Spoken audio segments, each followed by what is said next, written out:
Let him cook. Let him cook now. Let him cook. I said let him cook.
Good morning from beautiful Resorts World in Las Vegas.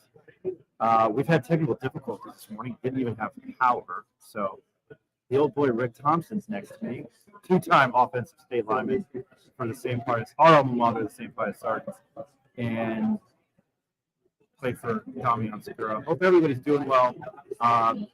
It's been quite a morning. We were supposed to have Richard Pitino on. Nelly Jr, Joseph, and Donovan Dent are joining us. And it looks like Donovan Dent is joining us now. What's up, Ryan? We are live, man. So thank you for joining. Let me fix that. Nothing like live radio. How does it feel to be in? I'm going to start with a softball because I'm trying to fix your name. How does it feel to be in Vegas? No, it's been cool out here. Got here last night, went to a hotel room, played the game, just kind of chilled for a while. Is it even cooler coming in and seeing your name on one of these lists? I'm guessing it was expected just based on the work you've put in and everything, but is it still cool to see that recognition? Yeah, it's really big to get acknowledged by the conference on that. Always appreciate it. So I think it was really cool to see me and Nelly's names both on there excited for the season. One other thing I think you've talked about with Jeff Grammer and others is taking a leadership role. And you know, from my knowledge, you've been a leader always, even going back to high school, you know, and that team you were on your senior year. I mean, it was NBA players on your team, right? I mean, you got a guy playing on the 76ers right now that was your teammate, Jared McCain. You know, you're playing against other guys that went to the NBA, he's playing on the Brooklyn Nets right now that play for Sierra Canyon. The name's not coming to me, but what I'm saying is, it looks like you've always been a leader. You were on a team that only lost one game, you know, your senior year. You know, you're obviously used to this type of pressure. What other things, I guess, are evolving in your game, and what are you looking to build off of? Not really that you thought you were lacking, but what are you going to build off of this year and lead this team? Because I know you're capable of seeing it. Yeah, no, 100%. So that leadership, what you're talking about, like, talking about, like, my young guys, my freshmen, they always come up to me, asking me questions because they think I see the floor a little bit different. I'm a little bit older than them. Always appreciate when they come talk to me, ask me questions like that.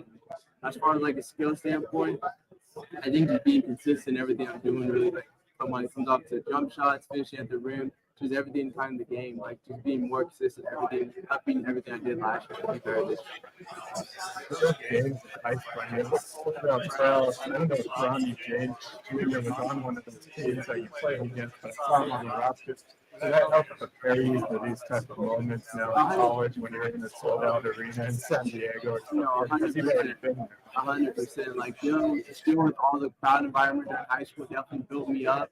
Nothing really like that, really prepare you for that feeling of the pit and the sold-out crowd. But like playing in high school games and we sold-out arenas and stuff like that, that stuff really helps you like build character for the team. I played in the pit once in high school. We can accept our parents. So quite different. We went to high school together. I was drunk at the crowd. I don't even know what he asked because we've had technical difficulties. So you're like, these guys suck at this. These guys suck at this interview. I want to ask you is we haven't been able to talk to you, but what is it like when you get the ball with 9-10 seconds? And you haven't done it once. You've done it multiple times. When you get the ball, what is going through your mind when you know you're down 1, you're down 2, you're trying to go for a game-time layup? Just knowing that Coach Pete's putting that full trust in me to go make any type of play. He tells me, like, whatever you see, you read from it. Knowing he's putting that utmost confidence in me, like, gives me so much confidence in myself to make a read and finish through anything that's really there. I'm really looking, if we down 1 or down 2, like, I want to tie the game or go home with it. So, like, when I'm one-on-one with the defender, it's a low chance they're going to help off anyone right now because they don't want to go for 3. So that's what I'm seeing. So I just want to get to the basket. Low percentage and just stop from there. I want to ask you about your guys' schedule this year. You're a SoCal guy, right? Yeah. You got UCLA here in Vegas. I'm a Jersey guy. I'm a Knicks fan. I'm going to that game. I'm amped. You get USC, maybe Arizona State, maybe St. Mary's again, but UCLA, VCU at home. I'm repeating myself, St. John's. When you see that schedule, was that something you envisioned when you went to UNM? You're like, I'm going to play this top-notch competition.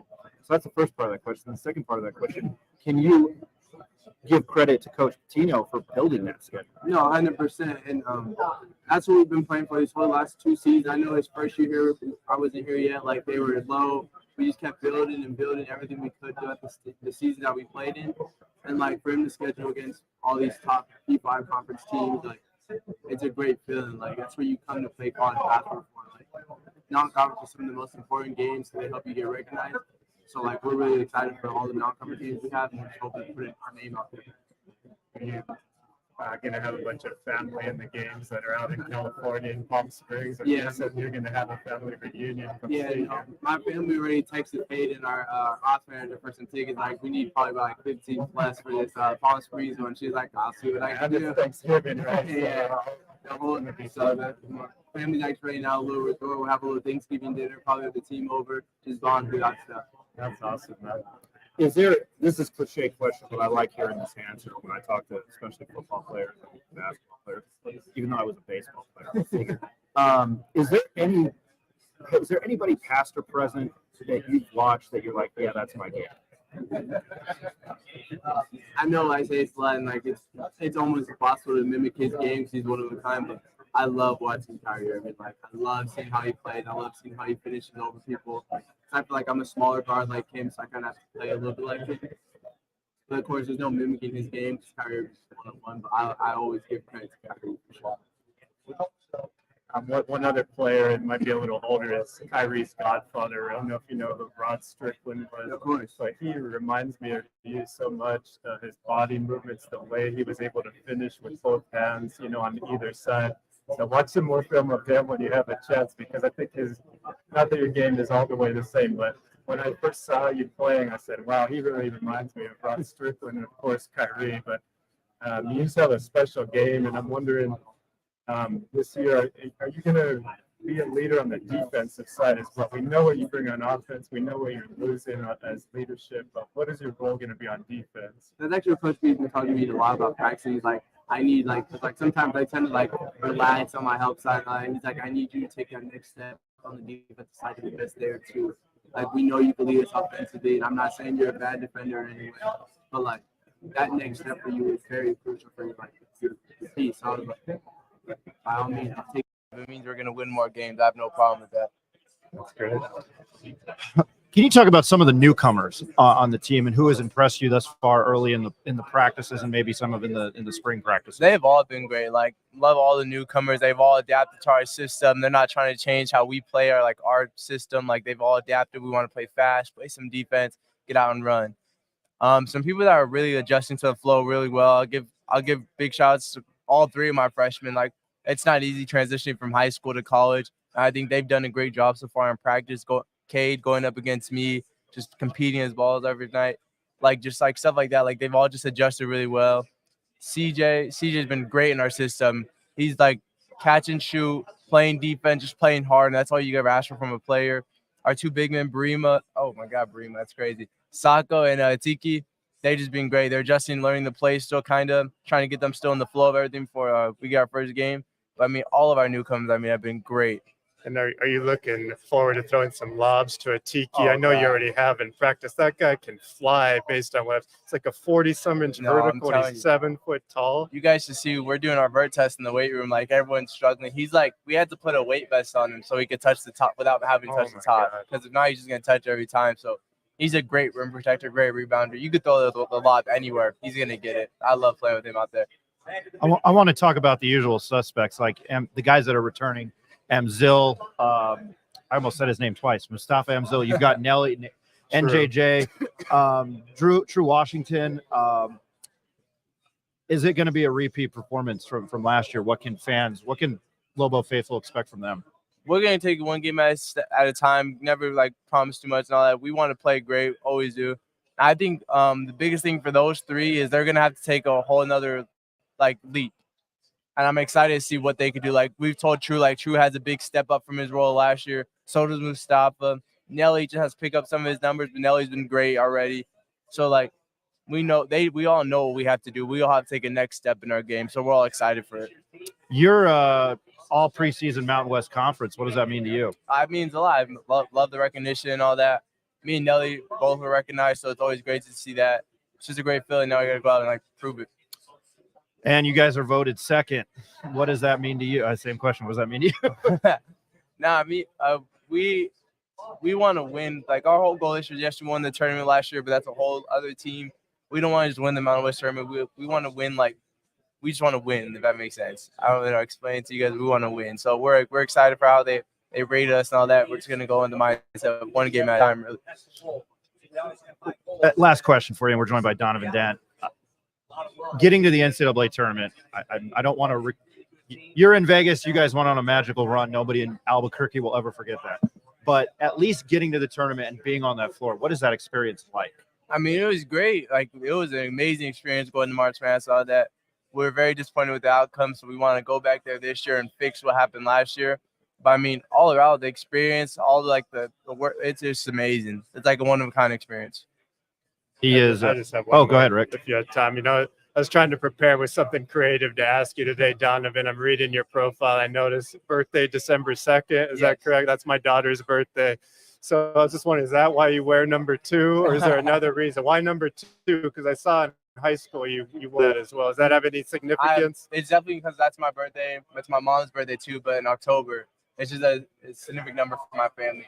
Very important. Well, you should know you have a 4-year-old fan back in the Bay Area. I live in San Francisco, so we're rocking number 2s. Is there going to be any new NIL merch out with Sadie's this year? We've been picking it up every year. We got our Dent shirts on. Are we got any new stuff? I'm hoping. I'm pretty sure we've been in the talks about some stuff. Hope we can make something come through for you guys. Right on. Thank you guys. His name is Donovan Dent. He's a point guard for the University of New Mexico. Hey, man, finally nice to get you on the show. Thank you, guys. Good luck this Appreciate you guys season. Congratulations.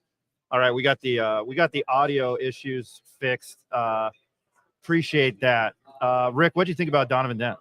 Oh man, I've been waiting to talk to him for 3 years since the first time I saw him step foot on the court in the pit.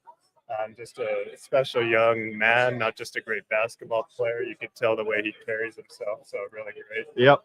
We've got Colorado State here. We're going to take a quick commercial break, and we'll be right back. We should be joined by Nelly Jr, Joseph, so just an FYI.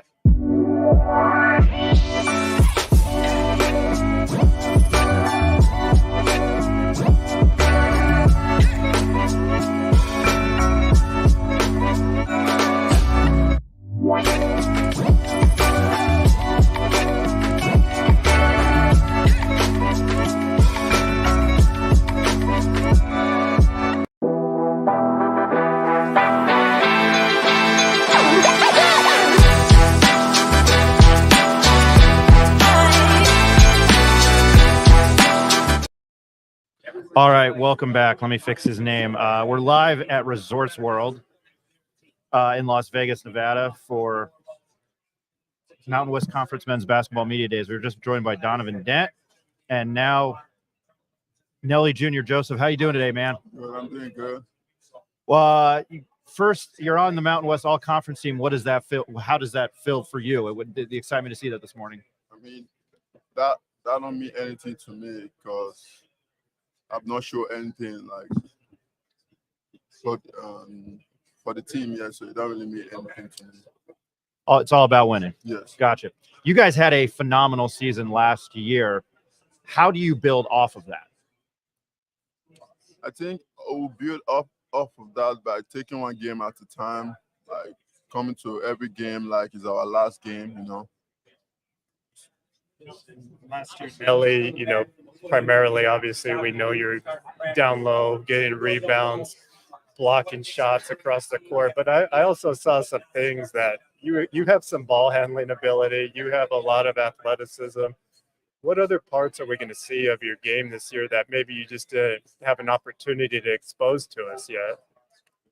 I feel like I did get a chance to like shoot the ball more like last year, but I feel like I'll be able to do that this year because we have a lot of guys that can shoot the ball. I can't really be shooting when I have like guys that can really shoot the ball than me, you know. So yeah. I think we saw that from the mid-range. I really love the spin move you got. Reminds me of a little Hakeem Olajuwon on the baseline. That is a beautiful thing. But, nothing has excited me more about you is watching those chase down blocks you have. Can you just talk a little bit about your defense and your passion? And what I think you're the anchor of the defense. And do you find yourself becoming a leader on defense? I mean, I'm coming from a coach that really like emphasize on defense, like Coach Richard Pitino. So he really emphasized on defense. So I brought that with me when I'm coming to UNM. So yes, that's just part of me ever since I played with Rick Pitino. Can you talk about Donovan Dent and what kind of player he is and what can fans expect from him this year? Donovan Dent is really good, great player. Like he can pass the ball. He's unselfish, and he's really a nice person too. Talk about we asked him the same question. Talk about some of the newcomers, Barichevin, Milicevic, some of those guys. Atiki, what's it like been going against him in practice? They are great players. Like they play so hard all the time. We push each other and stuff. So I feel like we're gonna have a really great team together. Do you ever see a time in the game where you and him could play together? Maybe some twin towers, you and Atiki in the game together? See that happening? Yeah, I see that happen. Maybe twice or once, because I'm probably gonna play the 4. I ain't gonna play the 5. Because probably gonna have like maybe foul issue and stuff. So just gonna put me on the 4. Ain't gonna play the 5. So I see us playing together. You played in the pit with Iona. It was a kind of a special game, and a nationally father versus son. You've been there as a visitor, and then now it is your home court. What is it like playing on that floor in that building? It's amazing, man. The crowd is loud. They have this kind of energy, like passionate and stuff. So it's really amazing playing in the pit. I always want to play in the pit. That's one of the best places to play basketball. It's really fun. Do you have another arena? I know obviously you've played on the East Coast early, and now you've got to experience the West. Was there another arena that you remember that was either really loud or you just enjoyed playing there? No, not like the pit. That's what I like to hear. Not like the pit. You got to the you guys got to the NCAA tournament last year. You had a phenomenal 4 days here in Vegas. Obviously, I know not the outcome in the tournament, but what was it like playing in March Madness? That was my 3rd time playing in March Madness, and it was really good. Like going with UNM after 10 years of not be able to like win the championship, going to March Madness with the UNM was really amazing feeling. I'm going to throw kind of a curveball question at you here, and I apologize in advance. You guys got UConn at Iona in the first round in 2023, and you guys kind of punched them in the face the first half. I mean, it was a game, but how good were they? Like going up against. I'm sorry, I had to ask. I mean, they're the national champion, so they're really good. Like they almost all the team they play, they blow them out. So I feel like they're really good, and we compete like the first half and the second half. We got blown out. Hey, at least you can say you lost to the national. What can Lobo fans expect from you guys this year? Lobo fans we expect like a team that want to win every game, and yeah, that's all. They're going to expect like hardworking team, and yeah. You're good. Nelly, when you came in last year, you just look like a Greek god. I called you. You have muscles popping out of places I didn't know muscles could exist. Can you talk a little bit just about the work you put in to look like that and have that strength, both on the court and then the work you put in, obviously, in the weight room to, have that stature? I feel like it's just about like working out and stuff. Take care of your body, everything when you have to. And yeah, it's just hard work on the weight room and on the basketball court too, like conditioning and running and stuff. I don't know when my muscles start popping out.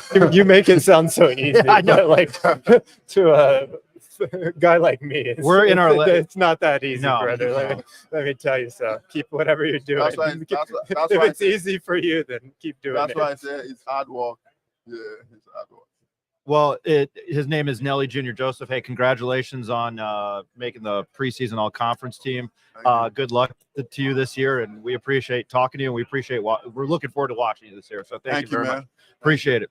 Thank you so much. Yep. Thank you, man. All right. That was Nelly Jr. Joseph. Much appreciated. I was talking to somebody from KOB last night, and they were saying that he's a pretty smart guy, and he's really funny. I enjoyed it. He's a man of few words, though. Hey, you got a laugh out of him. I got a chuckle. We got Donovan to laugh. Yes. So I think we're off to a good start, even though we didn't have power for a while. No, we didn't have up and running. I think we're off to a good start. We were supposed to start off with Richard Pitino. I'm going to go to commercial break again. We will be right back. This is the Pit Press Live from, where are we? Resorts World in Las Vegas, Nevada.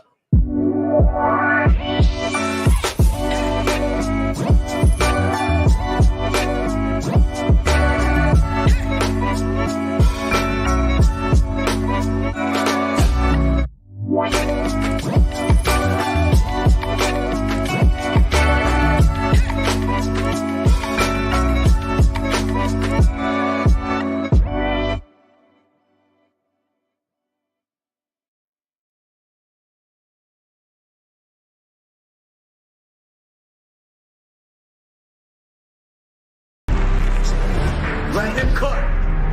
Let him cook now. Let him cook. I said let him cook.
Let him cook. Let him cook now.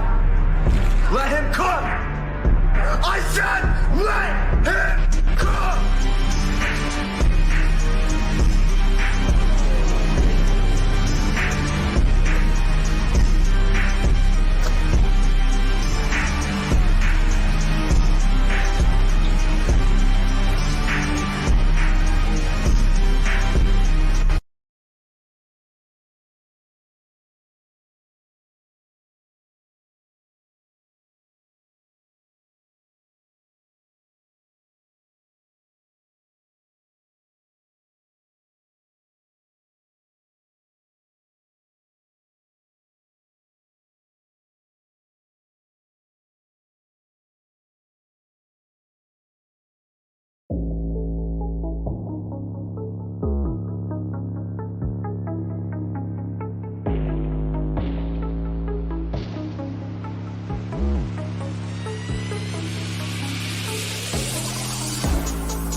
Let me fix this real quick because his name's not Nelly Jr. Joseph.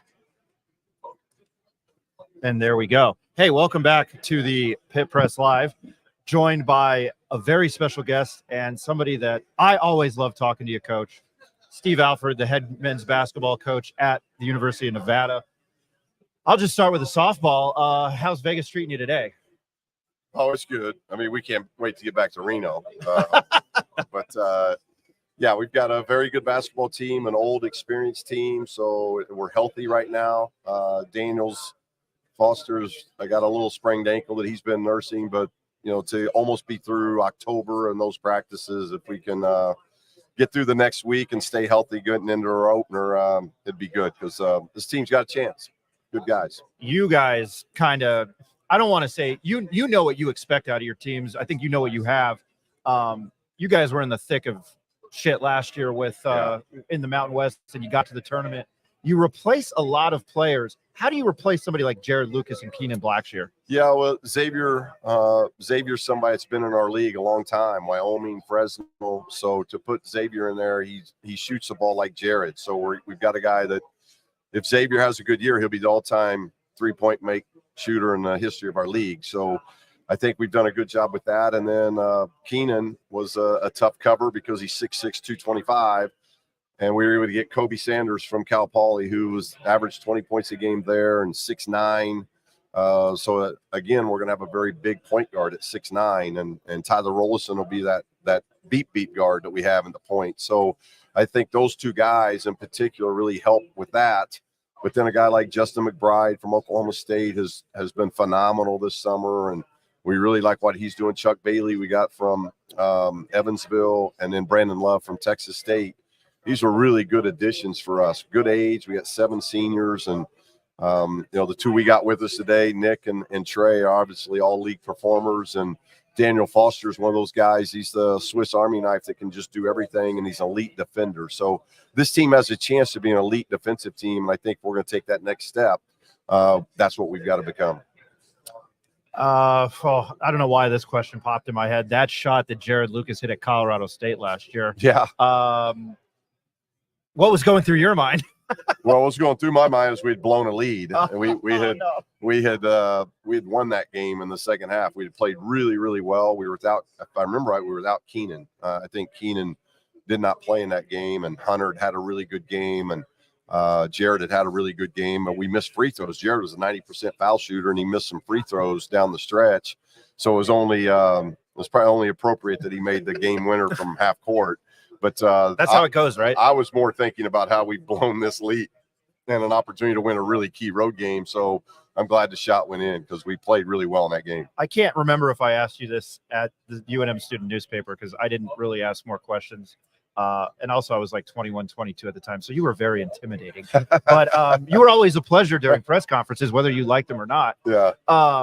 Does it pain you as a phenomenal of a free throw shooter you were when you, and I think at UNM, you know, sometimes they struggled, and then you mentioned that. Does that just like, are you like dead inside, or does it kill you? I don't know. No, I mean, I know how, I guess because I played it first, I played before I coached, that I know how hard I worked at shooting, and in particular foul shooting. I think that's where you learn to shoot, is at the free throw line. A lot of kids today, because of that 3-point line, they think they're Steph Curry, you know, out of the womb, and they're shooting from 23 feet. And I was just coached very well. My dad did a really good job growing up that I shot on 8-foot goals. I won the Elks hoop shoot contest. That was from 12 feet. You know, so I didn't grow up like these kids grow up immediately going to that line, and that line keeps getting further back. I mean, that line's gone from 19.9 to now you're nearing that 23-foot line of the NBA. So I think I have more of appreciation of how I grew up playing, but that's a huge key for us. Our New Mexico teams were really good at it. Last year's team was really good at it. We want to make more foul shots than you shoot. And we did that all the way up until the last game of the year. And so we almost achieved that. And I just think it's with all the analytics and stuff that have taken over the game, I still think foul shooting, whether you get to the line and do you make them, is a huge part of the game, because it embodies so much of the game. It's foul trouble. So that affects substitutions and rotations. And so if you can take care of the free throw line, it usually means you're doing a lot of good things offensively. And if you're getting to the free throw line, that means the other team's struggling defensively. So there's so much, I think, that goes into the free throw line that the analytics of the world they've kind of forgot that piece of it that I still hold on to. I was told that we have to wrap it up, so I'm going to ask another quick question. And before I let you go, since we started this company, you have always been very gracious to me. I hope it's not because I was in Mike Mata's wedding. He was a very good friend of mine, and I was at the paper, and he was a manager for you. And I've always told you this. Those teams were a pleasure to cover, especially they were that a lot of fun. 09, 20, 09. They were a lot of fun, and Mike's a great guy. But we keep Mike in the loop just because his mom makes great brownies. So when we come to Albuquerque, we get the great brownies. But those were phenomenal times and phenomenal years. And it's always good getting back there to see our former players, because the cool thing about those teams is we have so many of those guys that are still living in Albuquerque, working in Albuquerque, have families in Albuquerque. Obviously, both of my sons married Albuquerque girls. Those were very, very special times for us. I'm going to tell you again, the head men's basketball coach at the University of Nevada, Mr. Steve Alford.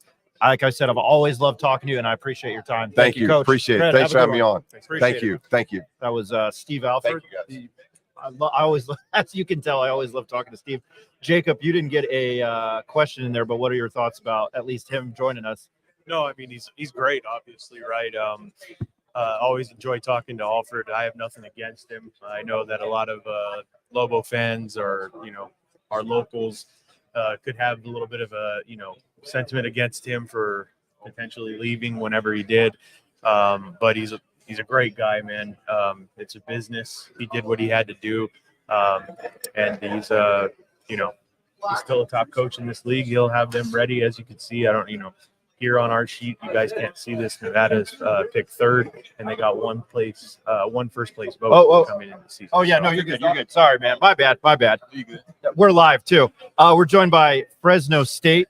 We'll start with Amir, and I'm sorry, man. Can you pronounce your name? No, you're good. My name is Amar. I don't even know how to pronounce my last name, so that's all good. Fresno State, a lot of changes in the program. Are you guys excited at least to get a start to this season?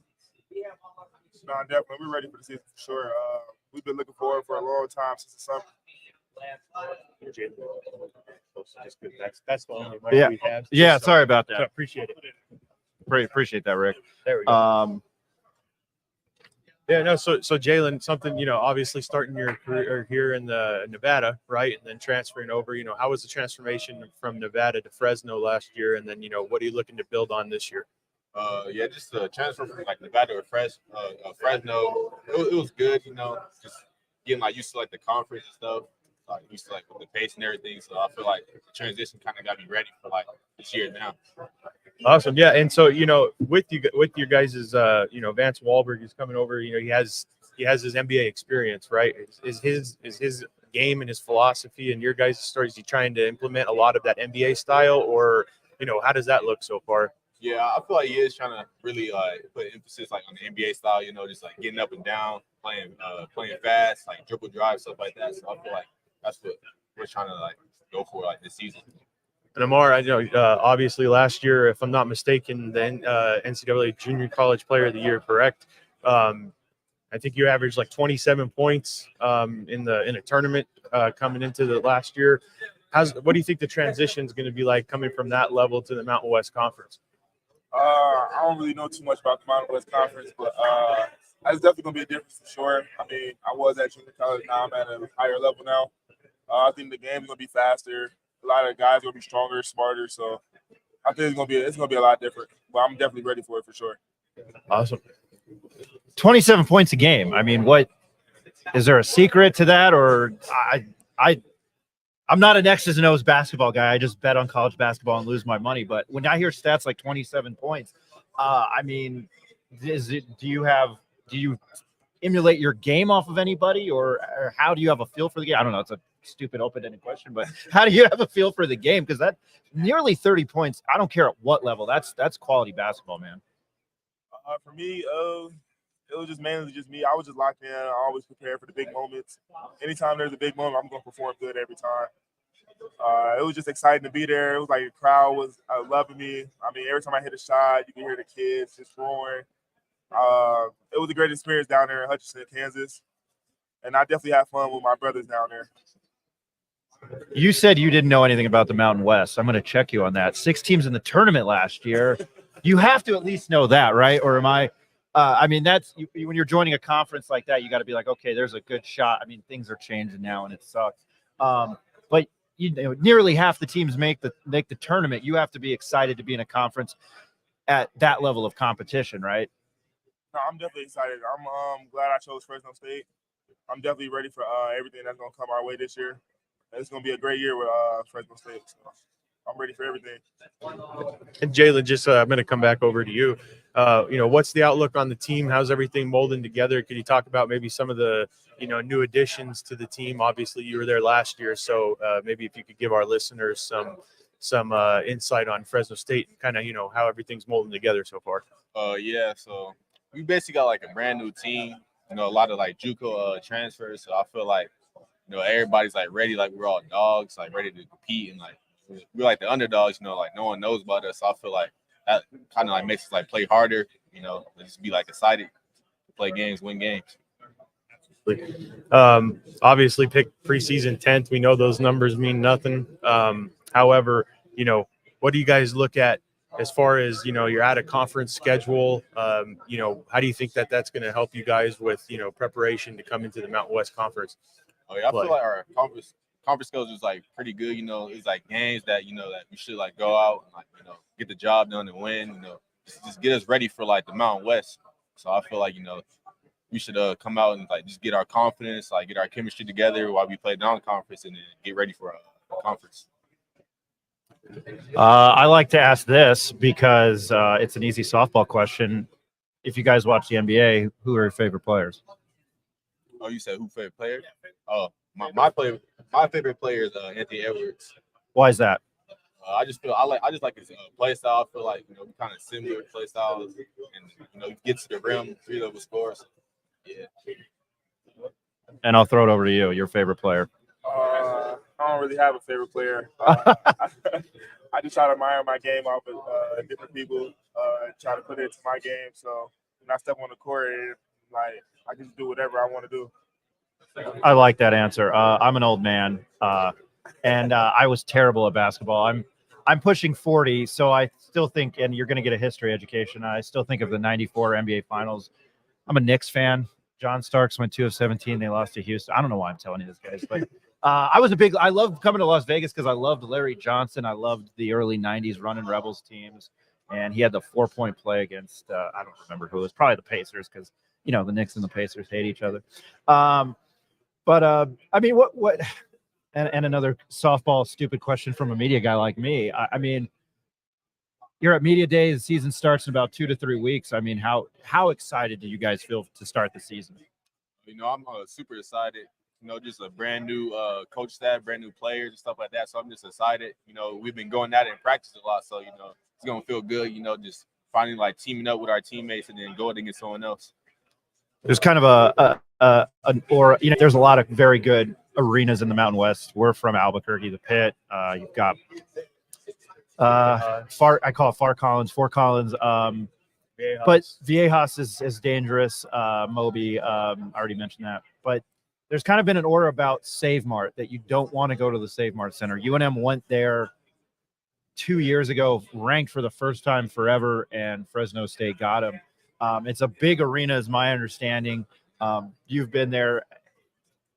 Can you talk about maybe the excitement to play in there, and maybe is it going to be a hard place for opposing Mountain West teams to go play this year? It's a pretty big arena, so I feel like it's going to be exciting, especially like if, we have like a good season, the fans come out, students come out, so I feel like Save Mart can like really get rocking, and I feel it'll be exciting to play there. How does it, how do you look forward to playing in those types of arenas, right? Obviously in junior college, you're not going to play in those types of environments. Are you looking forward to stepping into some of the Mountain West Conference arenas and being able to participate in those type of environments? Yeah, that's like the main thing for me, and I was most excited for it, playing in front of a lot of people. I think my game progresses more, and I just like to have fun with it, so it's going to be exciting this year to play in front of a big crowd. I'm going to look at your guys' schedule real quick because I don't even know what I did 5 minutes ago. I was just trying to see who's on it. You normally play a lot of, I think, California teams, but, I don't know, watching out, you come from a junior college. Does kind of having like a smaller name and trying to beat, you guys want to be like a bunch of dogs like you just mentioned, but like maybe elaborating on it, I hope I'm not asking the same question, but embracing that underdog role, do you kind of like that? Definitely. That was a dumb question. Nah, that's okay. Yeah, I mean, like everywhere I go, even like including like now, since I'm on a different team now with Fresno State, we're gonna leave our mark everywhere we play. So everyone's gonna remember who we are. They're gonna love the way we play, and they're gonna love the show that we put on. Well, this guy's a basketball prospect transfer guru. We look forward to watching you play. We love the league. Obviously, we're in Albuquerque. Best of luck to you both this year. Thank you for joining our show. Appreciate it. Good luck. Thank you. All right, with the Fresno State players. Yeah, we're going to go to commercial, and we will be back with I don't know who our next guest will be. It'll be a crapshoot. My name is Ryan Moore. This is Pit Press Live from Resorts World.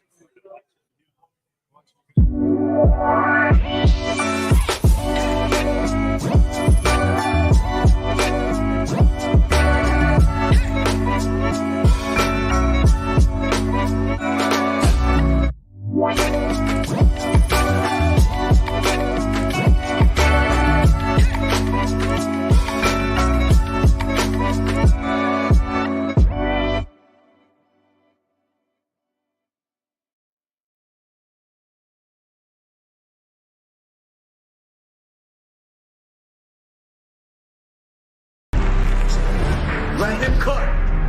Let him cook now. Let him cook. I said let him cook.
him cook now. Let him cook. I said let him cook.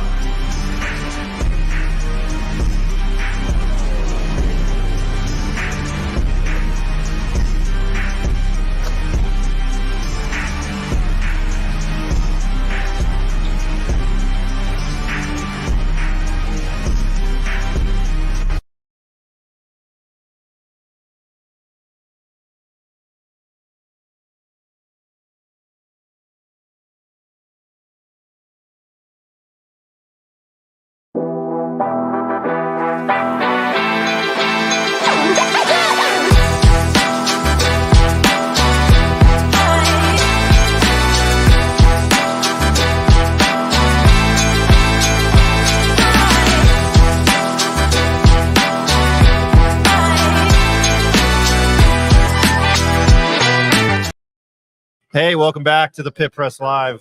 Rick's going to join me with this interview, and we're coming to you from beautiful Resorts World in Las Vegas, Nevada. San Jose State time.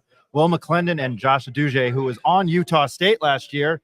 Dude, you were a lot of fun to watch. I'm going to start right there, and I know you're with a different team. That Utah State team was special last year. Danny Sprinkle, Great Osabor, Darius Brown's in the NBA. Can you talk about that team last year? Yeah, it was. Can you guys hear me? Yeah, it was a great experience. Like, I mean, the year itself says it enough. You know, like the wins we had, crazy fashion. I feel like it was just kind of like a dream, a fever dream, honestly. But just trying to take everything from that year and fully indulge it and be able to, you know, regurgitate to my teammates and you know, give them those type of experiences and all of the things that I learned last year and, you know, try to replicate it. I'm not going to try to harp on last year because last year was last year. But you guys got TCU in the first round and, you know, the kind of the Mountain West had struggled, and you guys came out and kind of like, I think towards the end of the first half and the second half, you put the beat down on TCU. And then you ran into the juggernaut that was Purdue. I won't talk about that. But what was the experience like to you're just looking at me like I'm punching this guy in the face. But what was it like, that experience to get to the tournament? Yeah, go right ahead. But what is it like to get to the tournament and win, and how hard is it? Oh man, it was, I think that sort of stuff starts in the off season.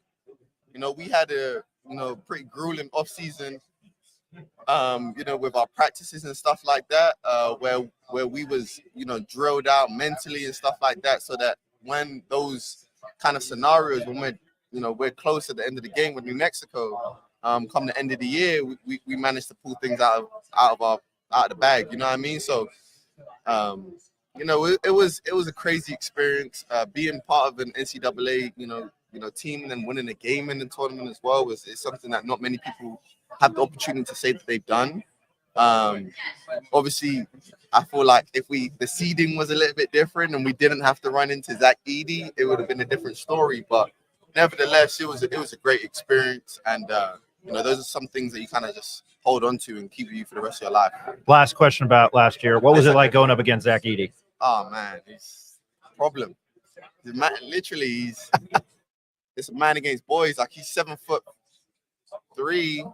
Like, you have to go and double him, and then, you know, they had an incredible game. Like, I think they shot like 60% from 3-point range. So it's like you're doubling him, and you've got 40% shooters surrounding him.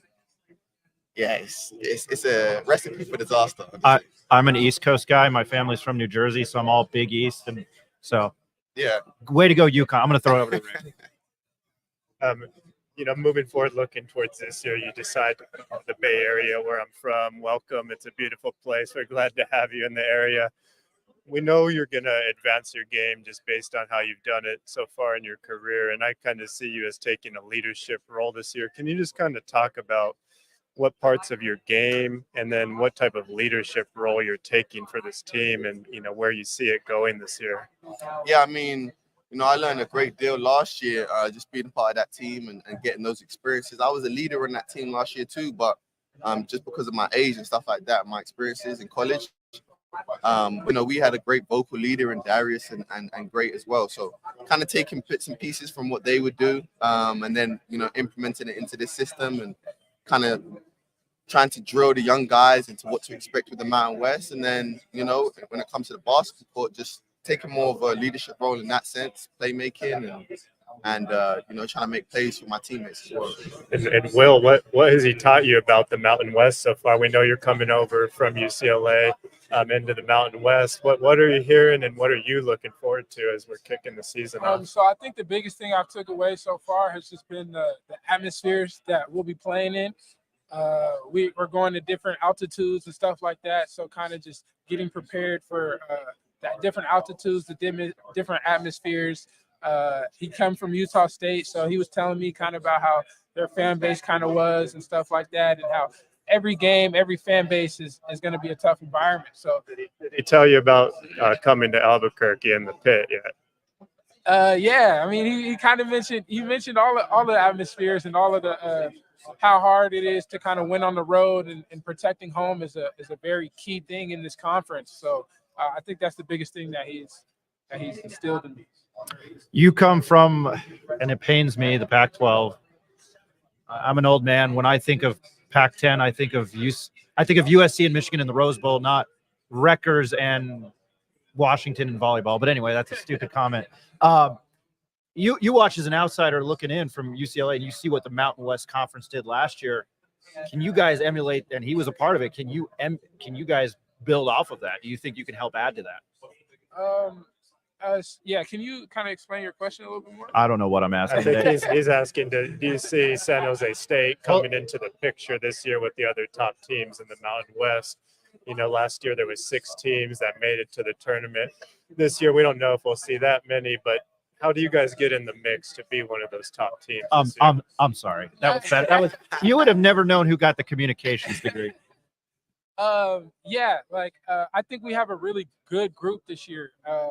We're all pretty experienced. We have a lot of versatility in the front court and in the back court. Rob Viola, he's a force down low. We got Trey can stretch the floor. Sada, Donovan. I just think we got a lot of good pieces.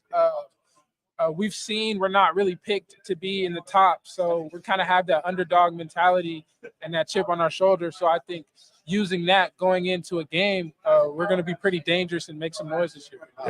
One more. For people that in the Mountain West Conference that aren't familiar with your game, can you tell us what you're going to bring both on offense and defense and what to look for? Yeah, absolutely. I'm going to bring a playmaking personality, a leadership role, be able to knock down big shots, control the game under pressure, kind of control the tempo, get my teammates involved, and kind of just be a extension of coach out there on the court. So that's what you're getting. Okay, perfect. I can segue into a proper question that comes out as English. You just mentioned the word coach. Tim Miles, when I was in college, he was at CSU. Everybody loved him. Can you talk about what kind of coach Tim Miles is?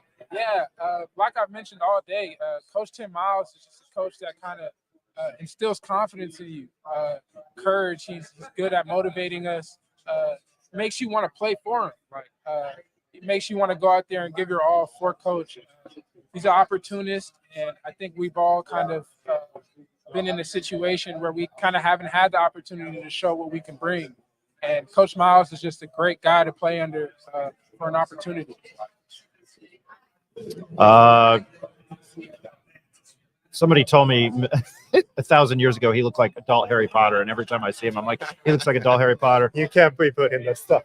No, I can't. And it just made me think of that. But anyway, we appreciate you guys. Rick, do you have anything else?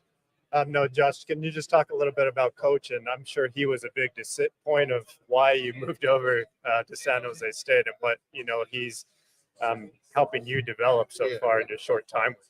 Yeah, I mean, like you guys know, he's a super personable coach. Like just in general, like he's a great person to want to be around. And then, as a player, that's something you want. You want to, really enjoy playing under somebody. And you want to feel like they're getting everything out of you as a player and really pushing you to be successful. So, I feel like he's the perfect balance between accountability and then also instilling confidence. He does a great job of holding all of the players accountable, making sure that, what you said you wanted to improve, let's keep on working on it. And if you're not up to par, I'm going to tell you. And that honesty is something that you need as a player but then also given the confidence to say, you know what, like you made a mistake, but go out there and do it again. Like we're gonna be here till you get it right.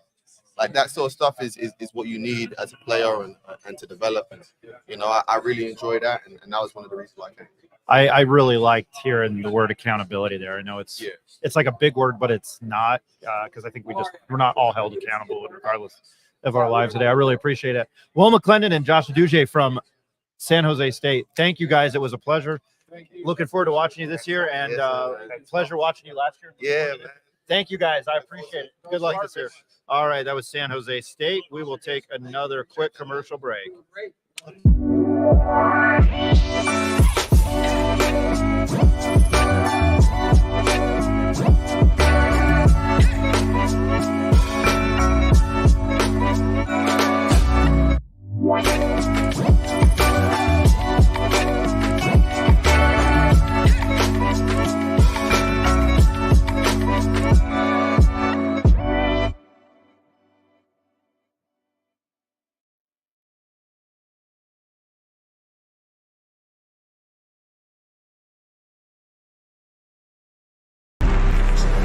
Let him cook.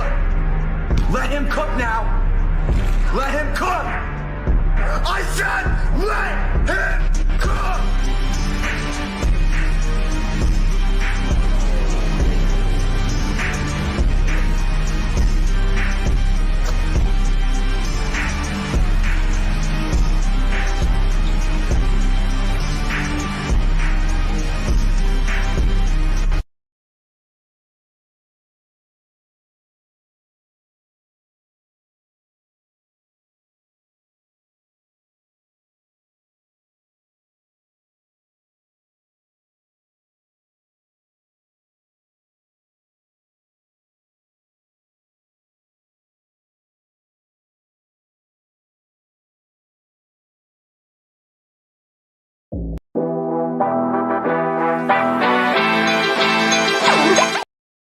All right, I think everybody's tired of hearing that. Oh, well, I got the names mixed up, but I'll introduce them here.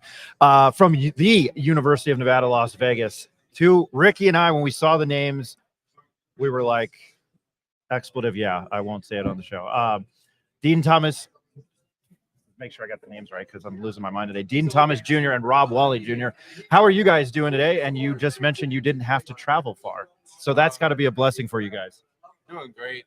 This is an honor and blessing to be selected to come to Mountain West Media Day, and I'm just happy to be here. Same. Just right with them. I'm glad to be here. Rick, I'll let you go with the questions first. Sure.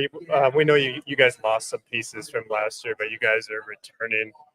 Can you talk about some of the new guys that you've been working with so far in practice, and who we can expect to join you guys out there and really make an impact this year? Do you want me to do it? Yeah, you can go. I definitely have to start with Jaden Henley. He's been a guy that's just kind of been a do-it-all type of guy. Just kind of came in and just whatever we like talked about with him and helping him push through it and getting caught up to speed with. He's just kind of did it and just kind of does everything for us. He can handle it, gets on the rim very well, can shoot it. He's been shooting it very well, so it's been nice. We have a lot of depth this year. Also, we can go deep into our bench. We got guys like Bear Cherry from JUCO, Jalen Bed from Oral Roberts, Julian Richrain from Florida. He can really shoot it. We just have a lot of guys this year that can make a lot of plays in different positions, and just a bunch of guys that are very versatile. So we can get out and run this year, put some points up on the board. And DJ, we know you're obviously a point. Rob, we've seen you play at multiple positions. I even read something a few days ago that you might play center, and I could see why, because you're effective down there. What part of your game are you working on that would be different from last year? What are we going to see as your evolution of your skills and as your leadership kind of evolves this year? Definitely being able to stretch the floor a little bit more, knocking down some mid-range jumpers, a couple threes, and my ability to pass out of the post, I've been working on that quite a bit. I mean, I do it fairly well already, but I just want to get it to an elite level. Cut my turnovers pretty much in half. Just turned over the ball a little bit last year, and so working on that for sure. One thing we want you to continue doing is posterizing people. Yes. We love seeing you put people on their backs and do their thing there. So both offensively and defensively. So we just want to let you guys know we love your guys' game as well. And I'll pass it to Ryan. No, I'm not a basketball player. I was a half-ass second baseman. You and I could be wrong. I love history of sports. You remind me of, and I'm showing our age right now. You remind me of Sean Kemp. Don't ask me why. I don't know. I watched your game and I was like, that is Sean Kemp Jr. And you walk away and be like, that guy's nuts. You guys play. I ask everybody that I talk to at you, and you've got lineage here. You talk. I'm fascinated by the city and then what the football program's doing, what the women's team is doing. Is it cool to play in the backdrop of this city with all the limelight? Yes, absolutely. I mean, just like it's a strip, like everyone knows like Las Vegas for the strip. So just having the Thomas and Mack like right next to it and having that skyline of the city, the strip, it's just so cool. It's just such a sight to see. And it's just such a cool place to play. If you want to answer it, you don't have to. Following it up, I mean, you said it all. I mean, it's nice having the Thomas and Mack right here and having everything really just lined up right here. It's just nice to have. You can't really follow that up. You said it all. I want to ask you guys about last year. 6 teams in the tournament. You guys had a nice deep run in the NIT, and you guys were in the thick of it for the season. Couple big wins on the road at Thomas and Mack. Thomas and Mack again has an aura, has a history, but we're from Albuquerque, the Pit, Viejas, Moby. These are all tough places. I mean, is this conference like, people on the East Coast kind of like 6 teams in the Mountain West, but is it a hard place? Are these arenas around the conference, are they hard to play in? Like, is it tough night in, night out? Yes, absolutely. There was a bunch. We had a couple ranked teams in the Mountain West this year, and we went on the road and beat them. And then I would go on Instagram, and people would be so surprised, like anything can happen on any given night in the Mountain West. Like anyone can come to play. It's definitely one of the hardest conferences and places to play, especially on the road. So I think people on the East Coast probably take that for granted about the talent we had in the Mountain West. It's definitely Mountain West needs to be respected for sure. I would definitely agree with that. And I'm sure you guys are aware there's going to be 2 more conference games added this year. So nobody will get out of not playing anybody 2 times. And I think that's only fair. I guess just looking forward, what was your expectations for the team this year, and where, what levels do you see yourselves hitting? We're definitely planning on making a tournament run this year. We've got a very, like DJ said, we've got a very deep team and a lot of players that play a lot of positions. I mean, for me, myself, it's just to take my game to the next level and do everything we can to win games. I'm all about winning games, so just whatever I need to do is what I'll do to win games. Can you guys just talk about your head coach, Kevin Kruger? I mean, he went to a Sweet 16 year. He's got a little bit of history with everything with you. I have a history degree, so sorry, I'll never shut up with the word history. But is it what's it like playing for Kevin? You can answer that. You love this question. So I do love this question just because of how I met Coach Kruger. And it's just, when he first came to recruit me at my JUCO, he just kind of was just, me and him have always been, had a great relationship because I value relationship with my coaches just because I feel like that's super important. And so we've always just been super close and just kind of on the same page with a lot of things. So it's been great playing for him. I mean, I have a lot of trust in him. I respect him a lot as a person and as a coach. And it's just nice to have him as a coach just because it's although I have a great relationship with him, he still tells me how it is all the time. Even when I mess up, when I do things good, when I'm being a leader, when I'm doing this, doing that, he just kind of tells me how it is. That's something I like as a coach a lot. I appreciate that answer. That's a good answer. Do you have anything else, Rick? Yeah, just DJ really quick. Obviously one of the top point guards in the league. What have you worked on over the summer? Is it strength? Is it speed? Is it shooting, or all of the above? Just every part of your game is evolving. And Rob is laughing at you, so let's hear it. Definitely getting stronger. Last year I played this season. I put on 9-10 pounds. I'm at 181, 182 now. Just 10 pounds of muscle, so I'm not getting pushed around anymore. That was the biggest thing for me, was getting stronger, especially after that Seton Hall game last year, and how big and strong those guys were. It really pushed me to like make sure that doesn't happen anymore this year. So Still, Well, Rob, you are just massive, but it sounds like you got DJ in there, and you can tell DJ really. I'm looking forward to watching you this year. Yeah, I've been doing this a long time, and I don't normally like fanboy out. Like I said, I liked watching you guys play last year. Who do you think, and you, I don't know if the Sean Kemp comparison was cool, but who do you emulate your game after? The question for either of you. I wouldn't like say I emulate it after anyone in particular. I would say I take pieces of people's games from them, like Chris Paul, Jalen Brunson, probably those two the most. But yeah, I would say, yeah, just taking pieces of their game and implement it into mine. So I appreciate the Jalen Brunson answer, and you probably know why. Yeah. Rob, I'll ask you that too. kind of the same way. Like I didn't really model my game really after anybody, but growing up, my dad kind of took bits and pieces of a lot of guys' games and kind of put it together. Like Paul Gasol, like kind of those guys around the age when he played in the NBA. So definitely one was Paul Gasol that he talked about all the time, just because he loved Paul Gasol. So.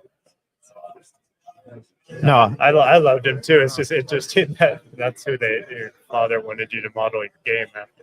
He was a good shoot from inside and out. Obviously played defense and did his thing with Kobe. We, like I said, man, when we saw the list of players that were going to be here in attendance, he and I were like, oh shit. Dean Thomas Jr. and Rob Willie Jr. Thank you guys. Best of luck this year. We appreciate you putting up with us. We're looking forward to watching you. So good luck this season. Thank you guys for joining us. Thank you guys for having us. Have a good one. All right, we'll take another quick commercial break.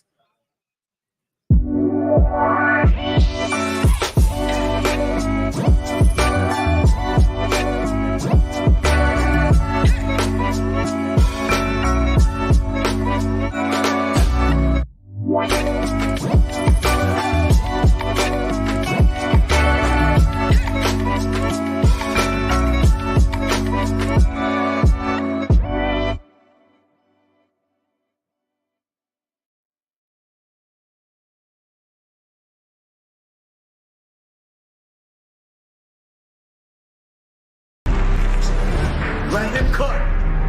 Let him cook now. Let him cook. I said let him cook.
Let him cook.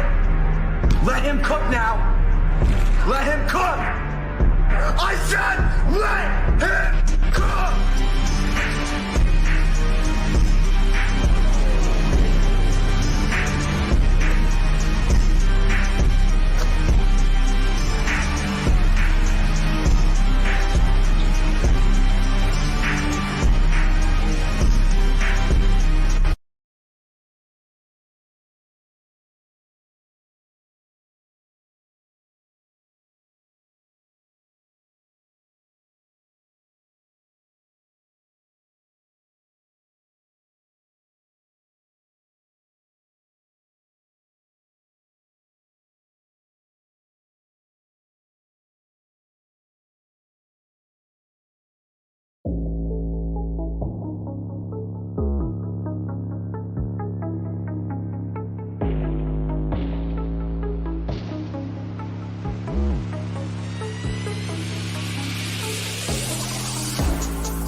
Welcome back to the Pit Press Live. Richard Pitino will be joining us in a moment. You can see John Rothstein and Kevin Kruger talking over at his table. I'm joined by Rick Thompson. Jacob Neff is in the back. He'll be also joining us for some other interviews thus far. Rick, what do you think so far?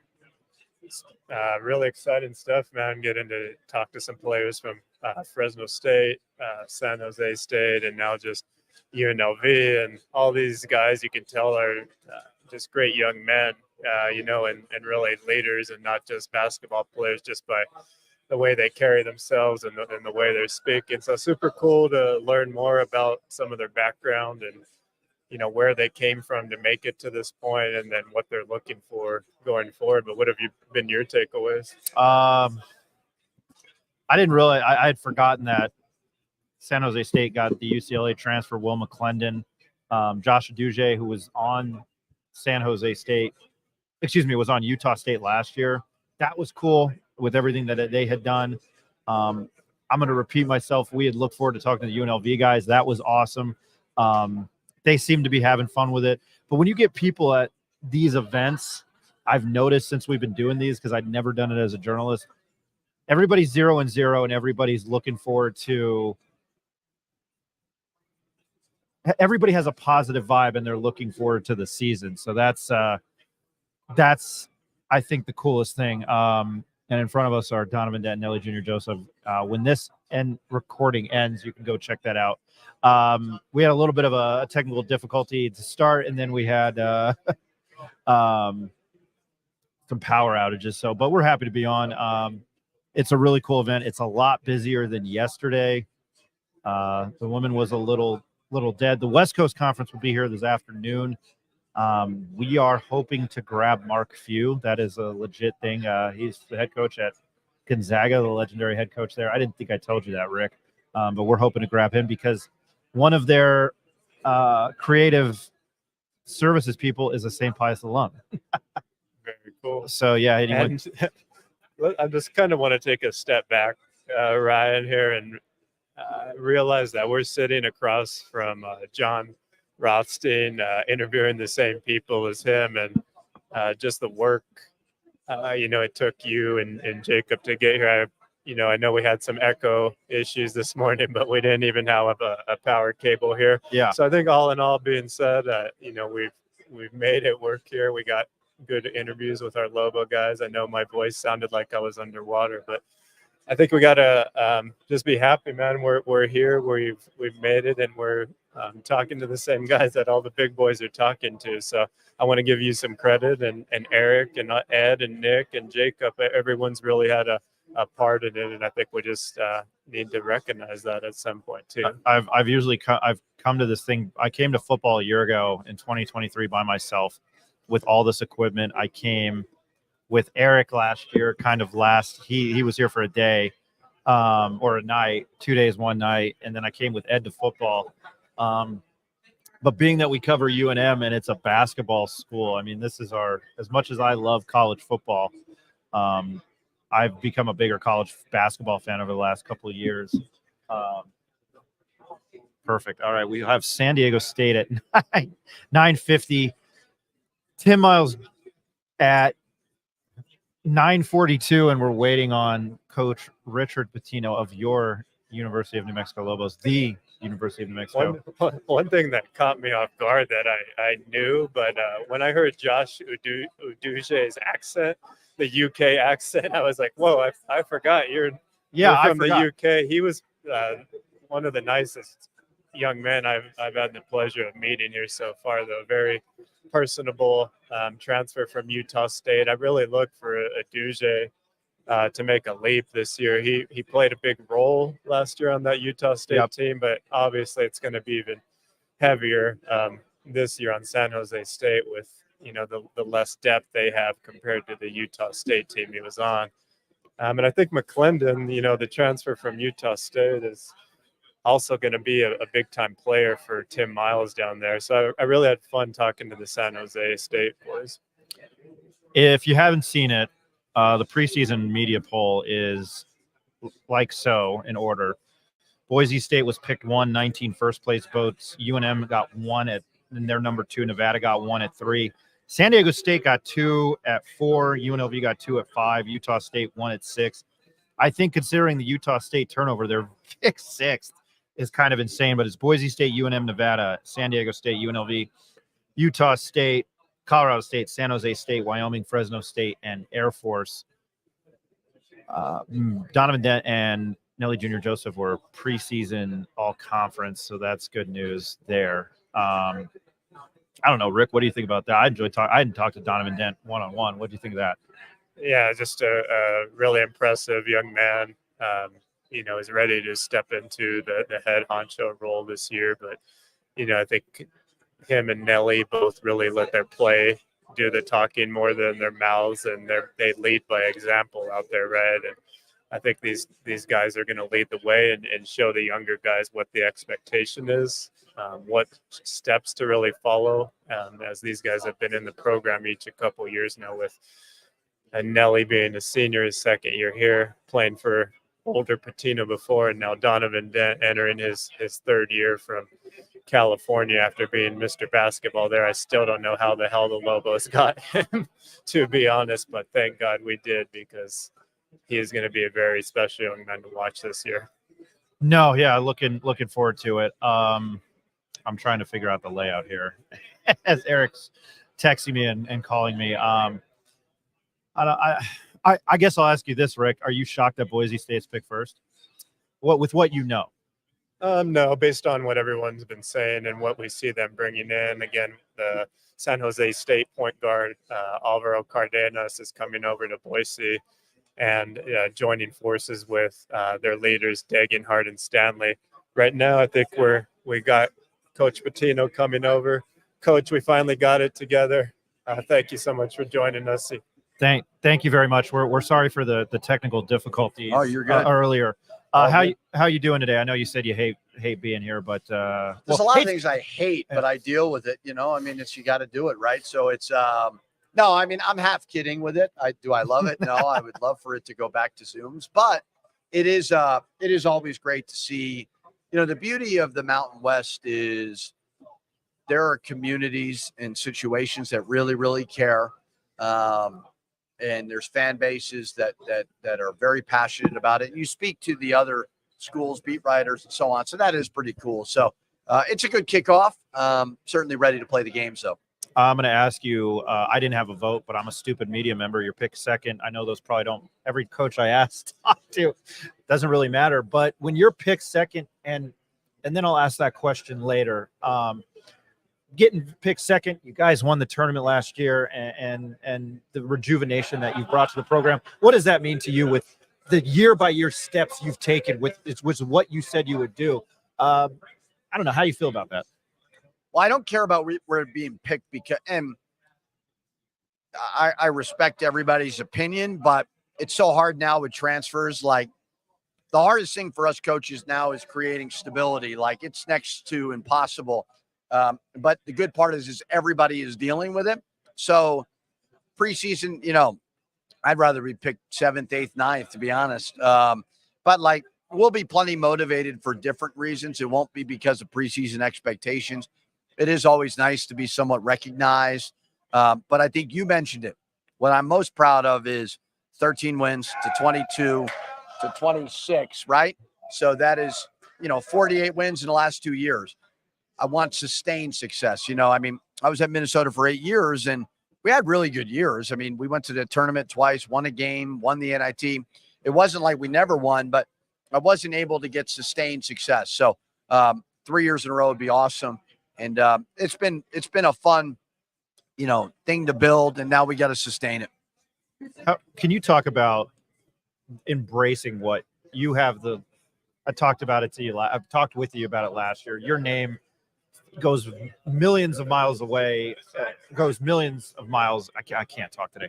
Your name is popular in college basketball, but to embrace what UNM is and the pit, I think you've done a phenomenal job on that. I don't know if that's really a question or a comment, but can you elaborate on that? Yeah, thank you. I appreciate it. It's not BS. I'm very grateful for the passion of our fan base. I know it means a lot to them. It absolutely motivates our players. the coolest thing that I ever hear is when we won a game and I'm going to my kid's game the next day and people come up to me and just say, Albuquerque is a better place when you guys are winning. So I don't shy away from that responsibility. I love it. It's rejuvenated my career. I mean, I was pretty down and out when you get fired at however old I was, 34 or whatever, 35. No, older than that, 37 maybe. But grateful for it. And, you want to be at a place that cares. And there is no doubt these people care. I'm going to throw it over to Rick. Sure.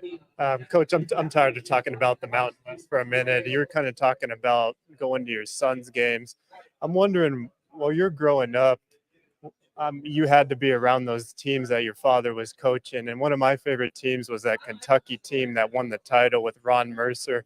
I was just wondering, how much were you around those teams? And did that really influence you into saying, hey, I want to be a coach because I love this? And was it from that young that you knew, just being around the game?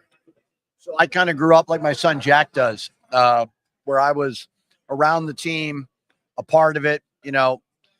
My dad worked so much that if I didn't go to practices and games, I was never going to see him. So I would travel, do all that. Obviously, I think what really shaped me was Kentucky to Boston, because for 8 years, my dad was at Kentucky. He hardly lost. It was like, you're winning all your games. You're going to Final Fours. You win a national championship. Not reality. It was not rooted in reality of what sports is really all about. Then he goes to Boston, and it wasn't a success. And I think that's what shaped me, because I know this is fleeting. And I know you better appreciate it when it's good, and you better stay humble. So I knew I wanted to do it at some capacity. Was it coaching? Was it, at the time he was in the NBA, maybe do something, scout, something, whatever. So I was lucky to meet a guy in Mike Hart, who was a high school coach at the time in Rhode Island. He knew I was going to Providence College, gave me an opportunity to be an assistant coach. Got the bug from there. Never, ever dreamed I'd coach in the 3 places I coached. They were never on some list that I'd circled. People always ask you, oh, what's your dream job? Like, I don't look at it like that. But it's ever evolving and changing. And you better be grateful for your players, the people you work with every single day. And I certainly am. So great experiences from my dad growing up, but also really shaped me of what my perspective is in this whole thing. And can't take yourself too seriously, because growing up, all those Kentucky fans revered my dad. Louisville hated him. Goes to Louisville. They loved him. Kentucky hates him. Now Kentucky loves him again, and Louisville hates him. So who the hell knows what's going on right now? But I'm pretty level-headed with all that. And then I saw that St. John's is mad at him that he even went and did that whole thing, right? Yeah, I think if you live in the Twitter world, which we all live in too much, it's not really rooted in reality as much. But it was cool, although I was kind of Kentucky. They were so mean to us for 17 years. But it was cool for him to go back there and experience that. But yeah, it seems like whenever you make one person happy, you piss off the other. So what I've learned from my dad, and it's cool to see at 72, he does not care. And we probably at our age care more about things that are out of our control than he does, which is fun to watch. I agree. I thought of my mom, not that my mom is a national championship head coach, but I thought about her because she's about to be 72, and I think she gives less of a crap about certain things. Yeah, I love watching it. Like, there's so many things he does, and I'm like, hey, you probably don't need to do that. He's like, oh, I don't care. I'm living life, and we all should do that. I love that answer. That's a great. I don't know. That was great. Rick, do you have anything else? Yeah, I guess just kind of still talking about your coaching development and, leading to where you are now. I believe you coached with Billy Donovan, if I'm not incorrect, and just the impact on that. But do you keep in touch with any of those players, whether it be when you were younger as a kid that you might have had a friendship with, or as you became an adult and were coaching some of these guys? And what kind of relationships do you have with any of them now? Yeah, I mean, this was all about, right? I mean, so, as you get older, certainly you're not as in touch as much anymore. Like, one of the beauties of, I hate social media, but I'm on Instagram and I follow all my players, and to see them married, kids, and so on, that's why I still do it. But yes, I mean, it's why we do it. And, to be able to coach in so many different cool places and to see different walks of life is great, so very fortunate to do that. I'm seeing guys who I recruited become coaches now. That's really, really cool, and that's what it's all about. I'm guessing that has prepared you for now. I think you have 5 or 6 international players on the team this year and just a diverse group of guys. Can you just talk a little bit? I know it's a challenge every year in this portal, but specifically to this year, what have been some of the things you've had to overcome? And then with the short window before you really start playing these big teams, is there less time to really mesh this year as compared to the last 2 years? Well, everybody's dealing with it because of the portal, right? And NIL. Everybody's free agents every year, so everybody's moving on. And so it's not just us. I mean, everybody's unfortunately having to deal with it, and that's fine. We get a lot of time in the summer. We get a lot of time in the fall. It never really matters. It's almost like, I think it's the Mike Tyson quote where everybody has a plan to get punched in the mouth. I use that on this show all the time. So it's like you try to prepare them. You try to simulate as much adversity as you possibly can, but it's all going to change once like we have a scrimmage on Saturday. It's not the real thing, but when you start to pass out those minutes, that's when it really, really changes. And you just try to get them to understand, like, we're just trying to do what's best for New Mexico. It's never personal, and it's a marathon. And you may not play a lot this game. Be ready. But that is very, very hard. I see Steve hovering over us all. 2 quick questions. I love the schedule that you put together. I guess, how are you going to embrace it? And 2, what did you think of the Malik Neighbors draft pick and your take on the New York Football Giants? Yeah, I'll start with the schedule, and we can talk Giants after because I know you're a big Giants fan. But schedule, I wanted the schedule to grow as the program grows. I feel like our community, I feel like our stakeholders, the NIL, all that, they deserve that because they have been so supportive, and they deserve to be engaged right away. We have one of the best fan bases in college basketball. We're top 25 in attendance. We've got rabid fans. They deserve to have a coach that wants to elevate the program, and I'm trying to do that. We will be challenged very, very early. We'll be better for it in the end. It may look a little different. We lost 1 non-conference game the last 2 years, so who knows what it looks like. But I got the demeanor to stay level-headed through it all. I don't know if our fans do. As for Malik Neighbors, love him. Obviously, he's been concussed.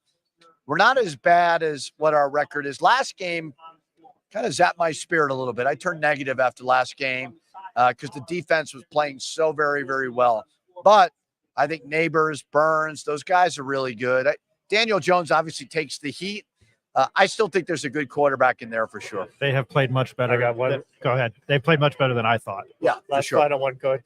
I was reading more history about your father leading up to this to try to prepare, and learning that he was partially responsible for the increase of 3-point shooting back in the day. And his 3-point shooters were called Pitino's Bombinos. Can we use that this year if we start raining threes? Can we reuse it? What's funny is I encourage my guys to shoot more threes than they do, but the 1987, that rule changed where they added the 3-point line, and my dad's Providence College team went to the Final Four. So I think that's where he kind of grew in love with it. It's really turned into layups or threes for a lot of teams. I would say Mashburn changed my outlook on that because he was a phenomenal mid-range shooter.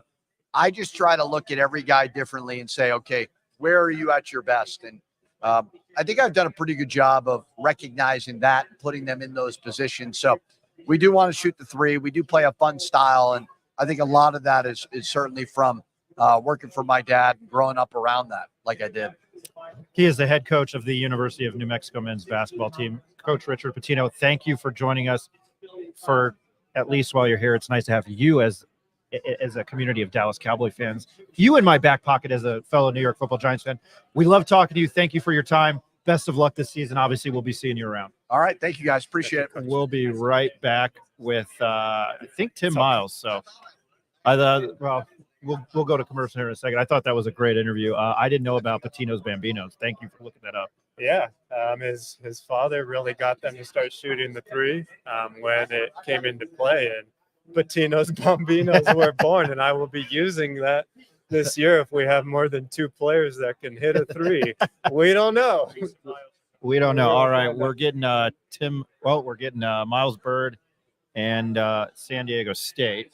Appreciate this. Let me change the name. Thanks, guys. Appreciate it. Let me fix the name. Miles Bird and Reese Waters from San Diego State. We know that those watching back in Albuquerque love San Diego State. It's America's finest city, and it's my favorite city because I grew up in central New Jersey and Albuquerque, New Mexico. How are you guys doing today? How are you? We're hanging in there. Yeah, just you can feel free to grab it. Don't worry about it. It's my equipment. Appreciate that, Rick. Jacob, I'll let you go with the first question. Sure. So, building off your guys' success from last year, you guys had a couple of great games with us. Obviously, the Mountain West Conference tournament. Can you guys talk about that experience and how that helps you guys prep these newer players that are coming in for the season? I think we had 3 good matchups with New Mexico last year. I had a really good team. You guys had some experienced guards. And going into my junior, I'd seen Mashburn and House for the past 2 years, going against some of our guys like Lamont and Darion. So those are always great matchups. A lot of good guard play in those games. Yeah, I mean, this coming in as my second year, especially last year, just seeing the energy y'all brought in the first game. I didn't really know the history between you guys, or us and you guys.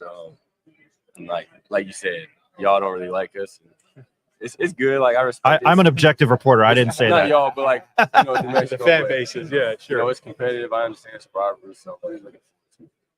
And I was just going to ask you, Reese. Coming from a bigger conference, though, how do those environments match up against the Mountain West environment? No, it's completely different. The only environment I've been in that was remotely close was UCLA, and that was a pretty big rivalry. But with us, I'm used to playing at VA House now, so.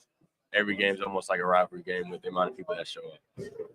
I will go to Miles here, and I'm a UNM alumni, but I'm probably harder on them than anybody. I try to remain objective, but I get the rivalry. In that game in Albuquerque this past year, they had back-to-back games where they got you guys and they spanked Utah State, but you down the stretch hit like 2 or 3 threes, and I've been at a million games at the Pit, to shut that crowd up. Is that something you embrace? I think just like as a competitor, I love playing in those type of environments, especially when you know that you're the opposing team and they have 14,000 people there rooting against you. So, I mean, it sucks that I had to hit those threes in a moment where it didn't really matter. But, I mean, I love playing in those type of environments. I love hearing the opposing crowd get after you. And, I mean, I think that's when I play my best, when I'm kind of being, I'm kind of showing my energy against them as well. No, I noticed it and I appreciate it. It wasn't like that Chris Paul meme where he hits the 3 for 40. That wasn't where I was going with that question. You transferred from USC, and this question is probably for Miles too. What the lineage has been at San Diego State? I grew up. My dad used to see a doctor in La Jolla, California. I mentioned I think I grew up in New Jersey at Albuquerque. And I went to San Diego a lot. It's my favorite city. And and if you guys know who Tony Gwynn is, I'm a New York Mets fan, but I saw Tony Gwynn hit a walk-off home run when I was a kid. So I love the Padres too. So I'm not the biggest Dodger fan right now. Dodger fan. Oh man, I'm sorry. Love the Mets. Love the Mets. That's not here nor now, but there's been you'll see where I'm going with this question. There's professional sports. There was professional sports in San Diego. They do have the Padres. But it's kind of like Albuquerque where now it's San Diego State. How do you embrace, do you love being like, oh, it's September, October, like San Diego State basketball is around the corner. I'm sorry for that long-winded question, but do you embrace that? Definitely feel the build-up with our fan base. Our football team is actually doing a little bit better this year than they were last year. So, I mean, as a guy who has a lot of football friends, I like to push all the Aztec fans their way too, just so it's mutual love. But, I mean, you could feel the build-up from as soon as the team gets down here in July. We'll go get food one day and run into some fans, and they'll be like, I can't wait for basketball season. So you feel it the whole entire year. It's year-round in San Diego, being the professional sports team there. Guys, I mean, it's definitely a great feeling. Walking around and people supporting you and everybody supporting you. We're almost like the professional basketball team here, so it's always great to see love. very appreciative of. Nice. I got a question here. So you guys got some newcomers here. Obviously Magoon Guath and Farrell Compton. Can you guys give us maybe a little bit of a preview of what you've seen in practice, what you've seen from those guys? Obviously, they're going to be a big part of your guys' team this year. Can you give us some insight on that? Yeah, all the new guys are fitting well. They're doing pretty good. The Magoon and Compton specifically, they're doing pretty good as well. Just showing their length on the defensive end, showing their versatility on offense, and we're pretty excited for them. Yeah, no, definitely. All right. Last year, the buzz here was, hey, this program has been on, and if I'm not mistaken, you were on the team 2 years ago, right? Yeah. Gotta make sure I'm not crazy. And my knock on UNM is, okay, you won in November and December. It's all about March. You've been a part of that success. Brian Dutcher is, I had the pleasure of covering. I'm starting to show my age. I had the pleasure of covering Steve Fisher. I'm an old man, is what I'm saying. Steve Fisher. But to have success and go on deep runs, you were there last year, go on deep runs in March. How cool of a thing? It's kind of a stupid question, but how cool of a thing is that? Not to be like ignorant or anything, but March it's hard to put in March. It's very hard to put in March. And coming in as a freshman and my first time being in March, my dad was a Division I basketball coach and coach at Pacific. They had won the Big West tournament one of the years and went to Austin to play number 2 seed in Miami. And I remember that being the craziest experience ever. We just won. We're going to dance in March. That's what they used to say. We're going to dance.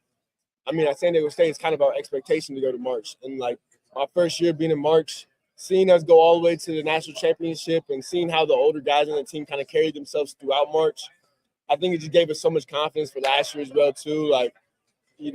Some schools they prayed to touch March just in their span of 4 years, and now I'm 2 for 2, which I hope keep the streak going. And there's a different confidence when you've already won in March, so you carry yourself a little bit differently.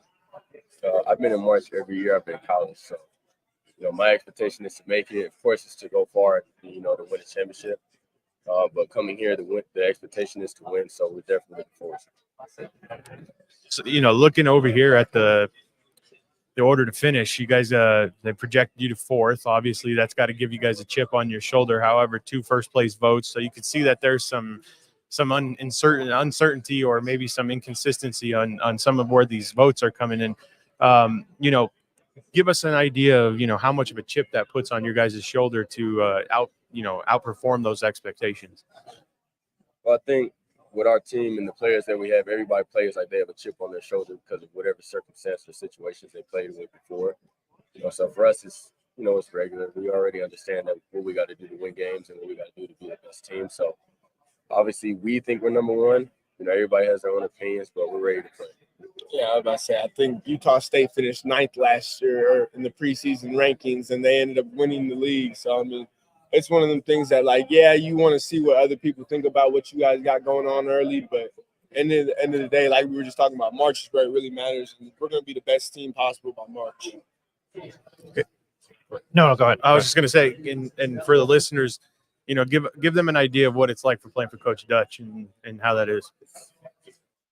I would really say it's just a real experience to see a coach have the most confidence in you.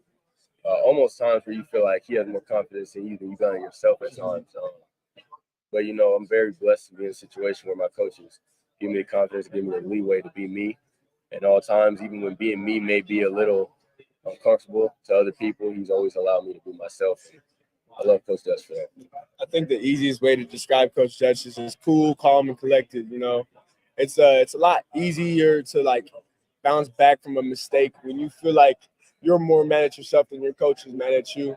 And I feel like every single time I were to mess up, I'm looking at Dutch mad at myself, and he's just telling me next play, forget about it. So it's easy to bounce back and stuff like that. And Dutch is the perfect coach to play for. I can't believe I'm quoting this, but Steve-O and Jackass once said, it's not when your parents are mad at you, it's when they're more disappointed in you. And I've told that to my mom. I don't know. I can't believe I quoted that there. Yeah, I'm not trying to harp on the past, but you're talking to somebody with a history degree. But Lamont Butler, Darius Butler, I think of Matt Bradley. You replaced Matt last year. How do you replace Lamont and Darius this year? Oh, you said Darius. You meant Darion? Darion. I'm sorry, Darion. I'm sorry. My bad. Well, I think that's what the coaches are recruiting for in terms of when they win the transfer portal. I think we have guys that if they're not Lamont and Darion, they're going to have to take on the same type of roles defensively. Darion Trammell. I'm sorry. That was my bad. Take on the same roles defensively, and I think everybody's got to, in a way, enhance their defense. And I think that's something that we've been doing well at practice already. I think Darion and Lamar are both guys that you can't replace, personality-wise, on the court-wise. But, I mean, change happens a lot, and, we're just going to have to, we're going to have to navigate that change without having Lamont Butler, who, in my opinion, is the best defensive guard in the country, blowing up every ball screen you try to set. So, I mean, it's going to be an adjustment, but we got guys on the team that are definitely ready for the challenge, and it's going to be fun to see how they kind of adapt to a new role. I have to ask it because and I'm starting to still show my age. I still think if Gordon Hayward, I love March Madness. If Gordon Hayward had hit that shot, that's like the biggest thing. I'm a New York Giants fan. I take David Tyree over anything in the 86 Mets. But Lamont Butler, and you talked about Dutch being calm, cool, and collected, and that's where I'm going with that. He didn't call a timeout. He let FAU scored. You guys went down.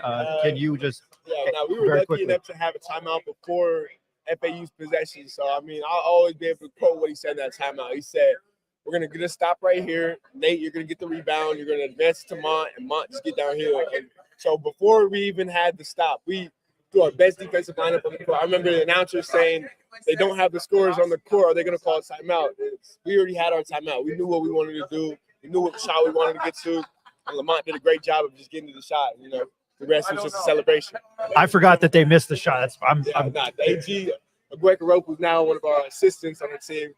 I don't know why they tried to ISO him. He's one of the best defenders I've ever seen in my life. So. I know you guys have to get going. Yeah. Miles Bird, Reese Waters, thank you guys for joining us so much. Much appreciated. Good luck to you this year. Thank you guys. Appreciate it. All right. Well, that was San Diego State, so I'm sure many of people enjoyed. I don't know. What'd you think, man? You got to be in awe. Miles Bird, man, he was impressive. I thought he was very well spoken. Reese a little softer, but two impressive players. Obviously, going to be a huge part of San Diego State this year. I think that a lot of people are questioning them. That's going to give them some motivation. I can't remember the last time San Diego State was picked fourth. I don't know. I'd have to ask. In the conference. That seems unprecedented, but just listening to Coach Dutcher on some of these interviews earlier next to us, he's saying we've got talent, but we just haven't had talent that's been in the Mountain West. So I think I expect them to be better than what they probably are. Yeah, and that they've come out on this poll and what we expect of them. So probably looking for another big year from San Diego State. They might be like that type of team like Utah State last year, where not picked as high in the rankings and then win the conference. I could see that being something like that. Yeah. No, it was very, very cool to talk to them. Quick commercial break. Hopefully Tim Miles next. This is the Pit Press Live. I'm Ryan Tamori, Jacob Neff, Rick Thompson. We're coming to you live from Resorts World in Las Vegas, Nevada.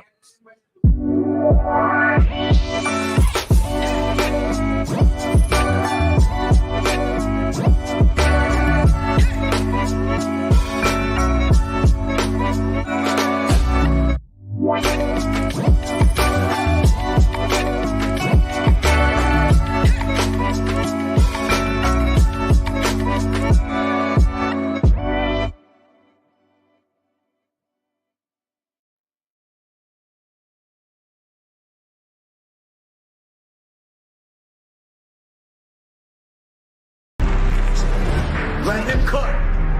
Let him cook now. Let him cook. I said let him cook.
Shawty, she calling me MVP. I be on time, it's something you ain't never seen before. They call me the Dama, really want my whole team to score.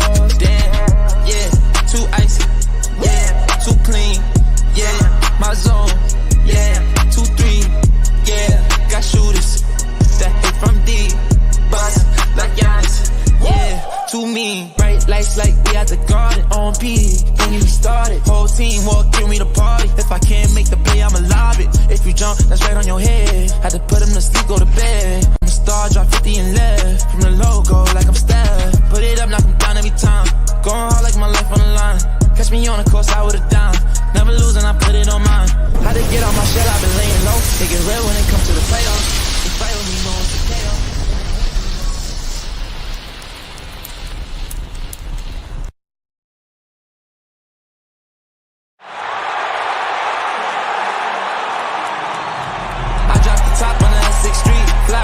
See the envy me, passing it off like CP3. Shawty, she calling me MVP. I be on time, it's something you ain't never seen before.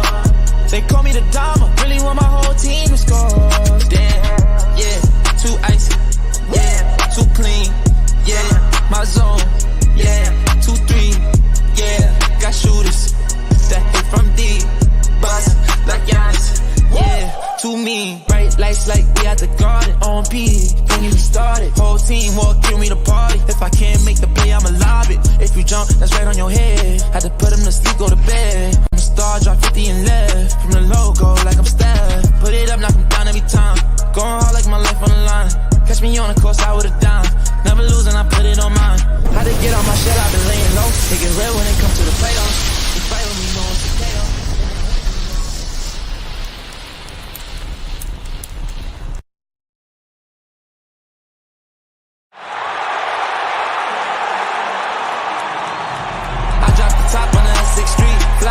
See the envy me, passing it off like CP3. Shawty, she calling me MVP. I be on time, it's something you ain't never seen before.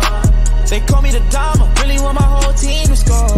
Damn, yeah, too icy, yeah, too clean, yeah, my zone, yeah, 2-3, yeah, got shooters that hit from deep, bust like Giannis, yeah, too mean, bright lights like we at the garden, on P, don't get me started, whole team walk in, we the party, if I can't make the play, I'ma lob it, if you jump, that's right on your head, had to put him to sleep, go to bed, I'm a star, drop 50 and left, from the logo, like I'm Steph, put it up, knock him down every time, going hard like my life on the line, catch me on the course, I would've down, never losing, I put it on mine, had to get out my shell, I've been laying low, they get real when it comes to the playoffs, they fight with me, going to KO.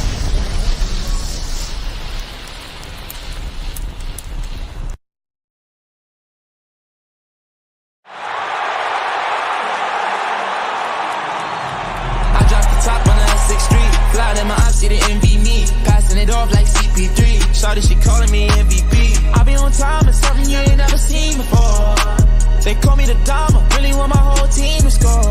Damn, yeah, too icy, yeah, too clean, yeah, my zone, yeah, 2-3, yeah, got shooters that hit from deep, bust like Giannis, yeah, too mean, bright lights like we at the garden, on P, don't get me started, whole team walk in, we the party, if I can't make the play, I'ma lob it, if you jump, that's right on your head, had to put him to sleep, go to bed, I'm a star, drop 50 and left, from the logo, like I'm Steph, put it up, knock him down every time, going hard like my life on the line, catch me on the course, I would've down, never losing, I put it on mine, had to get out my shell, I've been laying low, they get real when it comes to the playoffs, they fight with me, going to KO.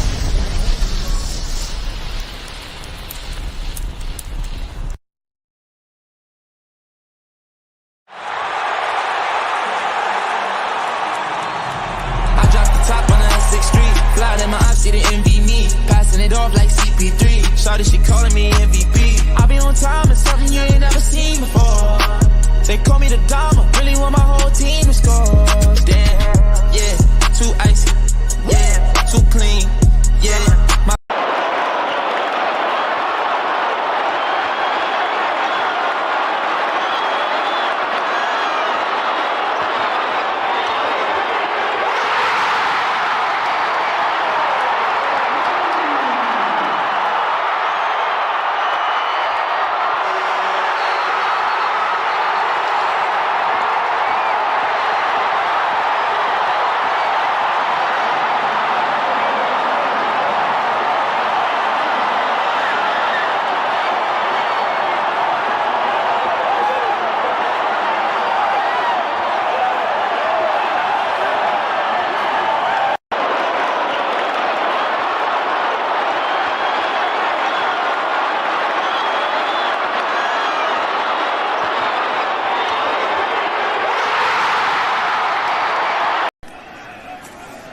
Little play fake by McCamey.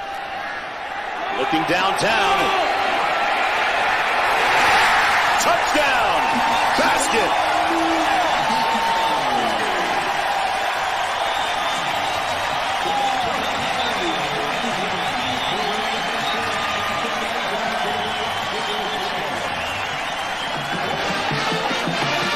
47 yards for the score.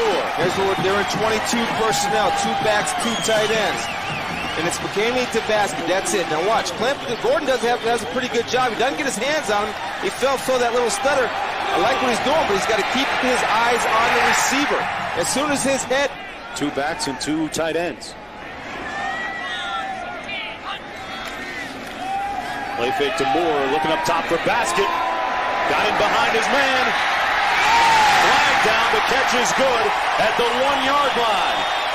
He got him behind Ernest Gordon, but it didn't matter. The basket comes up limping a little bit. Well, again, this is the only pass they've shown throwing out of this formation, what Ernest Gordon does. Now, he does a better job. I like him to be putting his hand right there. He's looking up. It's a tough call.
Let him cook.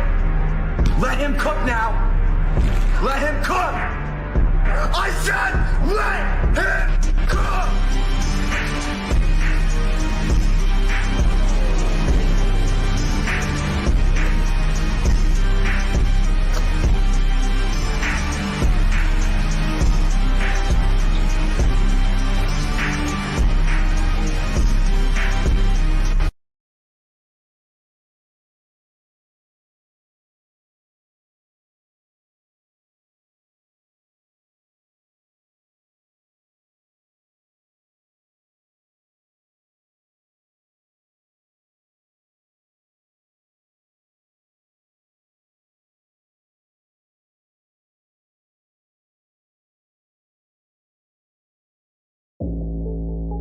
Our head coach of our local football program, Bronco Mental.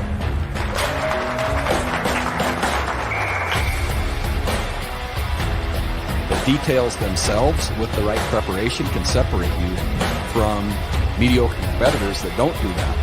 And so, yeah, the attention to detail, I think, drives the execution, or should I say brings the execution to life, especially in critical moments.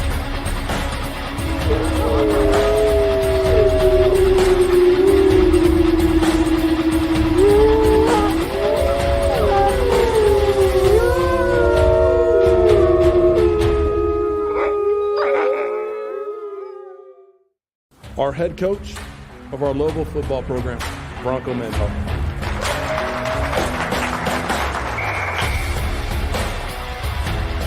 The details themselves with the right preparation can separate you from mediocre competitors that don't do that.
All right, we're back. Oh, whoa. Hey, let me fix that.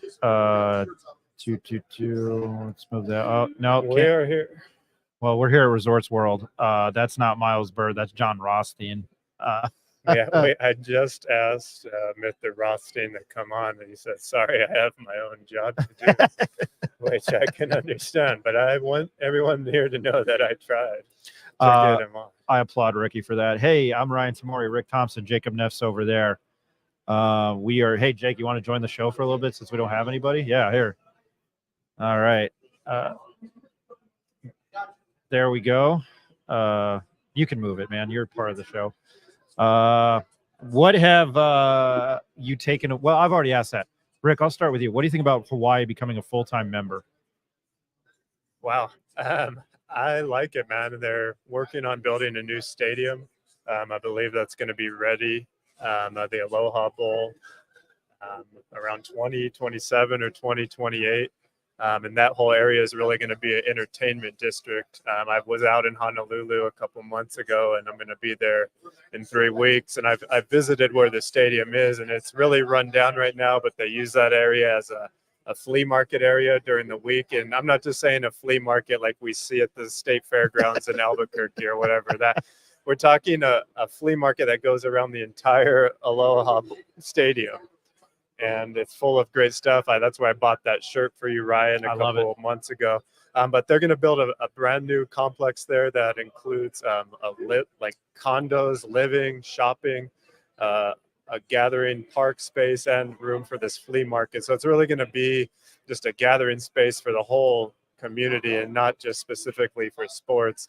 Right now, they're playing their games in a smaller football stadium called TC Chang, which is right closer to downtown Waikiki. So I'm actually going to be there for my birthday on November 9th to see UNLV and Hawaii. So I will give you down the rundown of the newest member. I love Hawaii because I can gamble on them. What's the basketball coach's name? Aaron Gannott?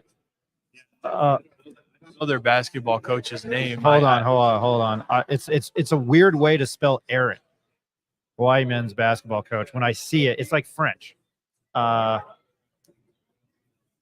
E-R-A-N, Aaron Gannott, G-A-N-O-T. Yeah, I knew once I saw it. Something that thanks for the breakdown, Ricky. I will be back in Las Vegas when you're in Hawaii for St. John's. No, UCLA and UNM. The football team plays that night against San Diego State. So double whammy on Friday, November 8th. We have not talked about this. Here's the Mountain West men's basketball preseason all Mountain West team. Is it on the back there? Oh, damn it. It's not on the back there. You can on the floor. There we go. On the team. It's on the floor. Okay. Alvaro Cardenas, Tyson Degenhart, Omar Stanley from Boise Boise. I don't think Eddie Dunn's listening. We're done with his bullshit. Nick Davidson from Nevada. Nick Clifford from Colorado State. Donovan Dent. Nelly Jr. Joseph from UNM. Reese Waters from San Diego State. Dean Thomas Jr. from UNLV. Ian Martinez, guard from Utah State. Neff, I'll start with you. I mean, it's preseason. Yeah, I mean, I think those guys are all very worthy of making that list. Did Rob Whaley make it? That's a little crazy to me. I think that he probably should have made that team after what we saw last year.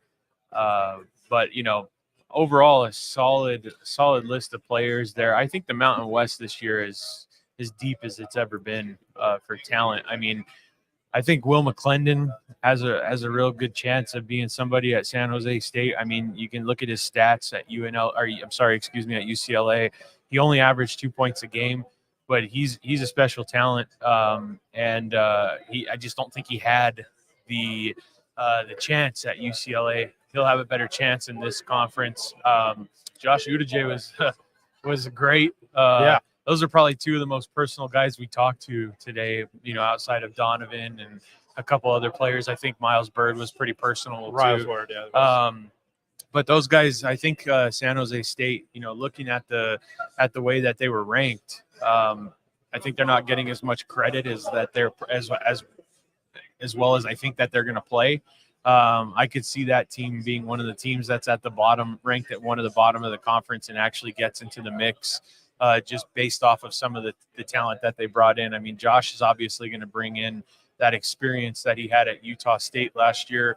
So I would be surprised if San Jose State finishes last like they have them. I think they're third to last or something like that based off that list that we saw. They're a team that I think could be a surprise. But overall, I think, most of the guys that we expected to be on that list are on there. There's just a couple people missing. But, of course, the list can't be 10 to 12 players long, and I get that, but it's a solid conference. It's 10 players. 10 players, yeah. I mean, it makes sense. And if I really had to pick the top 5 out of how many did they list there? 10, which is kind of interesting. 10. I give 10 for all conference, but I guess it's accounting for the 2 teams. I'm looking at DJ Thomas and Dent. I think to both make it. I think they're the 2 best guards in the conference, head and shoulders above any other guards. And then you look at Nick Davidson from Nevada. He had a broken collarbone, I believe, half the year last year. He got new contacts. He said he can finally see and can hit threes. I expect him to be up there. Nate Clifford, who tested the draft waters just a few months ago, I think is the best defender in the league. And then my 5th, who am I forgetting? I would think Mr. Ian Martinez, who is about, I think, to come over here and chat with us, would be my on my all-conference team as well. So let's see if he comes by here. He is on it. Or not. We'll find out here in a second. I guess they have another stop, but he's passing by. We're efforting Utah State as well. Hopefully, Ian Martinez returning. You can sit back down, guard. We'll be back for some conversation here. But I think when I look at Utah State, there's still going to be a lot of doubters as there was last year. Brand new coach Jared Calhoun coming in from Youngstown State, I believe it was, where he turned things around rather quickly. Drake Allen is also here today. He's a transfer from Utah Valley State, but has also played at another Utah school, South Utah or something. So he's making the full tour around Utah, and we'll see what he does here for the Aggies this year. But I really like Martinez's game. To me, he was already one of the best players in conference last year. Whenever you are ready, yeah. We're going to take Ian Martinez, Drake Allen, and Jared Calhoun, head coach of Utah State. What was I going to ask you, Jake, really quickly? What do you know about Jared Calhoun from Youngstown State? Yeah, so he plays an up-tempo offense. He's always been an offensive-minded coach, and I think what you'll see with his style, that's really going to benefit Ian, just based off of his style of play. So knowing that he's coming into the conference, I think it makes it even deeper. I think Ian's going to thrive in that offense, being able to be free, loose. I know they're ready to come on, so I'm going to move here and let these guys go at it. They're going to join us right now.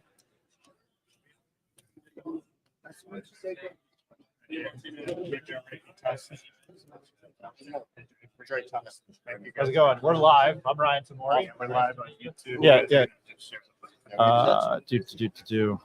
And feel free to grab it, move it. Appreciate you. Do what you need to do. Ian Martinez, Drake Allen from Utah State. Let me fix this real quick. I'll start with you. Yeah, perfect. Ian, I'll start with you just from the standpoint of what Utah State did last year. If there's ever such thing as shocking the world in college basketball, you guys did it. What did you learn from last year? Oh man, I've never been a part of a team that, got along so well like that. So I think that was like our biggest factor. Like the summer was hard. We had a lot of new guys, so we had to come together quickly. And, people picked us 9th in the conference as well. So it was just like adding more fuel to the fire. Like all the guys that came in there, we already had something to prove to, for whatever reason we were doing it. But, just having all of them buy in to what coach wanted us to do made it a lot easier. And so, yeah, it was one of the funnest year I've been part of so far. We talked to your old teammate, Joshua Duje, who stopped by and graced us with his presence. And I could just hear the same type of expression in his voice about how special last year was and what you guys built. What are you trying to instill in these new guys like Drake, based on what you learned? What kind of leadership role are you going to play this year that maybe you hadn't last year? And what are you going to do to teach these new guys the way? One of my roles is to keep uplifting every guy in the team and just bringing the team together. Since I knew that was one of our biggest factors for last year, like during the recruiting process, I was thankful that, AD and the coaches also trusted us to, help to bring in people that will fit in that type of program.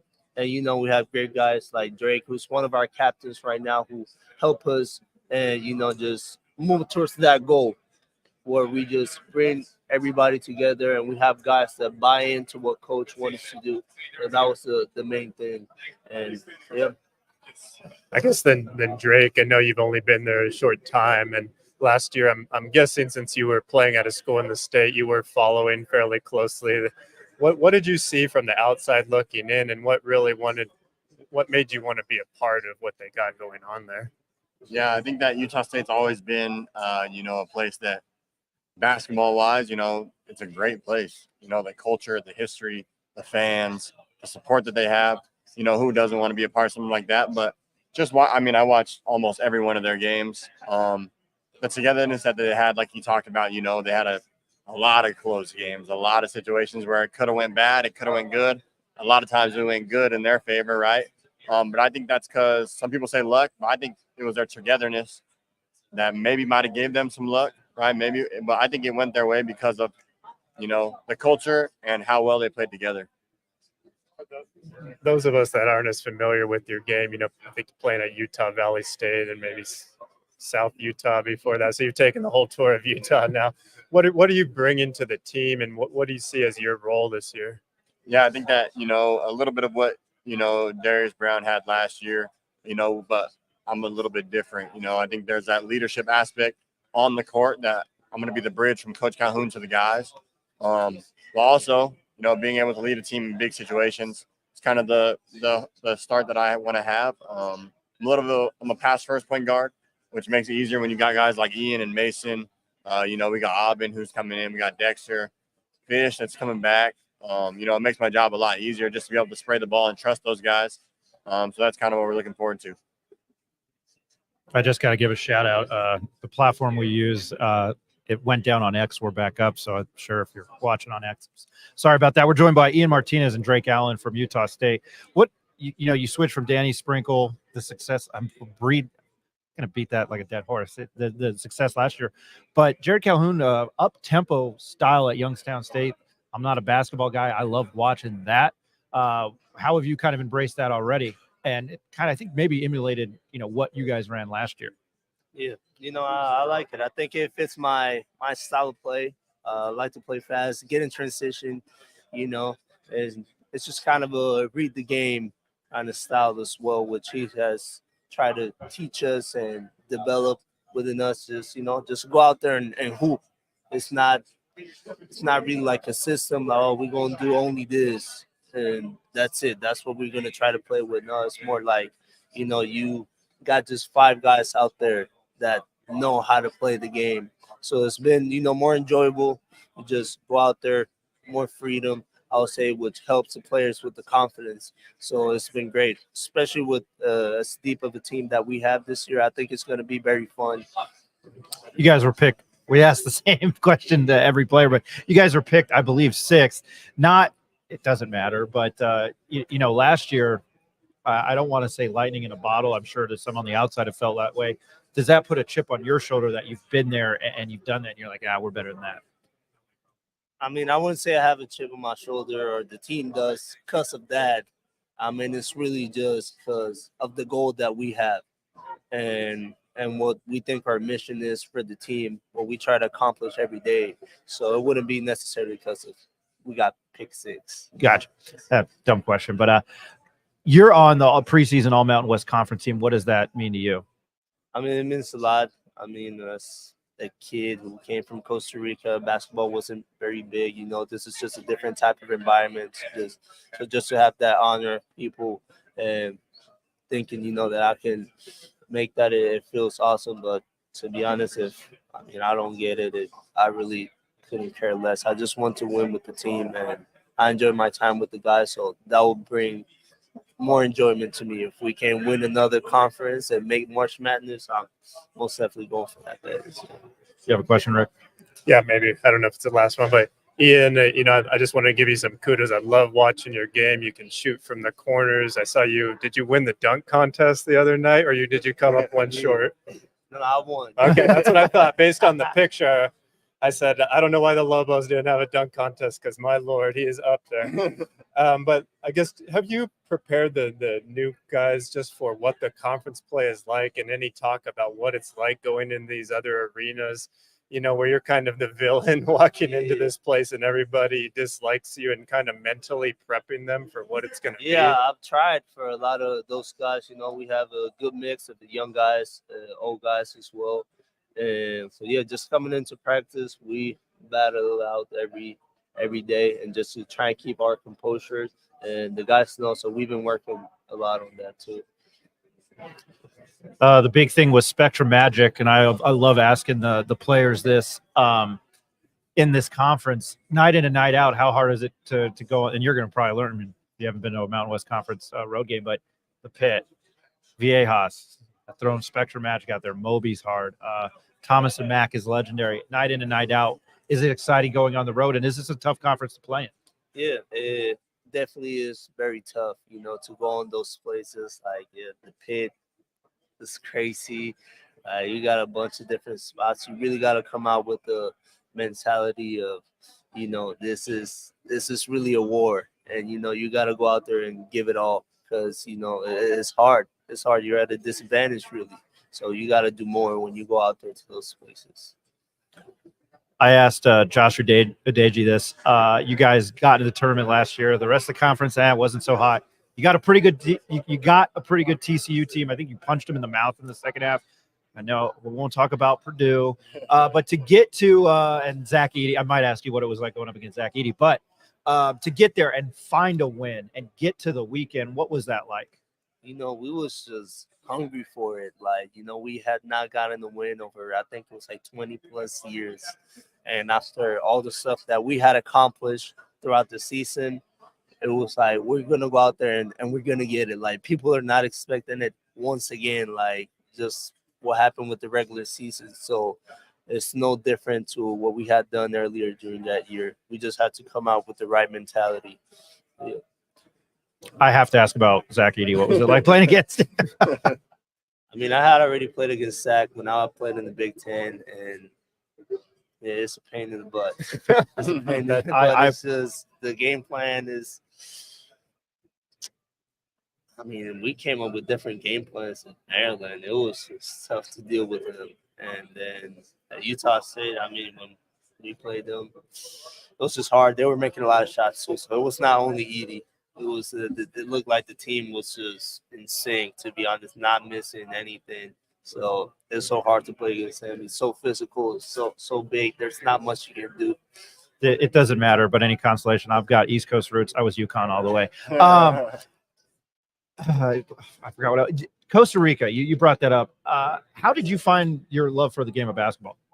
It's just through my family. We're a basketball family. Both of my parents played, for the national team, and my dad played in college in Puerto Rico, American University as well. And just seeing the passion that both of them had just for the game and where the game took them, it kind of just installed that love for me. Like I've played basketball for, as long as I've been alive, just every memory since I had memory. I've always had a basketball on my side. So, yeah, it's just part of us. And Drake, you played at a few different places now. Obviously, you've probably been playing your basketball your whole life as well, or you wouldn't be here. Can you talk a little bit about working with Coach Calhoun so far and just the effect he's had on your game and how you think it's, going to push you to this season? Yeah, Coach Calhoun is a great coach. I could say that, and I haven't even played a game for him, really a legit game. But just the confidence that he instills in all of his players, I mean, it changes everything. There's a lot of coaches, I think, that tear people down or say, hey, maybe don't shoot that shot, right? He's not that kind of coach. If you're open, he wants you to shoot it, right? If somebody else is open, he wants you to move the ball. And I think we haven't had a problem with that. We're a very unselfish team. Coach Calhoun is giving us all the confidence we need. He's actually letting us play pretty free, which is, at times, a little bit challenging to learn, but we're getting it and we're putting the pieces together. We're understanding who does what our roles are. And Coach Calhoun is letting us basically figure that out for ourselves. So he's letting us play very free. He's putting it, we're going to be a player-led team. He harps on that all the time. He's there when we need him. But when it comes down out there on the court, these are the guys that we're playing with, and we're going to look out for each other. Ian Martinez and Drake Allen from Utah State. Obviously, Ian Martinez, they are the defending regular season Mountain West Conference champions. We appreciate you joining us on the Pit Press Live. We're out of Albuquerque, obviously. We try to remain objective. I've been doing journalism a long time, and I haven't loved this. And I went to UNM, and I wrote for the student newspaper. The two guys from UNLV I loved watching. I loved watching you guys last year, so I appreciate your time and joining us on the show, man.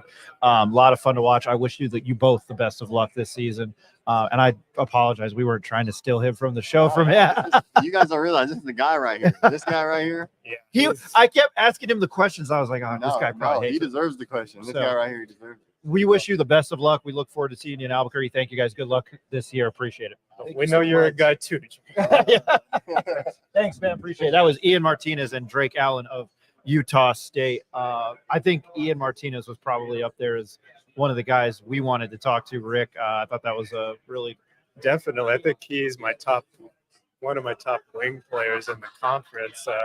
Him and Nick Clifford. I don't know if we're considering them wings, but I think easily for me, Mr. Martinez is probably the most well-rounded wing of shooting. He won the dunk contest, as I mentioned the other night. He's just a complete athlete. Yeah, we're hoping to get Jared Calhoun on. I think that guy's a media member. Okay. I believe that's Jared Calhoun of Utah State talking right there. It was. I don't know. We have Tim Miles lined up. We will be talking to Colorado State, hopefully Boise State. I'm waiting for Joe Scott from Air Force. Sundax Wicks in Wyoming is with Field of 68. We're going to take another commercial break, and then we'll be back again. We're live at Mountain West Conference Media Days for basketball at beautiful Las Vegas, Nevada at Resorts World. We'll be right back.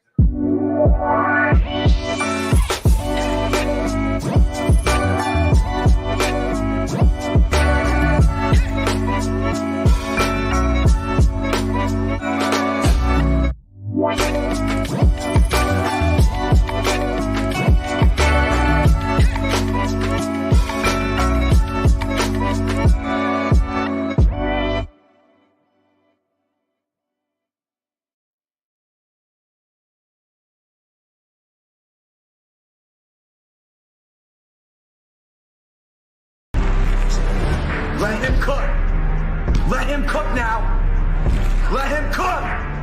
I said let him cook.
Our head coach of our local football program, Bronco Mental.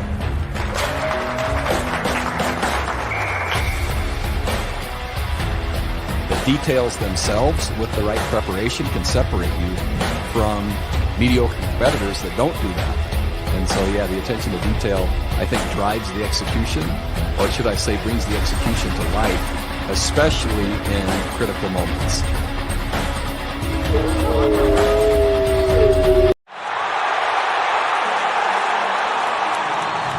I dropped the top on the 6th Street. Fly in my eyes, see the envy me. Passing it off like CP3. Shawty, she calling me MVP. I be on time, it's something you ain't never seen before. They call me the Dama, really want my whole team to score. Damn, yeah, too icy, yeah, too clean, yeah, my zone, yeah, 2-3, yeah, got shooters that hit from deep, bust like Giannis, yeah, too mean. Bright lights like we at the garden, on P, when we started, whole team walk through me to party. If I can't make the play, I'ma lob it. If you jump, that's right on your head. Had to put him to sleep, go to bed. I'm the star, drop 50 and left. From the logo, like I'm Steph. Put it up, knock him down every time. Going hard like my life on the line. Catch me on the course, I would've dimed. Never losing, I put it on mine. Had to get on my shit, I've been laying low. They get real when it comes to the playoffs. You fight with me, know it's a KO.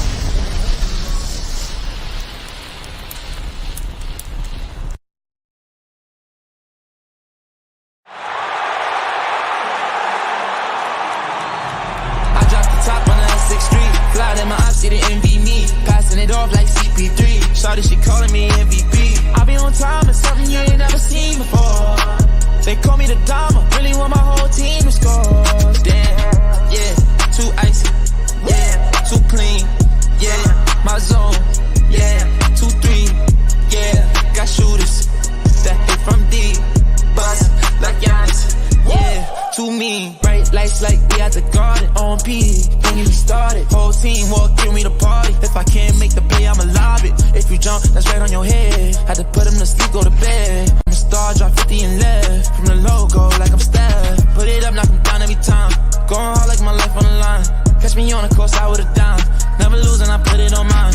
Had to get on my shit, I've been laying low. They get real when it comes to the playoffs. You fight with me, know it's a KO.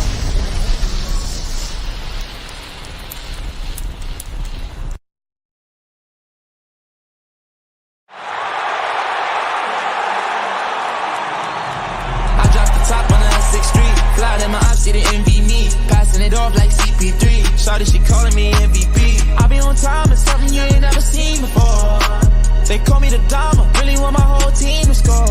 Damn, yeah, too icy, yeah, too clean, yeah, my zone, yeah, 2-3, yeah, got shooters that hit from deep, bust like Giannis, yeah, too mean. Bright lights like we at the garden, on P, when we started, whole team walk through me to party. If I can't make the play, I'ma lob it. If you jump, that's right on your head. Had to put him to sleep, go to bed. I'm a star, drop 50 and left. From the logo, like I'm Steph. Put it up, knock him down every time. Going hard like my life on the line. Catch me on the course, I would've dimed. Never losing, I put it on mine. Had to get on my shit, I've been laying low. They get real when it comes to the playoffs. You fight with me, know it's a KO.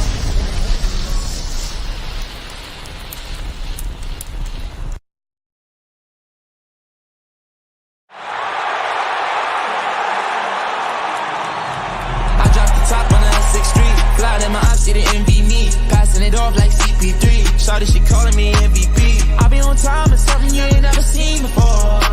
They call me the Dama, really want my whole team to score. Damn, yeah, too icy, yeah, too clean, yeah, my zone, yeah, 2-3, yeah, got shooters that hit from deep, bust like Giannis, yeah, too mean. Bright lights like we at the garden, on P, when we started, whole team walk through me to party. If I can't make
Let him cook. Let him cook now. Let him cook. I said let him cook.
All right, we are back on the Pit Press Live. Let me fix the camera there. Jacob's joining me on this conversation. He's the new head coach of the Utah State men's basketball team, and he comes from Youngstown State, which is a team Jacob and I loved watching for other reasons we won't talk about on the show.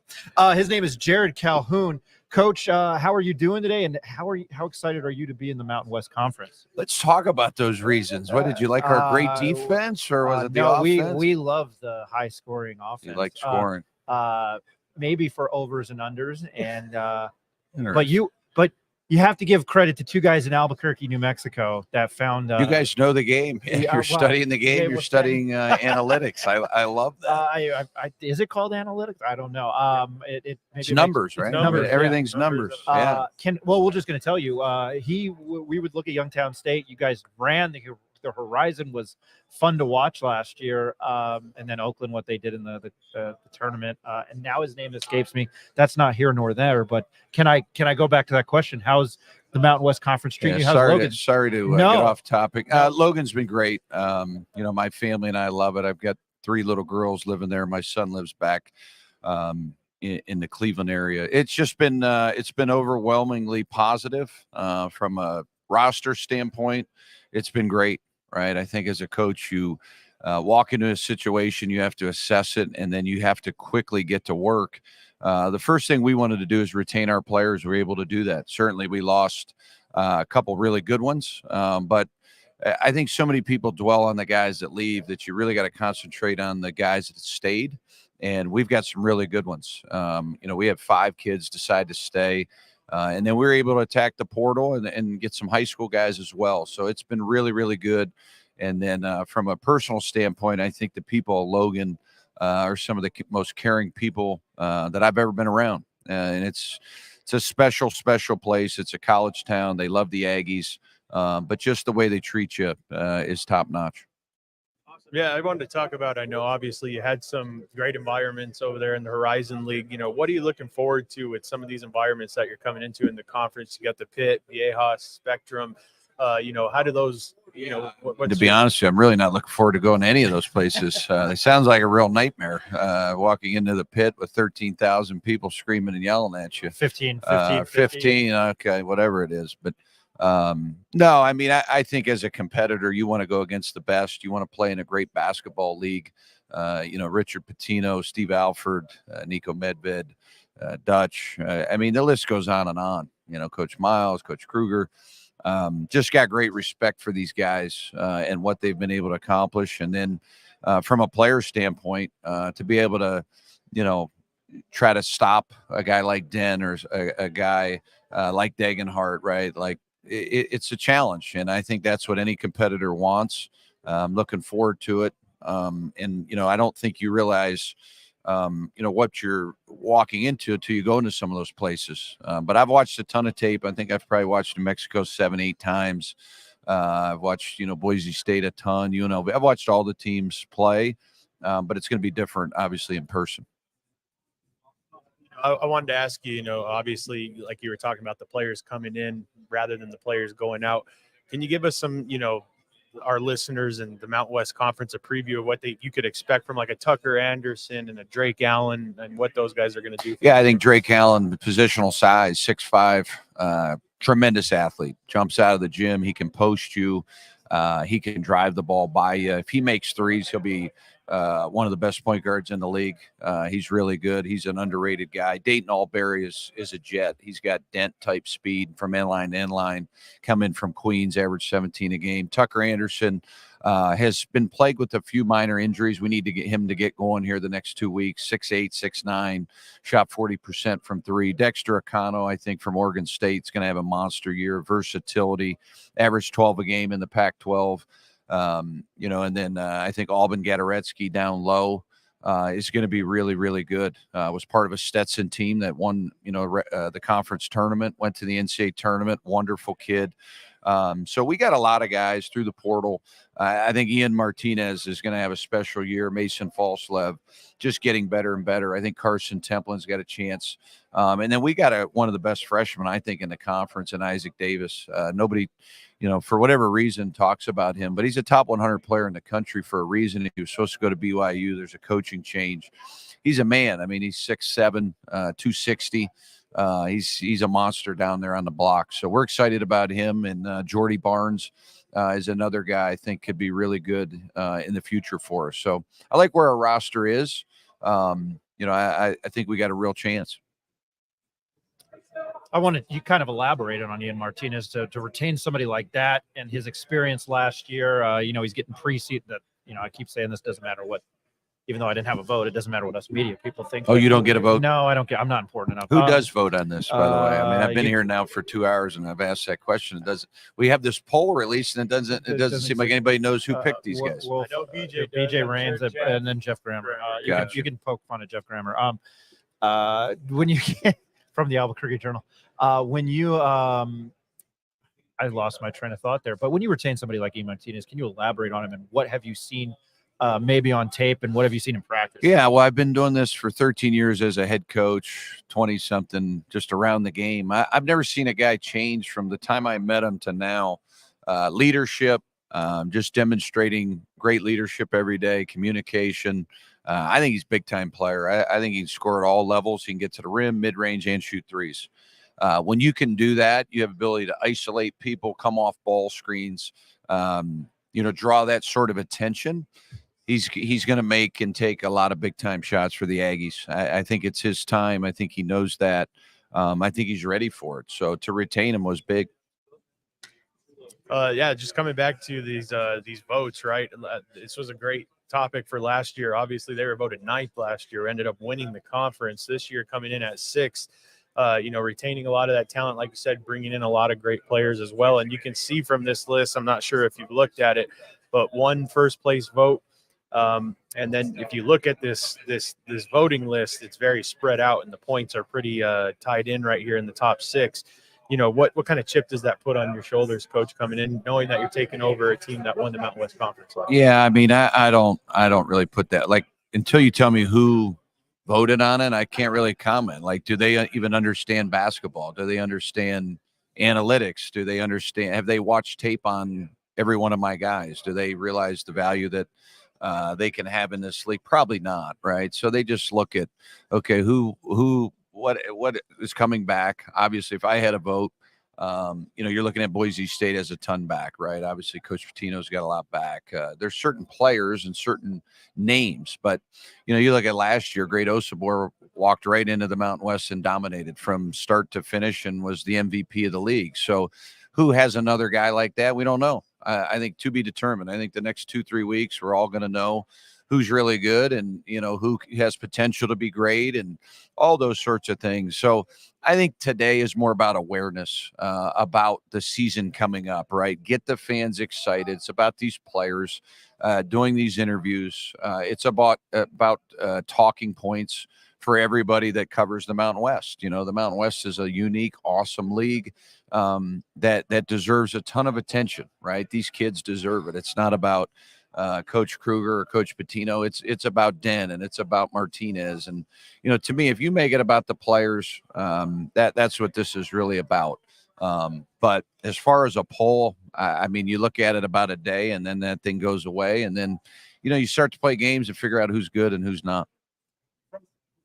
From an outsider looking in, you know, you see the Mountain West get 6 teams in last year.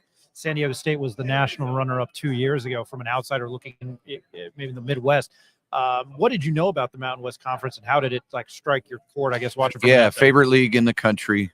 Stayed up every night, watched. I can't tell you how many games. Dreamed of coaching in this conference. To be honest with you, really the last 3 years.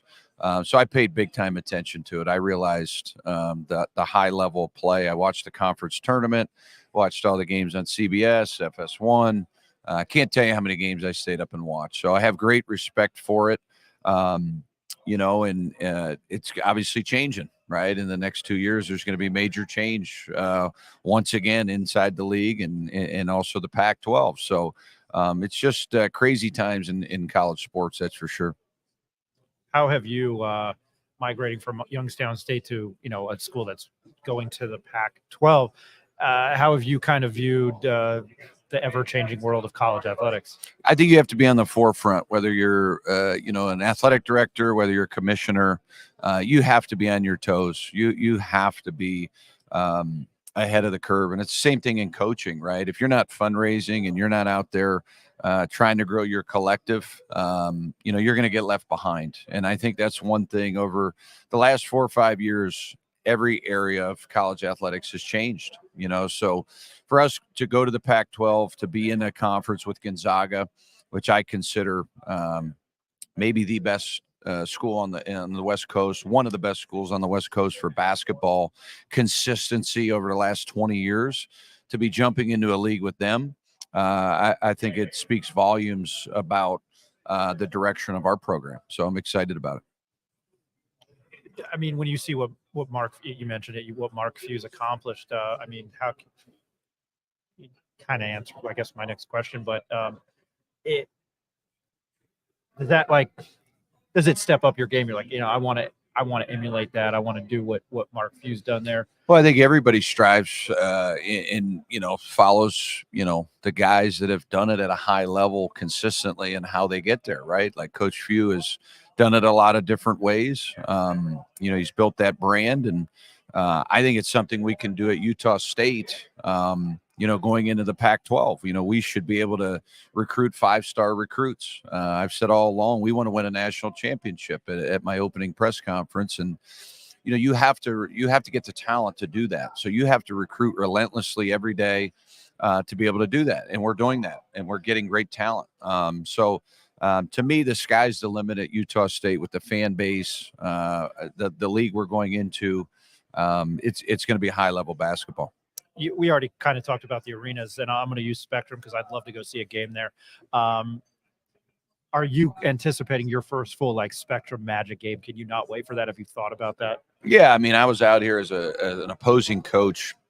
It was like mid-December, last game before the break. It was my first year at Youngstown State, and we just lost, and we're 2-11. What a miserable experience. To top off our non-conference. Welcome to Division I basketball. So now you fast forward how many years later. It's going to be really neat. I've met a lot of good friends already. Can't wait to see them screaming and yelling at the Spectrum. And really, it's that student section, the herd. I mean, it's just it's an electric thing. Very few people have it. I think that's what makes us more unique than anybody in the league. I don't know if there's a student body that loves basketball like ours. No, I think I don't know. I think that's a great answer. I mean, I remember when Utah State was in the WAC and Viejas was coming up with their student section in the show. So I have much respect for what Utah State's accomplished. His name is Jared Calhoun from Utah State University. He's the new men's basketball head coach. Coach, we appreciate your time joining us here on the Pit Press Live, and we look forward to watching your team this year, and we wish you the best of luck. Thanks for having me, guys. Appreciate it. Thank you very much. Yep. Thanks, See you. All right. We will take a quick commercial break, and we will be right back again.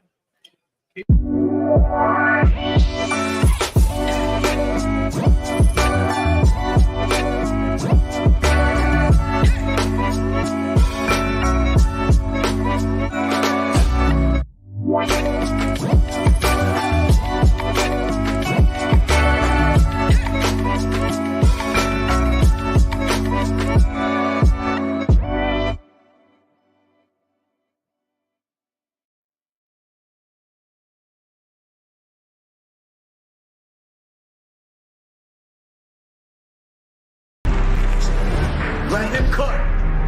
Let him cook now. Let him cook.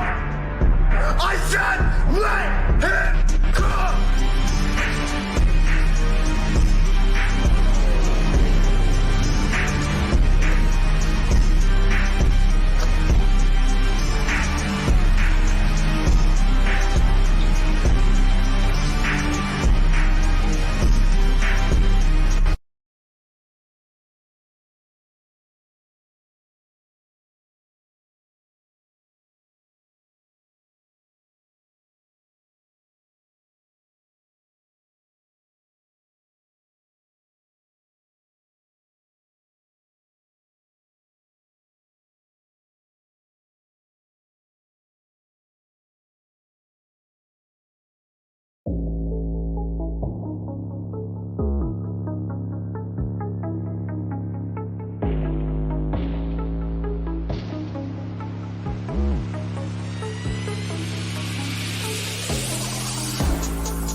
Let him cook. Let him cook now. Let him cook. I said let him cook.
All right, we're let me turn the volume up there for you, Jacob. Sorry. All right, we're back on the show with the University of Wyoming Cowboys. It's Kobe Newton and Cole Henry, and we'll talk about their head coach. But first off, I got to ask you guys, how's Media Day treating you thus far? It's been awesome. It's been an incredible experience.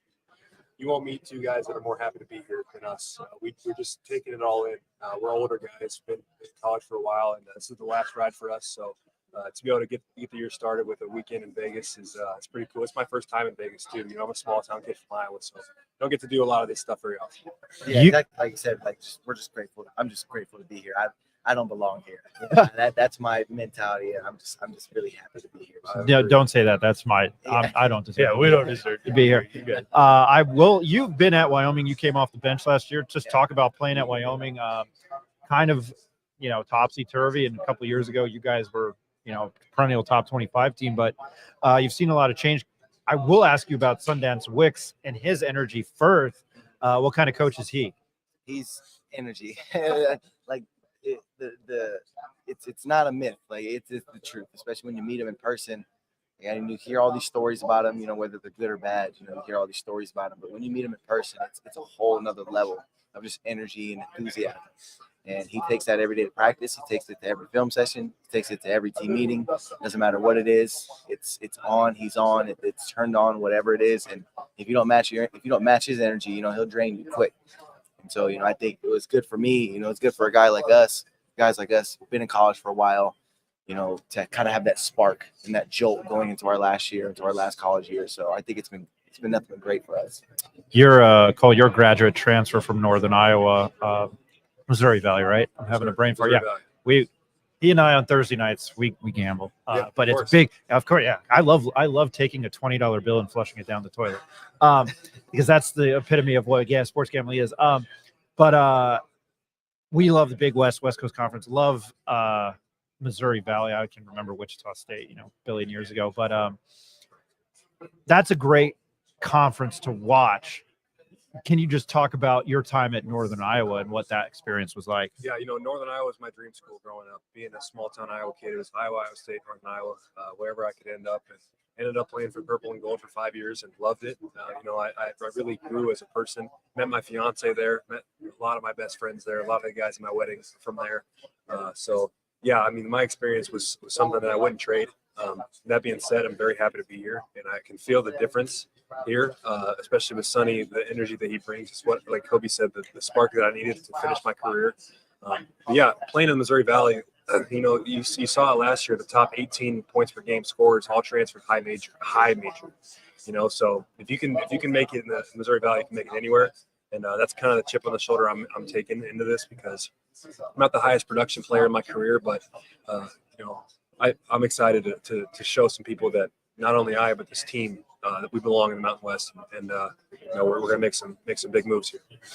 Yeah, so just I wanted to chime in here. Obviously, you played in some great environments, and Kobe, you've already experienced these type of environments. How do you think, those environments in the Missouri Valley match up to some of these ones? I know you haven't been able to, step foot and play in these arenas right now, but just from what you've seen on TV or what you know of these, how do you think they compare to each other? The Missouri Valley is kind of hit and miss with the fan bases.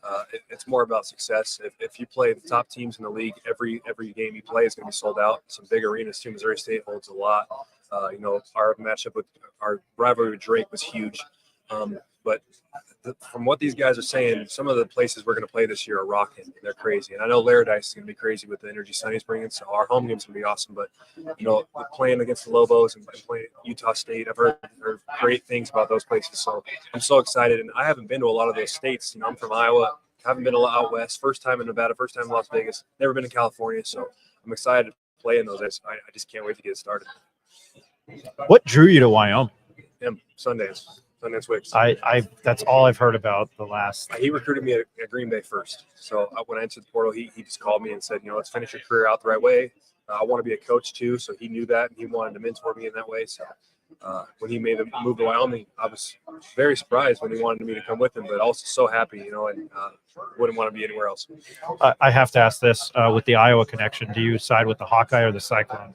What do you say? I know you went to Northern Iowa, but do you side with the Iowa State or Iowa? So it's a house divided in my family. I'm Iowa State. but at the same time, I have friends that play basketball and play football on both. So I root for both teams on Saturdays because I've got friends that play basketball and football. So my fiance graduated from Iowa State, so we'll probably be a cycling family if I really live in Iowa. It was more of the Iowa punter joke. That's where I was going with that. So, Neff, do you have anything? Yeah, no, Obi. So, obviously coming off the bench last year, had a great shooting clip from outside. How's the game transforming? How's it coming up? What's the team look like coming into the season? Well, I'm excited. Teams, we're still gelling. We're still figuring out nicks and knacks, but I mean that's common, especially when your head coach gets the job in May. We started probably later than any team in the conference in terms of getting our guys all on one page and all in one practice. But coming off the bench last year was a great experience. It gave me a lot of experience of what this league is about, the talent that you're going to face in the league, the environment you're going to have to play in. I shot the ball pretty well, and I feel like that'll continue to be the major part of my game is being a floor spacer. But, Sundance has given me a lot of confidence to also come off some ball screens and make reads and put the ball in my hands a little bit more, But at the end of the day, it's still going to come down to me just defending my butt off every night and shooting the ball at a high clip. That's just what I do best. And he always says, be great at what you're good at and don't try to be good at what you're bad at. So that's just something I try to yeah, that's a Sonny quote. That's right out of his book. So that's something that I try to do, and that's something I try to amplify myself. It sounds like we're going to get a lot of Sonny quotes, and I can't wait to talk to him because I'm sure we'll be able to have that conversation and act like we've known him for a while too. But just looking at these preseason polls, and I'm sure you guys are sick of hearing about this already for today. We don't vote on this, but seeing you guys down here at 9th, obviously last year Utah State ranked 9th in the conference, won the conference. What kind of motivation does that give you guys from the 9th, being predicted to be 9th in the conference and knowing that a team last year in this conference was projected 9th and won? It's obviously an extra boost of motivation. I would say for guys like us, we've always had that. We've always had an extra chip on our shoulder. For me, I'm a JUCO kid. So I was always kind of overlooked. So I always had to have a chip on my shoulder. So it's nothing new for me personally. And a lot of our guys in our team have that same type of chip, maybe being overlooked or coming from somewhere that they think they can be better at. So I think for us, it would be a good thing. Sometimes when you have too high of expectations, it can go bad. Sometimes when you have low expectations, you could shock the world. That's what Utah State did last year. And, maybe it's just something with the number 9 seed. Who knows? Sonny will say the same thing. We like being number 9. We like being lower because it just gives us more ground to prove that we're not that, right? And everyone loves a Cinderella story. So if we're at Vegas on Sunday in March playing for a conference championship game, no one would have picked us to begin the season, and we love that part about it because it's a big, screw you to the people that didn't think so. So hopefully we can make that happen because that'd be a great moment. I have to go to this, Kobe. You at Fullerton College, 173 pointers. Last year, you were 25 of 51 from 3. That's 49%. I don't care. That's insane. I mean, how I don't know. When you get on the court, are you just feeling it, or is that something I don't know what I'm trying to ask. It's just repetitions. I mean, at the end of the day, it's just going in the gym every night, get shot after shot after shot after shot up. It's just all muscle memory. You get to a point where it's just ingrained into your muscles. It's ingrained into your body to be able to shoot the ball. And I think every shooter was born to kind of be able to shoot. I don't think there's some people who can shoot the ball, but there's some people who are just snipers. And I've always kind of thought of myself as I was blessed to be able to just have a good touch with the ball and have soft hands and be able to shoot the ball. And obviously at Fullerton, had a lot of freedom with Perry, so I was putting them up. But last year, I mean, I kind of got derailed by a MRSA infection, so I wasn't able to finish my season out, which was unfortunate. But sorry to hear that. Yeah, but no, I mean, those first, 10, 11 games that I played, I felt like I was shooting the ball great. I thought I was going to end up being one of the best shooters in the country. When he shoots in practice, everyone knows it's going to hit. Well, I'm sure that provides the confidence to get him the ball, obviously, and you like to see that. Cole, give us a little bit of a preview, since for people that have already seen Kobe play in the conference. Give us an idea of what your game looks like and kind of who you emulated off of. I love to pass. Passing is a huge thing for me. So if he's open, I'm looking for him, in the corner, hitting those threes for me.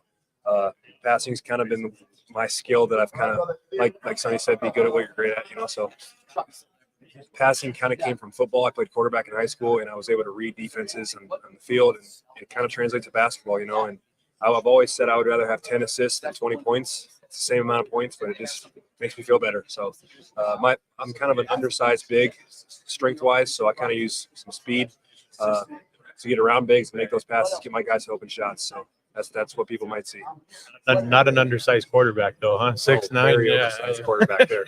Did you get any looks? Yeah, a little bit. I just kind of turned everyone away because I was always basketball. I played football because my friends played it, and I wanted to be that leader for them.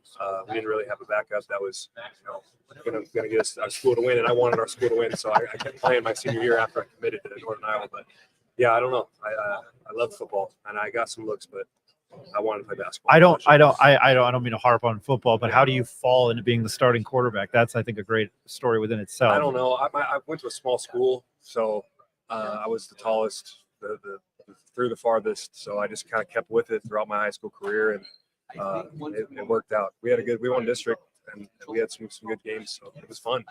Football was fun. I heard, I think Coach Wicks mentioned a Laramie man. So I'm all about like, hey, he's a Michigan man. I don't know what the hell that means. What is a Laramie man? I think he said, yeah. You've been there only a short time, but when you hear that, I'll tell you what, I'm from Iowa, and I love to fish and hunt, so I fit in the Laramie. I mean, I go to the mountains every Sunday and go fishing in the streams, catch some trout, get the beautiful sun in the air and the mountain air. So that might be a Laramie man, a guy that can relax and go out to the mountains and have peace. There's enjoy the nature. Different than Vegas. Yeah. Enjoy nature. What to not go from a football question to playing, I guess, Who Wants to Be a Millionaire or Jeopardy, but what can fans expect out of Wyoming? There's been some change, but it's sometimes going to Arena Auditorium has been a hard place to win. What can fans expect not only around the Mountain West but in Laradice? Sonny said this year we're going to be more of a 90s throwback team. A team that plays physical. I hope I don't mean to interrupt you. I loved hearing that. Yeah. And Rick, I hope he heard that you're going to be a 90s team. I'm sorry to interrupt you. Sonny, no, you're good. Sonny will say that as well. And one of our questions earlier asked me the team in the 90s we would think of, and I say the Bad Boys Pistons. We're old, we're experienced, and we're pissed off. Really, I mean the rankings and the people that have undercut us and stuff. So we're definitely looking to turn some heads and be like, oh, those boys at Wyoming they're physical and they're mean and they're real. That's what we want.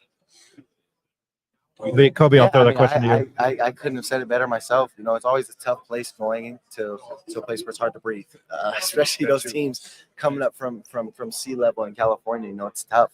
You got guys that have to hit the oxygen tank during timeouts, and so it's definitely an advantage that we'd like to use to our advantage. And I think just having that advantageous edge for us, it'll make it almost intimidating to come into Laramie. There's been some teams, won't say any names, but there's been some teams that have avoided coming to Laramie in the past couple of years because they knew that it's a tough game.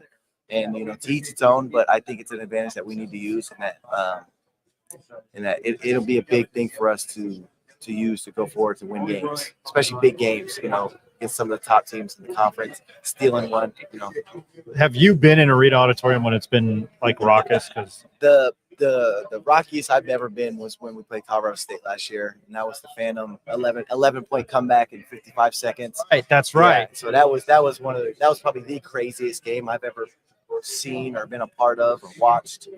But that's the rockiest I've ever seen. I think with Wicks, he'll do a great job of getting students back, which is, if we get our students back, that'll help out astronomically with our fan base and just the noise level in general. Because when that place gets rocking, he gets rocking for sure. That game was on Mountain West Network, and we saw it happen.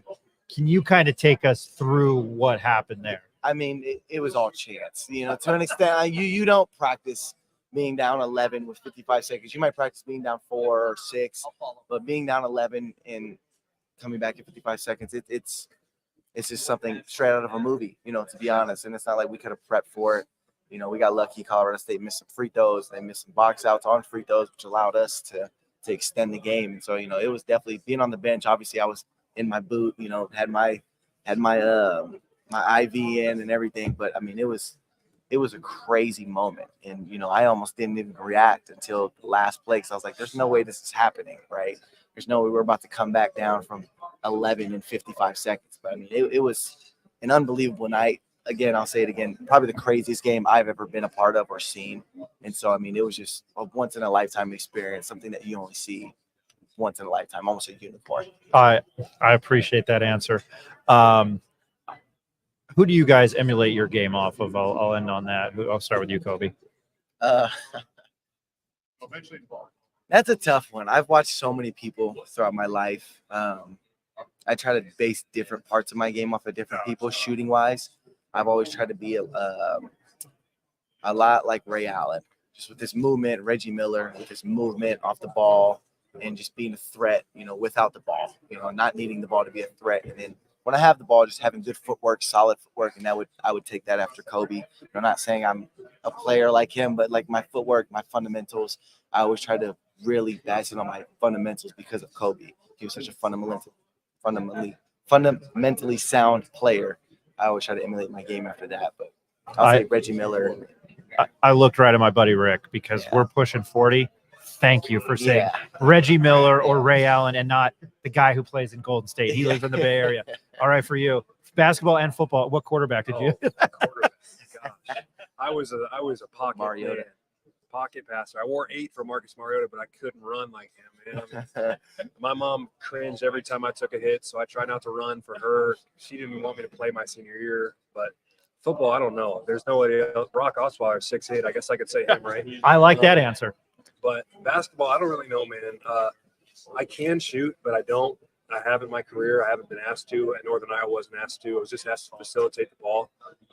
So I can't say Jokic because, you know, he scores way more than me. So I don't really know. I mean, I like to play defense a lot. Mountain West is a tough defensive conference, so I learned a lot about defense in the Mountain West. My passing comes from football, so I would say I'm unique.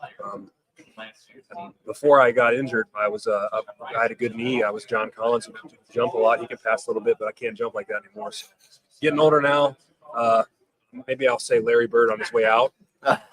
Maybe that's who I remind people of, but I'm not sure.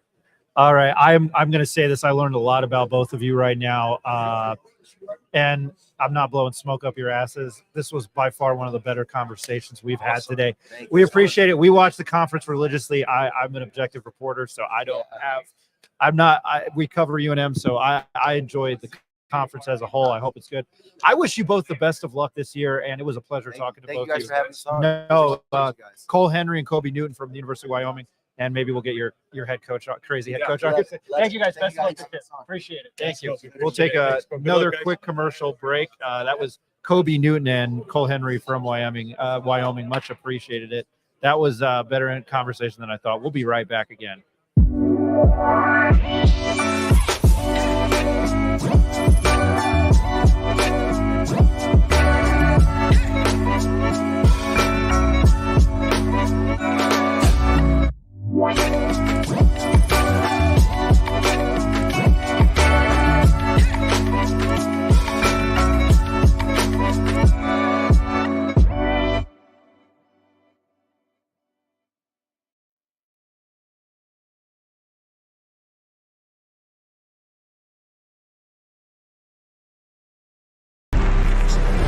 Let him cook. Let him cook now. Let him cook. I said let him cook.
All right, welcome back to the Pit Press Live. If you haven't gotten tired of hearing my name, God, it's only 11:30. I'm joined by Rick Thompson, two-time offensive state lineman for San Juan Mendoza, and an MVP of a Filipino rec league in NoCal. We're joined by Colorado State now, Nick Clifford and Jalen Lake. How you guys doing today? Doing good. Sorry, I should have said, hey, you take the question first, man. My bad. Jalen, you go first. Oh no, I'm feeling good. I'm excited to be here. I'm excited for this upcoming season. And I'm same way. I feel good, glad to be here, and just trying to make the most of this day. And Nick, you on the all conference preseason team here, like I think expected. Go ahead, my bad. I'm being cut off here, but as we all expected you to be, for you, do you even care about that? We know you have greater goals, the NBA and being one of the best players in this conference, but does being named to that preseason team validate some of the work you've put into this point, that you've at least been recognized as one of the best in the conference? Yeah, most definitely. I mean, it's always a great honor to be recognized. It's not something that I really care about at all, honestly. Especially preseason rankings, I don't think those matter at all. You got to go prove it on the court each and every night, and so that's really what I'm focused on. But definitely a cool accolade to have, I guess. And we know, you went to some NBA camps this year. I see though, is that a Kobe tattoo on your arm? Can you talk to us a little bit, maybe about some players you've watched growing up and parts of their games you might have taken to, add to your game? Because when I look at you, I see someone that can defend maybe 4 positions on the court and has really developed their game over the last few years. So just where have you developed and where do you see yourself going this year? Yeah, Kobe's my favorite player all time. So I just watched him a lot growing up, just trying to take bits and pieces of his game, his mentality, and just try and apply that to myself. His work ethic is unmatched. So I try and not emulate it to the same level that he did it, but try and take parts of that to put into myself. But yeah, this year I think, a big thing for me was just getting bigger and stronger and being more physical, becoming more intelligent and smarter, just seeing the game from a different lens, being an older guy. And so I got to be more efficient this year, and just everything has to be better. So I've just been taking all that into consideration this offseason and just trying to make my game more well-rounded. And Jalen, I know they believe this is your third or this is your 4th year as a senior now. Can you kind of talk about your development, maybe as a freshman to where you are now as a senior, being a leader, being here at media days? What are you trying to preach to some of the newcomers on the team about the culture and what the expectation is? Yeah, like you said, when I came in as a freshman, I had a lot of really good vets that helped me, guys like Isaiah Stevens, David Roddy.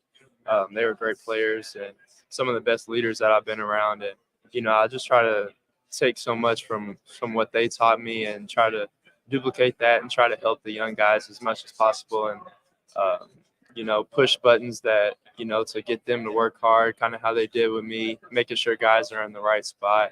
And just trying to take on a vocal leadership. I feel like I've done a good job of leading by example and throughout my years at Colorado State, but, really taking on that vocal leadership and really trying to help guys and shape players, because I know, we've won at the highest level and played in the NCAA tournament. Some of those guys that haven't, just trying to show them what it takes and try to do my job as best as possible. Can you speak to kind of what your head coach, Nico Medved, has done? You guys, if around the nation, David Roddy and then Isaiah Stevens might have been considered, was an All-American candidate next year. Would you guys have those kind? And I'm going to make the joke. I remember when I first saw it, I was like, damn, that's an NBA body. I was like, holy moly. But when you kind of get that recognition at Colorado State, what kind of program is Nico Medved building? Yeah, I think he's built. Every year guys have flourished under him. He recruits the right guys, and I think that's what's special about it is he recruits the right guys with the right talent, and that fits in his system. And through each year we've had great players like Nick Clifford, Isaiah Stevens, Dave Verratti, those guys that he's produced players to play in the NBA level, and we've won at the highest level, like I said, each year. So he's just produced really great talent here. Yeah, I mean, I would definitely agree with that. It just speaks to the type of coach he is. I've been fortunate enough to see like different coaches in my college experience, and just the way he runs things is just different from a lot of places. He's really good with relationships and building that with his players off the court, and then just allowing his players to play. He gives us a lot of freedom to just go out there and hoop. And I think that brings out the best in us. And just the style of basketball we play is super unselfish, and it's fun to be a part of. But he's a high-level human being, a high-level coach, and I think his coaching career is just starting to show at the highest level. So I think he's only going to get better. I'm sorry for that bad joke. I'm not a stand-up comedian, but playing in Moby get, they call it, I think, Moby Madness, and then you have other arenas around the league. Night in and night out, that's kind of been the theme I've been asking the players. How tough is this league to play in? And then, the 6 teams last year, that make the tournament. Night in and night out, it's a battle, right? Yeah, it's a gauntlet every year. My years of being here, I feel like the Mountain West has gotten better each year. It's just elite talent, elite venues with the loudest places, and as a competitor, that's what you want to play in. As a player, that's what you grow up watching college basketball and playing in the Mountain West, playing in tough conferences like that. So each year has just gotten better. I was looking at your stats 2 years ago. You hit 5 3-pointers against San Diego State. Was that game on the road, or was that That was at home. That was at home. Yeah. When you're feeling it, is that like anything you've ever experienced? Yeah, there's nothing like that. Playing with great players that are able to give me those shots, and just being able to see them go through the net and knock it down, especially. And that was the year San Diego State had a really good year. They get to a national championship and things like that. So just playing at the highest level, and, there's no better feeling than playing like that. If you want to answer that question, that's up to you. The venues? Yeah, the venues, I think, is high-level environments, like Lake said, that we get to play in. And it's what you live for as a player. Going to places where it's hostile crowds, the competition level is very high. You could get beat on any given night, so you got to bring your A game and be ready to go. But that's what you live for as an athlete. And I just have to say that I'm happy that your favorite player is Kobe. That's my favorite player. I got Kobe's on right now. That mentality, I think, is lost by a lot of young men your age, because I think the main thing for me, and you can agree or disagree, that kind of distances LeBron from being like Jordan and Kobe being like Jordan is the mindset, right? Yeah. Kobe's mindset was exactly like Jordan, where he's just going to kill you with that mentality. And just hearing you speak, I can hear it. So I know you really divulged Kobe into your system. So that just makes me happy that guys of your age still can appreciate him. But Lake, are there other NBA players that you looked at growing up that you really liked? Yeah, like you said, Kobe was definitely one of them. Like you said, that mentality is tough. My mom, she played basketball as well, and she always sends me Kobe motivational videos and things like that. She's really a big fan of him, and also a guy that is Steph. Just the way he's impacted the game. I think he's one of the most impactful players in the NBA, and things he's done. So I've always, looked up to him as well. Thanks. I'll ask you this, because you guys put a national nightmare to bed when you beat that Virginia team last year. Did you embrace the memes and everything? Was like, oh, Virginia shouldn't be in the tournament, but you guys kind of gave it to them and you advanced. Did you embrace that a little bit after the game? Yeah, we enjoyed that win a lot. We were pretty pissed off that we were picked to go play in the playing game, so we used that as fuel and motivation to go out and get a win. You know, the Virginia team is usually always a really good program, coached by a really great coach. So they have a lot of history of being good. So that's a great win for our program and our team. You know, the next game didn't go as we wanted it to, and it was unfortunate, but I think it was a successful season overall, and to have that win under our belt was a lot of fun. You can answer that. Playing in the NCAA tournament is a dream come true, and you know, it doesn't matter who you're playing. You got to take a win as a win. So, I mean, we just embraced it as well. So there was nothing like that playing. It was fun. I know it's a hard thing to get to and win. Again, terrible joke. Nick Clifford, Jalen Lake from Colorado State. We you know, like I said, we cover UNM. He and I and our buddy Jacob that's here with us, we enjoy the entire conference as a whole. You're a pleasure to watch every night. I love talking to your coach. We look forward to you guys this year, and best of luck this year. Go ahead. You guys should just know, once the conference tournament's over, that everyone in New Mexico is rooting for you guys in the Big Dance and every other school. So it's all hate during the year, but it's all love in the end. And we treat your guys' league like the NBA. You know, that's how close. So just know there's a lot of love for you guys, and we appreciate what you're doing out there. We appreciate y'all. Yeah. That's reciprocated. Appreciate y'all. Best of luck this year, and we look forward to trying to make the trek up to Fort Collins. But we'll see you guys when you're in Albuquerque. Nick Clifford and Jalen Lake from Colorado State, best of luck this year. We'll take another quick commercial break.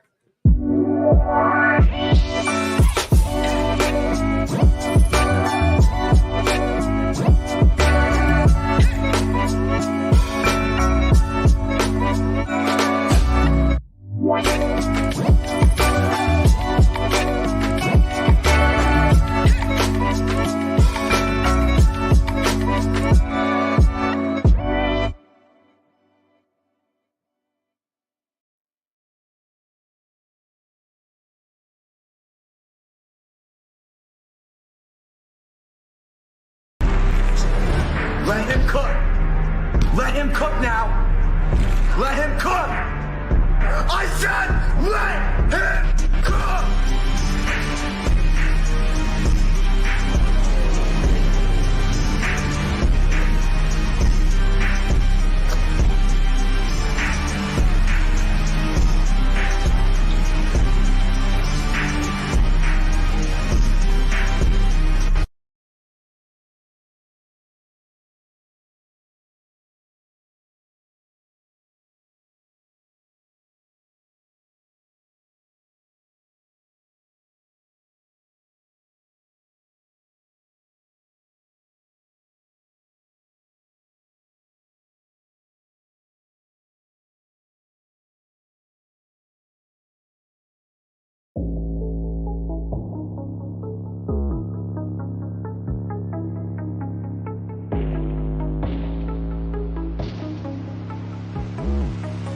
Our head coach of our local football program, Bronco Mental.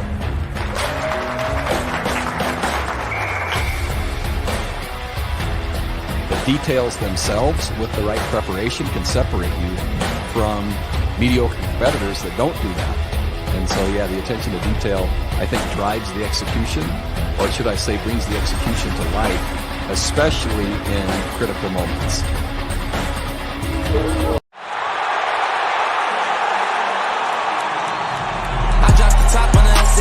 Fly in my ops, see the envy me. Passing it off like CP3. Shawty, she calling me MVP. I be on time, it's something you ain't never seen before. They call me the Dama, really want my whole team to score. Damn, yeah, too icy. Yeah, too clean. Yeah, my zone. Yeah, 2-3. Yeah, got shooters that hit from deep. Bust like Giannis. Yeah, too mean. Bright lights like we at the garden. On P, don't get me started. Whole team walk, give me the party. If I can't make the play, I'ma lob it. If you jump, that's right on your head. Had to put him to sleep, go to bed. I'm a star, drop 50 and left. From the logo, like I'm Steph. Put it up, knock him down every time. Going hard like my life on the line. Catch me on the course, I would've done. Never losing, I put it on mine. Had to get on my shell, I've been laying low. They get real when it comes to the playoffs. You fight with me, know it's a KO.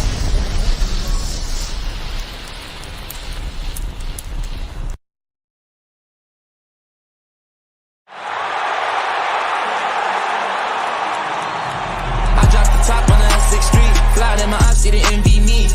off like CP3. Shawty, she calling me MVP. I be on time, it's something you ain't never seen before. They call me the Dama, really want my whole team to score.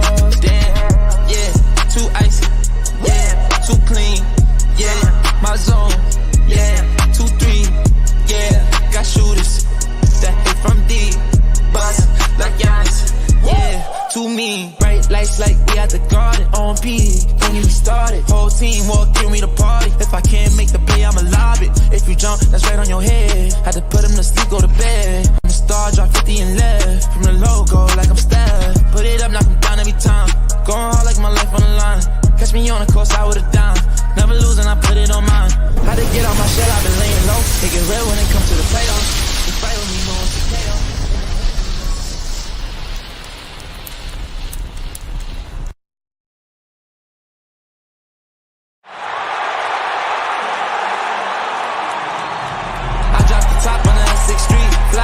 See the envy me, passing it off like CP3. Shawty, she calling me MVP. I be on time, it's something you ain't never seen before. They call me the Dama, really want my whole team to score.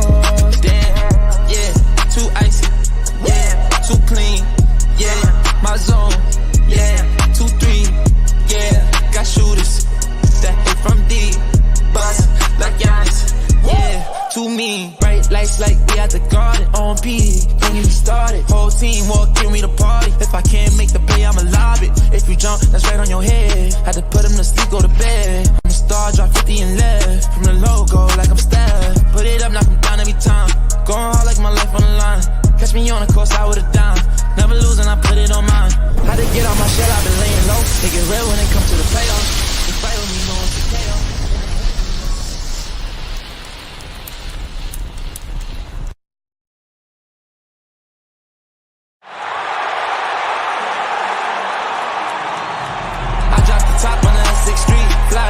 See the envy me, passing it off like CP3. Shawty, she calling me MVP. I be on time, it's something you ain't never seen before. They call me the Dama, really want my whole team to score. Damn, yeah, too icy, yeah, too clean, yeah, my zone, yeah, 2-3, yeah, got shooters that hit from deep, bust like Giannis, yeah, too mean, bright lights like we at the garden, on P, when we started, whole team walk in me the party, if I can't make the play, I'ma lob it, if you jump, that's right on your head, had to put him to sleep, go to bed, I'm a star, drop 50 and left, from the logo like I'm Steph, put it up, knock him down every time, going hard like my life on the line, catch me on the course, I would've dime, never losing, I put it on mine, had to get out my shell, I've been laying low, they get real when it comes to the playoffs, you fight with me, no one's to KO.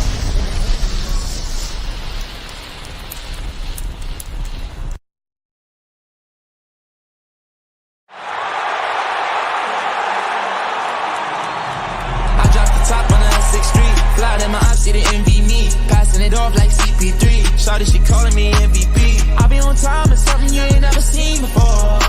They call me the Dama, really want my whole team to score.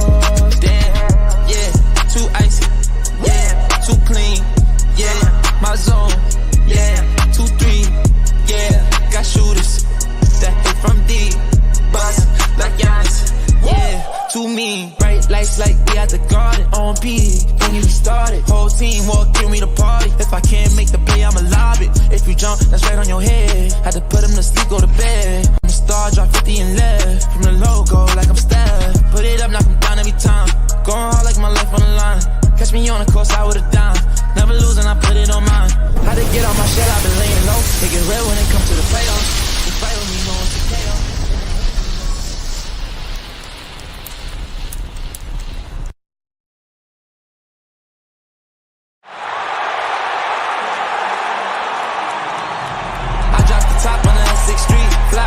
See the envy me, passing it off like CP3. Shawty, she calling me MVP. I be on time, it's something you ain't never seen before.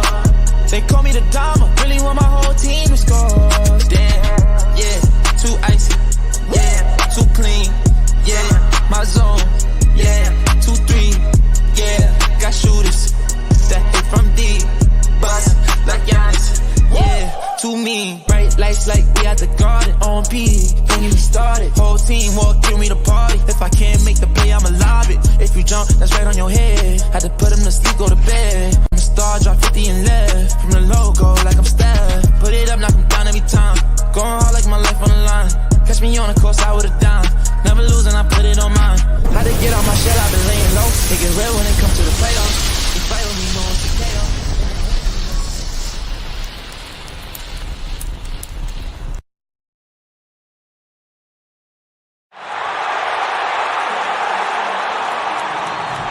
I dropped the top on the S6 Street. Fly in my ops, see the envy me. Passing it off like CP3.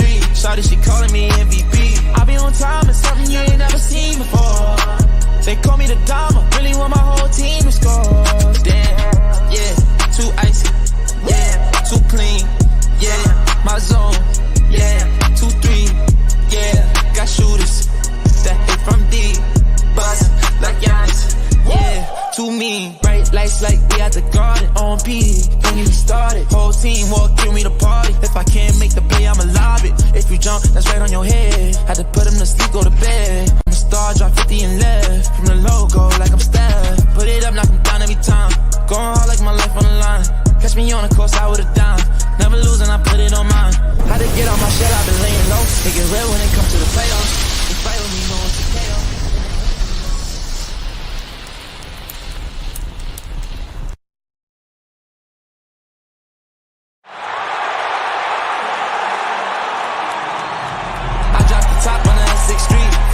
See the envy me, passing it off like CP3. Shawty, she calling me MVP. I be on time, it's something you ain't never seen before. They call me the Dama, really want my whole team to score. Damn, yeah, too icy, yeah, too clean, yeah, my zone, yeah, 2-3, yeah, got shooters that hit from deep, bust like Giannis, yeah, too mean, bright lights like we at the garden, on P, don't even start it, whole team walk through me to party, if I can't make the play, I'ma lob it, if you jump, that's right on your head, had to put him to sleep, go to bed, I'm a star, drop 50 and left, from the logo, like I'm Steph, put it up, knock him down every time, going hard like my life on the line, catch me on the course, I would've dimed, never losing, I put it on mine, had to get out my shell, I've been laying low, they get real when it comes to the playoffs, you fight with me, no one's a KO.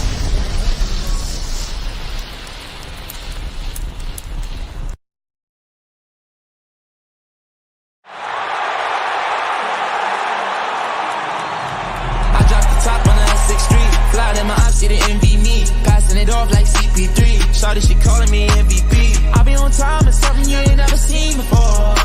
They call me the Dama, really want my whole team to score. Damn, yeah, too icy, yeah, too clean, yeah, my zone, yeah, 2-3, yeah, got shooters that hit from deep, bust like Giannis, yeah, too mean, bright lights like we at the garden, on P, don't even start it, whole team walk through me to party, if I can't make the play, I'ma lob it, if you jump, that's right on your head, had to put him to sleep, go to bed, I'm a star, drop 50 and left, from the logo, like I'm Steph, put it up, knock him down every time, going hard like my life on the line, catch me on the course, I would've dimed, never losing, I put it on mine, had to get out my shell, I've been laying low, they get real when it comes to the playoffs, you fight with me, no one's a KO.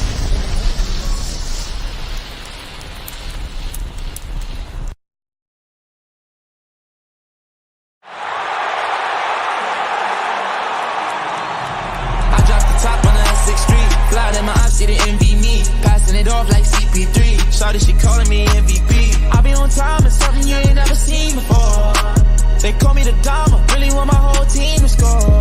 Damn, yeah, too icy, yeah, too clean, yeah, my zone, yeah, 2-3, yeah, got shooters that hit from deep, bust like Giannis, yeah, too mean, bright lights like we at the garden, on P, don't even start it, whole team walk through me to party, if I can't make the play, I'ma lob it, if you jump, that's right on your head, had to put him to sleep, go to bed, I'm a star, drop 50 and left, from the logo, like I'm Steph, put it up, knock him down every time, going hard like my life on the line, catch me on the course, I would've dimed, never losing, I put it on mine, had to get out my shell, I've been laying low, they get real when it comes to the playoffs, you fight with me, no one's a KO.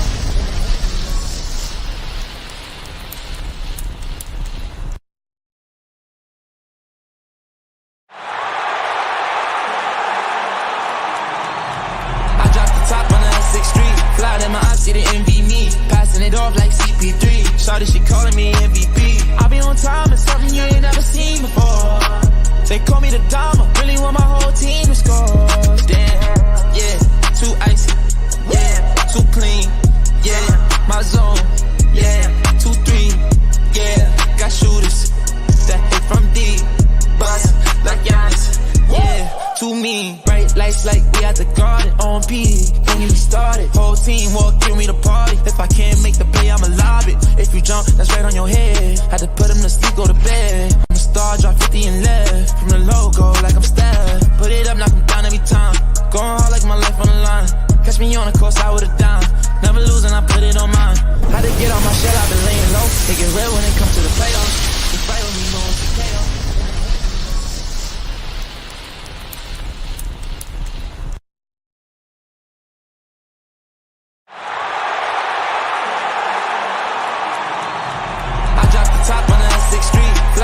See the envy me, passing it off like CP3. Shawty, she calling me MVP. I be on time, it's something you ain't never seen before. They call me the Dama, really want my whole team to score. Damn, yeah, too icy, yeah, too clean, yeah, my zone, yeah, 2-3, yeah, got shooters that hit from deep, bust like Giannis, yeah, too mean. Bright lights like we at the garden, on PD, don't even started. Whole team walk through me to party. If I can't make the play, I'ma lob it. If you jump, that's right on your head. Had to put him to sleep, go to bed. I'm a star, drop 50 and left. From the logo, like I'm Steph. Put it up, knock him down every time. Going hard like my life on the line. Catch me on the course, I would've done. Never losing, I put it on mine. Had to get on my shit, I've been laying low. They get real when it comes to the playoffs. You fight with me, no one's a KO.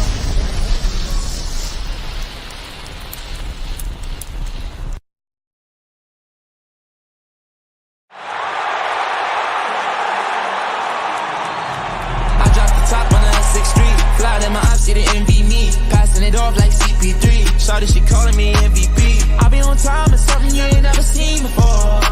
They call me the Dama, really want my whole team to score.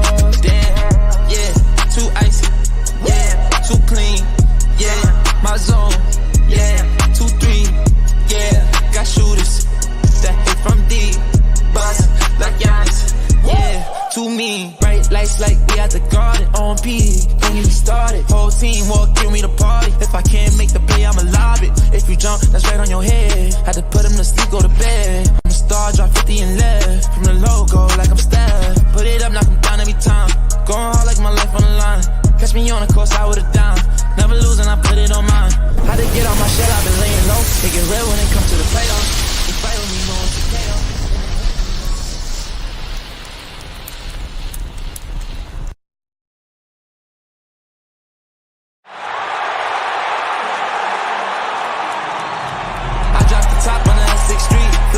See the envy me, passing it off like CP3. Shawty, she calling me MVP. I be on time, it's something you ain't never seen before. They call me the Dama, really want my whole team to score. Damn, yeah, too icy, yeah, too clean, yeah, my zone, yeah, 2-3, yeah, got shooters that hit from deep, bust like Giannis, yeah, too mean. Bright lights like we at the garden, on PD, don't even started. Whole team walk through me to party. If I can't make the play, I'ma lob it. If you jump, that's right on your head. Had to put him to sleep, go to bed. I'm a star, drop 50 and left. From the logo, like I'm Steph. Put it up, knock him down every time. Going hard like my life on the line. Catch me on the course, I would've done.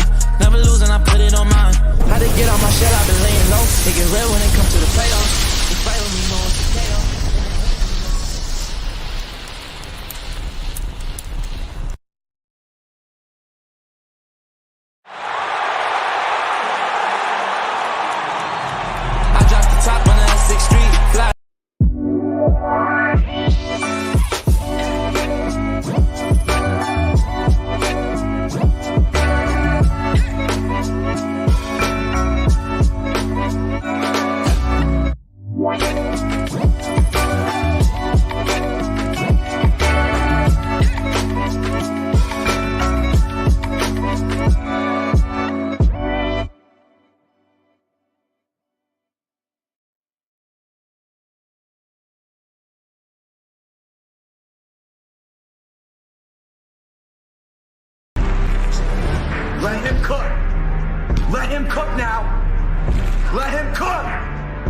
I said let him cook!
Let him cook. Let him cook now.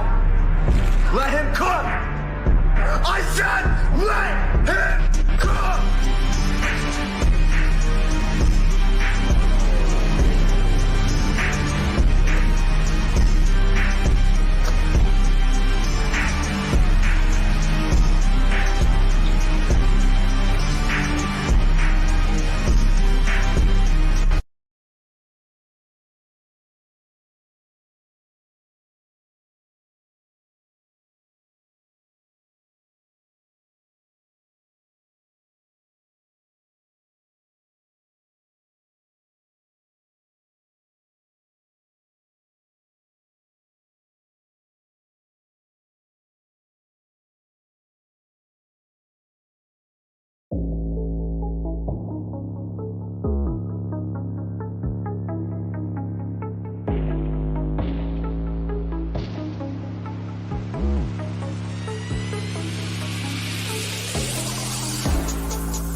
Let him cook.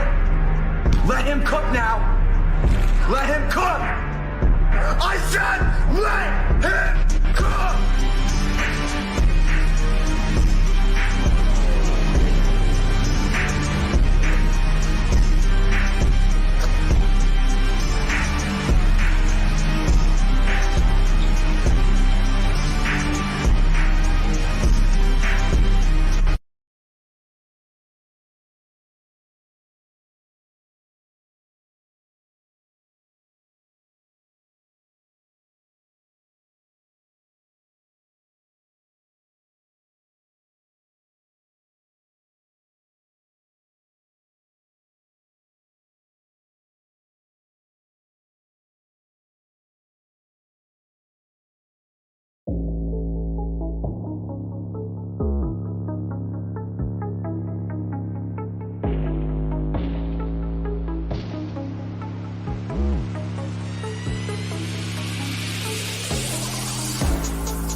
cook.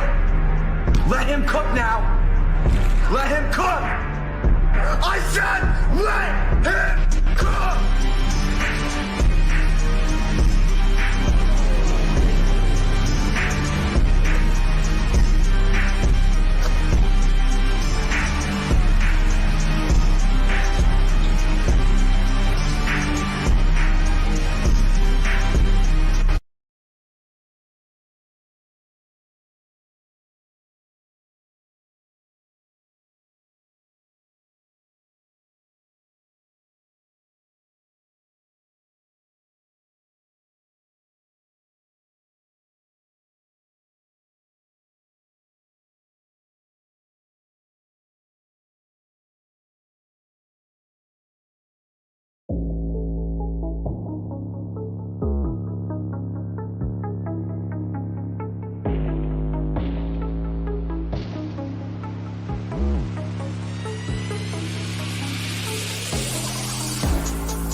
Let him cook. Let him cook now. Let him cook.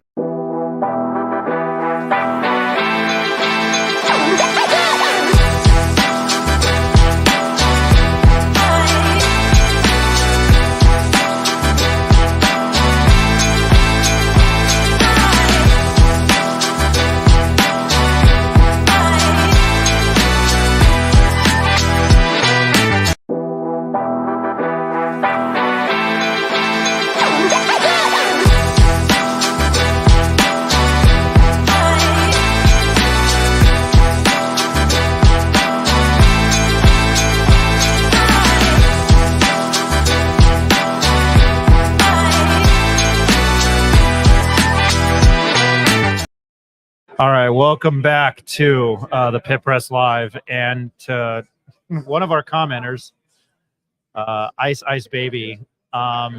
We are gathering these guys as we can, and I also need food to survive, so I went and got food. I love giving our listeners shit.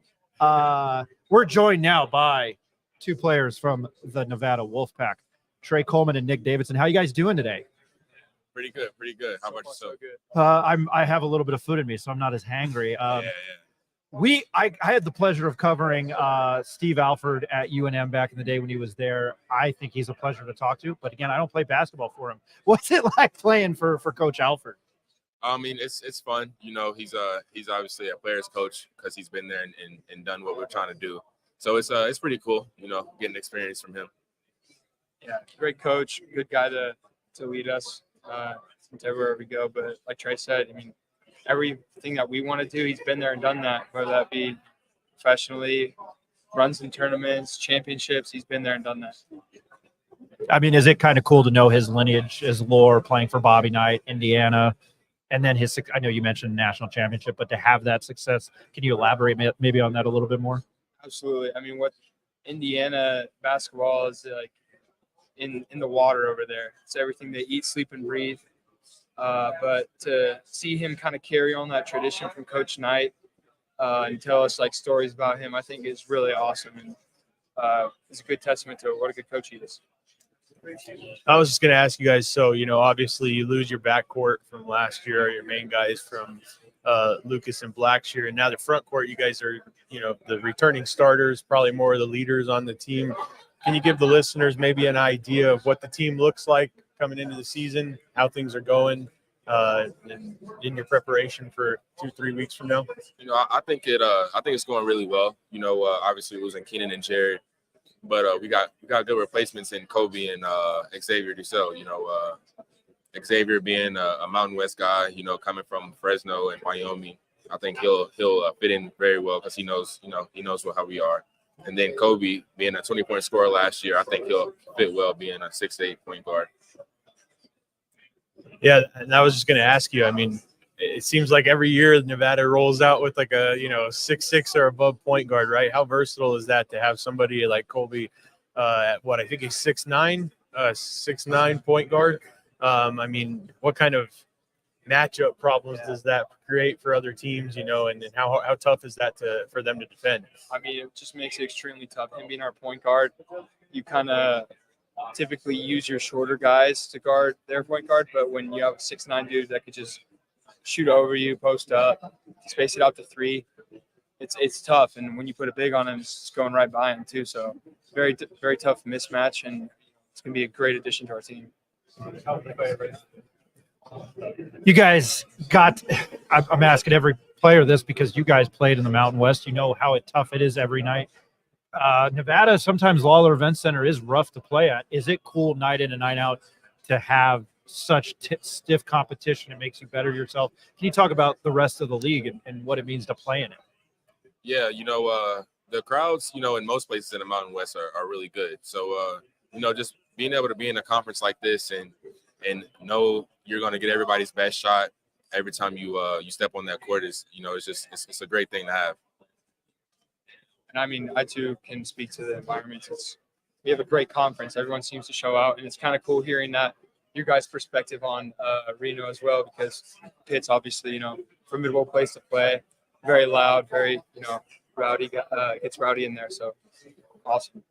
I have to ask you this. I didn't know you went to Mater Dei, so I just learned that that is a big-time high school football program. I'm not familiar with basketball. What can you tell me about that?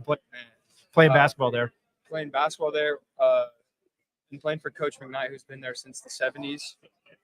He's like probably a season and a half away from being the all-time leading high school coach of all time.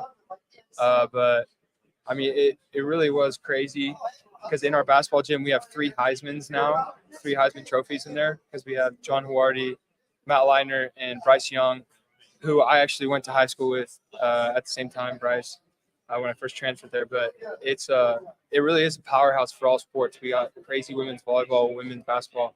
Our basketball team we were national champs in 2014. So we got a great athletic department over there and great sports. I did not say you learn something new every day. I don't pay that close attention to high school sports. It's true. You learn something new every day. That's awesome. Do you have anything? Yeah, no, I was just going to ask Nick, I asked you before we came on, how's the collarbone feeling? First thing. Second thing, I also heard about your vision and the context and stuff, right?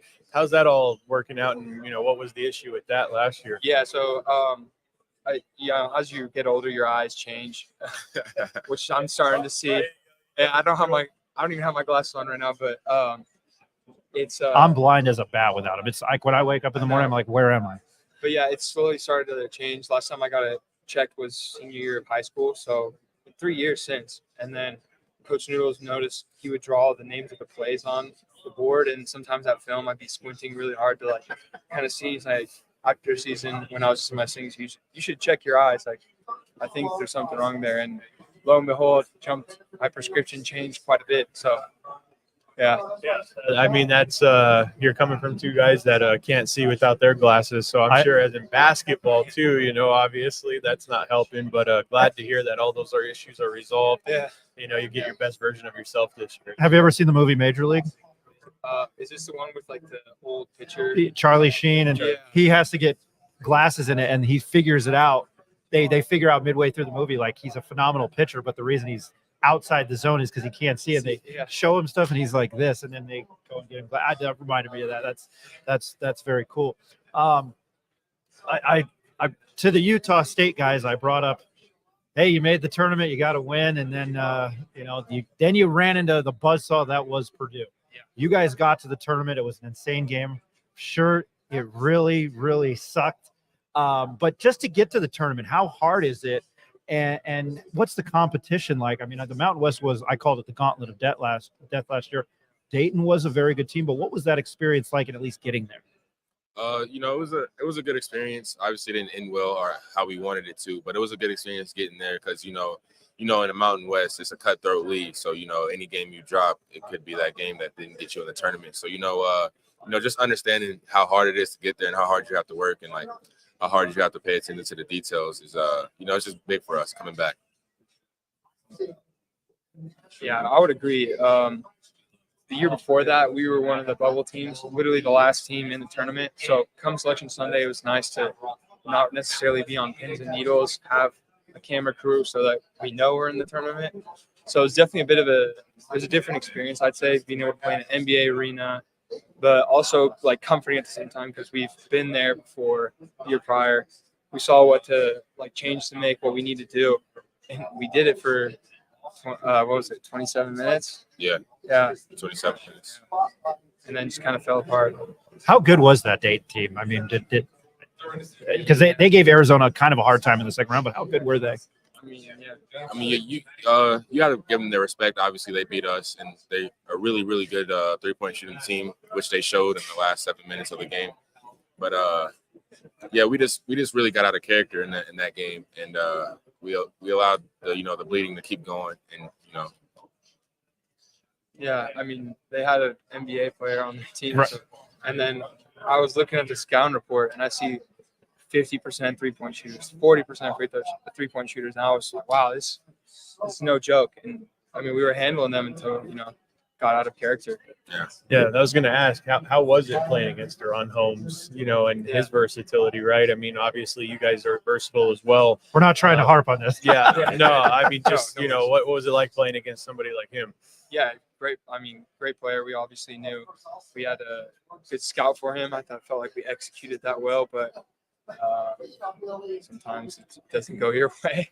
And I did my job. He hit like 3 or 4 tough shots that we were giving up, but he hit them because he's a pro. So you got to hang your hat on that. All right, I'm going to ask something more positive. Jared Lucas and the shot in Colorado State. What was going through your minds?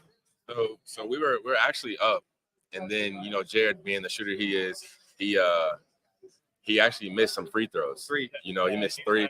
And he doesn't do that. Yeah, he doesn't really do that. So I guess he was just thinking in his head, like I guess he just knew he was gonna hit that shot because he missed the 3 free throws, which he hasn't all year. And then I remember I got fouled out, so I'm on the bench, and then lo and behold, he hits that shot. It looked off, and I was like, oh my gosh. Yeah. We're going into overtime. They have the momentum because they came back from like a 10-point lead with 4 minutes left. And it banks in. We'll just go nuts. Yeah, go Jared nuts. does a little Right victory lap. Yeah. That's pretty cool. Have you ever been a part of a shot like that? Have you ever been on a team where you hit a buzzer beater like that? I actually haven't. I've been on the other side of that. I'm not. I'm sorry, Yeah, dude. we don't want to bring up any It's more high bad school memories. memory. Yeah. Okay. No more a certain town in Ohio or bad high school memories. Can you guys talk about you've been around in the league for a little bit. Can you talk about the talent and can you compliment like some of the other players in this league? Obviously, we cover UNM, Donovan Dent, Nelly Jr, Joseph.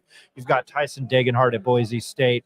Ethan Taylor's back at Air Force. Can you talk about some of the players and how good this league is? This league's always been good ever since my freshman year coming in 2020 during COVID. I feel like we've always had a good lead, and I feel like throughout my years, the league has been getting better and better. The competition is getting closer and closer. The games 1 to 2 possessions, and I feel like that's the best part of our league. We really hang our hat on the defensive end to get stops and win games. Yeah, I mean, each team has great players. You guys have a great team. I always knew Donnie was good. I played AAU with him in 8th grade back in Southern California, and then obviously in high school too. He didn't knock us out because we do a weird system, but we lost to him my senior year. We lost to him in CIF, but we beat him my junior year. So I've known him for quite some time. He's a great player. Yeah.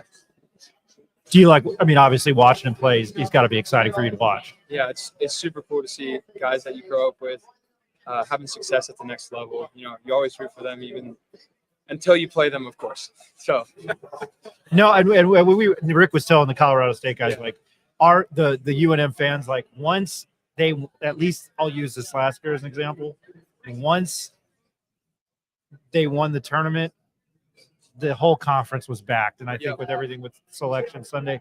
Oh man, I lost my train of thought. So, I'll tell you this story. So my friend Mike, who I've name dropped again 4 or 5 times, and our friend was a manager for Steve Alford at UNM. He always used to joke calling Craig Neal the good cop and Steve Alford the bad cop. Obviously, maybe NIL has changed that, but is that a fair testament that Coach Neal is the good cop and Steve Alford's the bad cop? They flip flop, honestly. Yeah, I would say, yeah, that's a good, like for the most part. But yeah, they can flip flop. Yeah, like they'll just decide one day, okay, I'll be good cop, you be bad cop. Yeah. There's always, it's yin and yang, but they're very connected. They work well together. Yeah, they do. Their partnership Yeah. has definitely, lasted as long as it has, right? And then we saw, from our perspective at UNM, what Noodles did without Alford and what Alford did without Noodles, right? And then they saw the reunition. So, I think that they complement each other really well. Yeah, for sure. Do you like the nickname Noodles? I'm a skinny guy, and I despise when I heard him called Noodles. I don't know why. I liked talking to him when I was a reporter in college. I thought he was really funny, and I was like the only person that would talk to the assistant coach. But I don't know. I just like, why do you call him Noodles? He's a skinny dude. I'm a skinny dude. I don't like it. That's a dumb question. I mean, I think it's cool. I've never heard anyone called Noodles before. Yeah. I always got teased being skinny growing up called breadsticks. But breadsticks? Yeah. Breadsticks. Also, I wore an 11, so that's like, I'm skinny and also 11. That's fantastic. I love that. No, I was just gonna ask, let's get into the season, right? How's the outlook for the season? How's the new guys coming in? I know we talked about Kobe. Maybe you could add on to some of the new additions on the team, some of the younger guys, because I know, if I'm not mistaken, it's 9 newcomers in today's college basketball. The exact number, but we retained a majority of the people. And then, but you got guys like Xavier. Everyone in the conference knows who he is. He's collecting jerseys at this point. And then Brandon Love, Texas State, big lefty, super athletic, going to be a great addition. Chuck Bailey, Evansville. He's almost a 10-point a game scorer, I believe, 80% free throw shooter. And then Justin McBride. He's Coach said he just turned 18.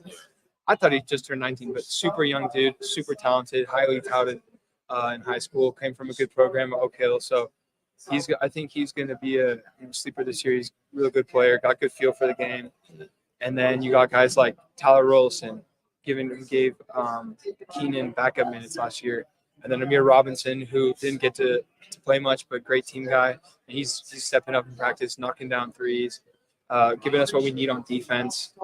And then you got Yuto, who's from Japan, but actually played high school in Los Angeles. I think he's about 6'8", 6'9", and gives us a good level of toughness. Plays hard every possession. I think that that's everyone. Yeah, Looking at and I don't know how many times you guys have been asked this today, but we know that the We don't care. preseason rankings don't mean much because Utah State last year picked 9th, wins the conference, right? Coming in at 3rd, what's your guys' opinion on that? Does it play any kind of a chip on your shoulder, anything like that, when you guys see those types of rankings? No, not really. We didn't know until today, until someone asked us that question. I think every year we come in with a chip on our shoulder because we haven't won it yet. You know what I mean? And I feel like we've been very close in the past couple of years. So I feel like, coming in this year, we have a chip on our shoulder, like regardless, to try to get over that hump and actually win it all. I was going to ask one more thing, but Trey Coleman, Nick Davidson, this was a pleasure of a conversation. Thank you for putting up with my bad sense of humor. Again, you were fun to watch last year. I look forward to it. I've got a little bit of a history with Coach Alford. So he made a beeline over to me, which was really cool. He's like, hey, I'm talking to you. So we wish you the best of luck this season, and it was a pleasure talking to you, and we look forward to you coming to Albuquerque, and I'm going to try to make the trip out to Reno, but best of luck this season. Thank you, guys. Thank you. Appreciate it. Thank Good luck this season. Thank you. That was Trey Coleman and Nick Davidson from Nevada, and I apologize. Ice Baby, we're going to take a quick commercial break. This one will be quicker because we're trying to knock down our next guest. The West Coast Conference is moving in. Mountain West is kind of wrapping up, Gonzaga, St. Mary's, so those guys will be taking center stage here at Resorts World. We'll be right back.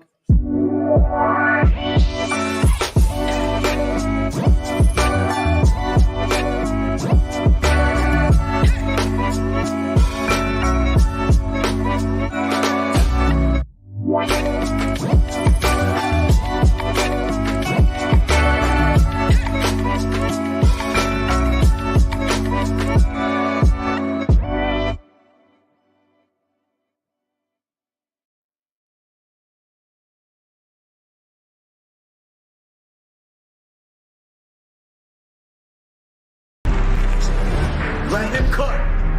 Let him cook now. Let him cook. I said let him cook.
Let him cook. Let him cook now. Let him cook. I said let him cook.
Ladies and little play fake by McCamey.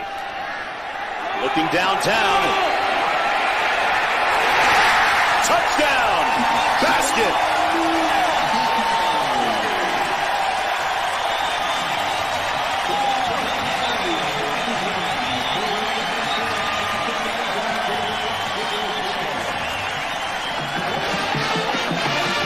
47 yards for the score. Here's what they're in 22 personnel, 2 backs, 2 tight ends. And it's McCamey to basket. That's it. Now watch. Gordon does a pretty good job. He doesn't get his hands on him. He fell that little stutter. I like what he's doing, but he's got to keep his eyes on the receiver. As soon as his head. 2 backs and 2 tight ends. Play fake to Moore, looking up top for basket. Got him behind his man. Flag down, the catch is good at the 1-yard line. He got him behind Ernest Gordon, but it didn't matter. The basket comes up limping a little bit. Well, again, this is the only pass they've shown throwing out of this formation, what Ernest Gordon does. Now, he does a better job. I like him.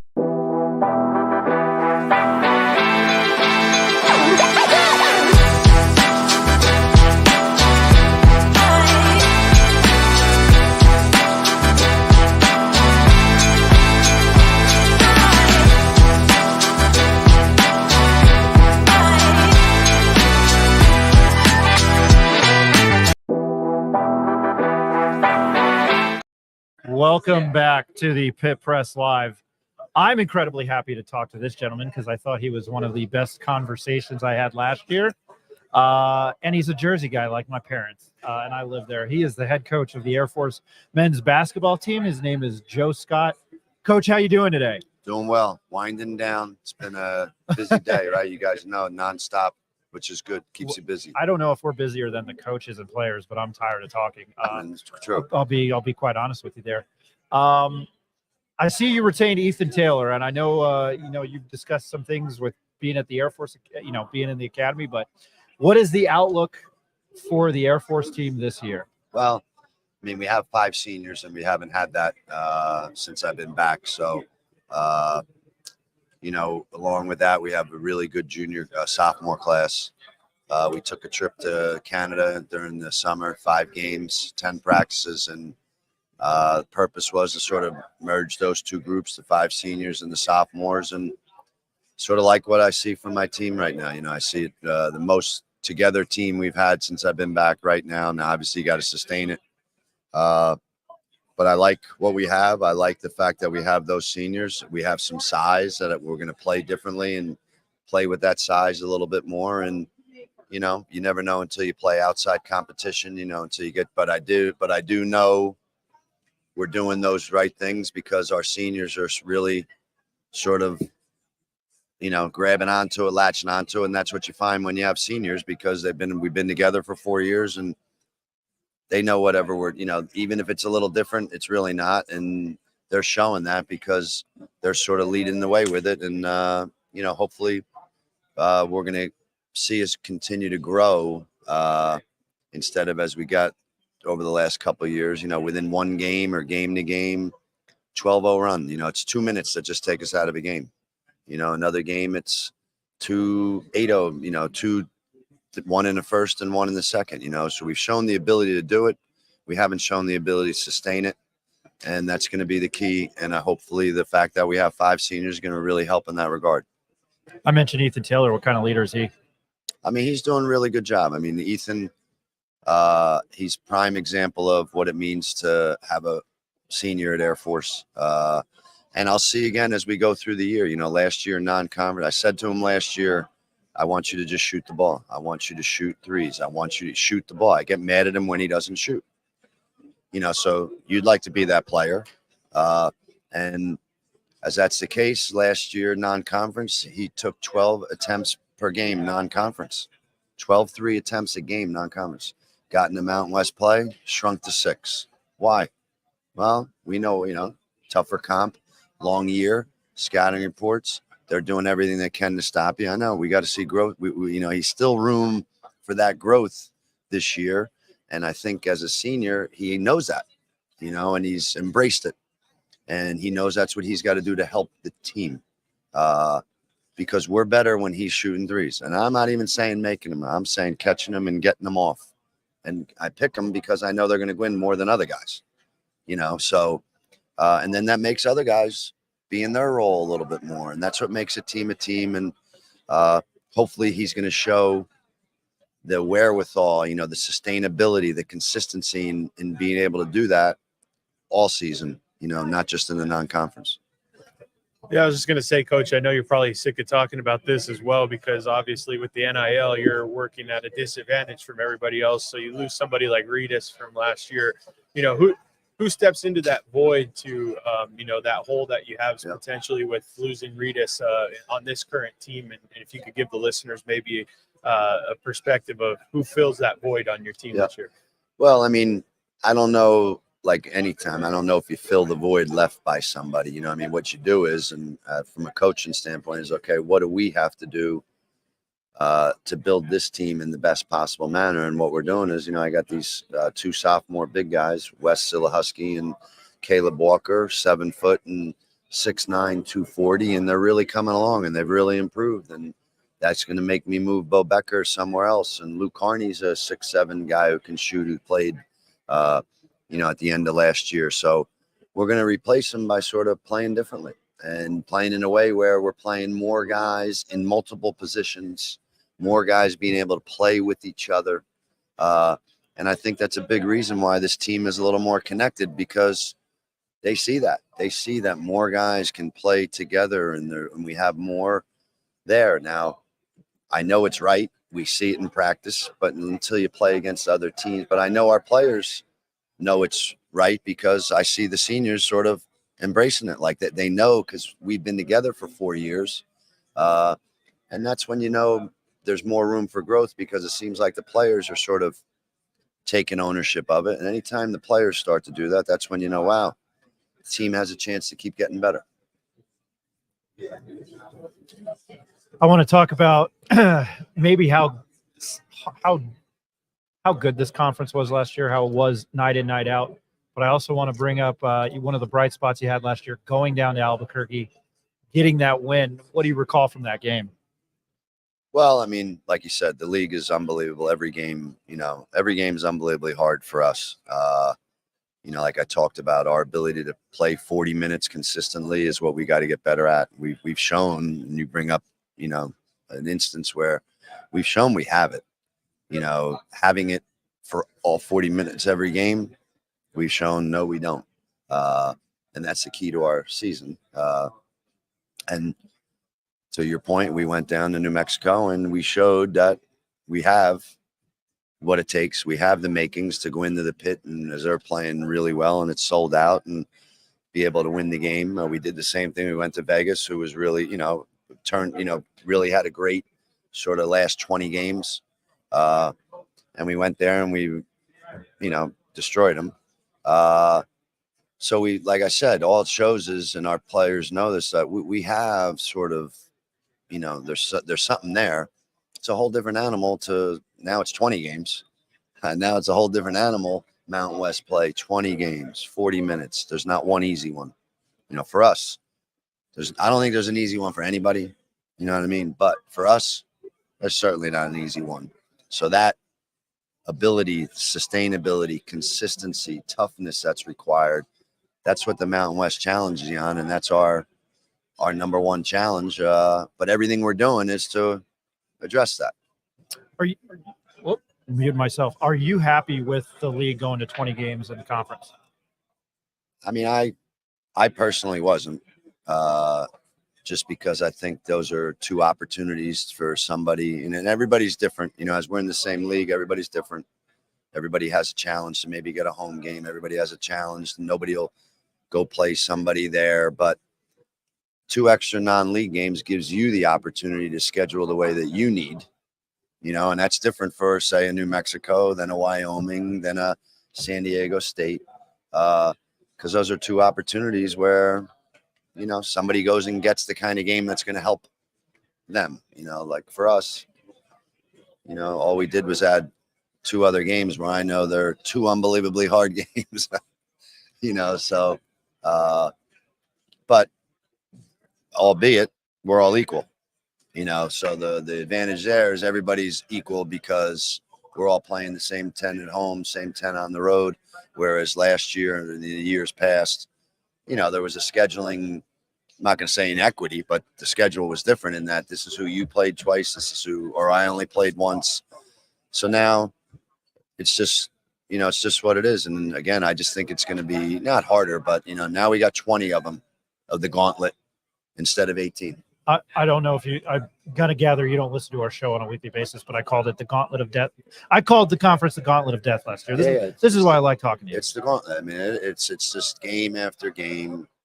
And it's just unbelievably competitive. And the other thing is, and it's probably because of San Diego State. Every league, in my opinion, is the tenor of the league or the culture of the league is set by the best team in the league.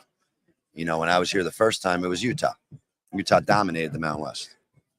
Well, that they set the tenor for, okay, if you want to be good in the Mountain West, well, then you got to figure out a way to beat Utah, which means you got to play a certain way. And I think San Diego State has done that in this league because the teams that have been successful seem to be the ones who've adopted San Diego State's way of playing, which I'm not going to say is like beat the living hell out of you. No, what's great about that is like at Air Force, you guys have shown the ability to play those lower scoring games and those lower scoring possessions by minimizing those. But you've also played a game like where you came to New Mexico and won and put up 87, right? So I get that philosophy that you're talking about with Ethan Taylor putting up the threes, and, keeping that going, because these guys do have the potential to score some points. We've seen that, but you also have the ability to muddy up the waters and make it a murky type of, does this team continue to play that style of basketball where they with the lower possessions and the muddier waters? The lower possession thing today is just, I think, yes, but it's hard to do in today's game because it's 30, it's 30-second shot clock. Everybody knows everybody. The scouting's off the charts. So really, I think it just comes down to however you play, you got to be good at it. Whatever it is. So if I say we're playing differently, all it means is I'm playing two big guys. We're going to play more of those guys together. In the end, basketball is basketball. You know what I mean? Like, you're going to pass, you're going to cut, you're going to screen. Nobody's inventing anything new in today. You know what I mean? Now, we might do it because we just continuously do it. There's such a continuity to what we do instead of, say, running a play. But I just think it comes down to, whatever we do, are we going to be sort of better at it? Are we going to be better at it in terms of what you said, which is getting Ethan Taylor shots? If I'm playing Wes Silahusky, who's 6'11", it's because are we getting the ball inside to him and we're getting those buckets? If we're playing in a way where we're not getting Ethan Taylor those shots and the ball's not going into him, then it doesn't matter what really we're doing, So that's where my focus lies on. This is what and getting our guys understand. We're playing with the 6'11" guy. We're playing with, this is why we are. And we're doing these things so that we get Bo Becker these shots, maybe in a different way than when he was playing the center position where the other team knew exactly how he was doing it. And they didn't seem to care that he was getting them because, okay, well, we can't stop everything. So if he makes 8 threes, they win. Well, it didn't seem to happen that often. So we got to change it up a little, but it's still designed to get Bo Becker an open 3.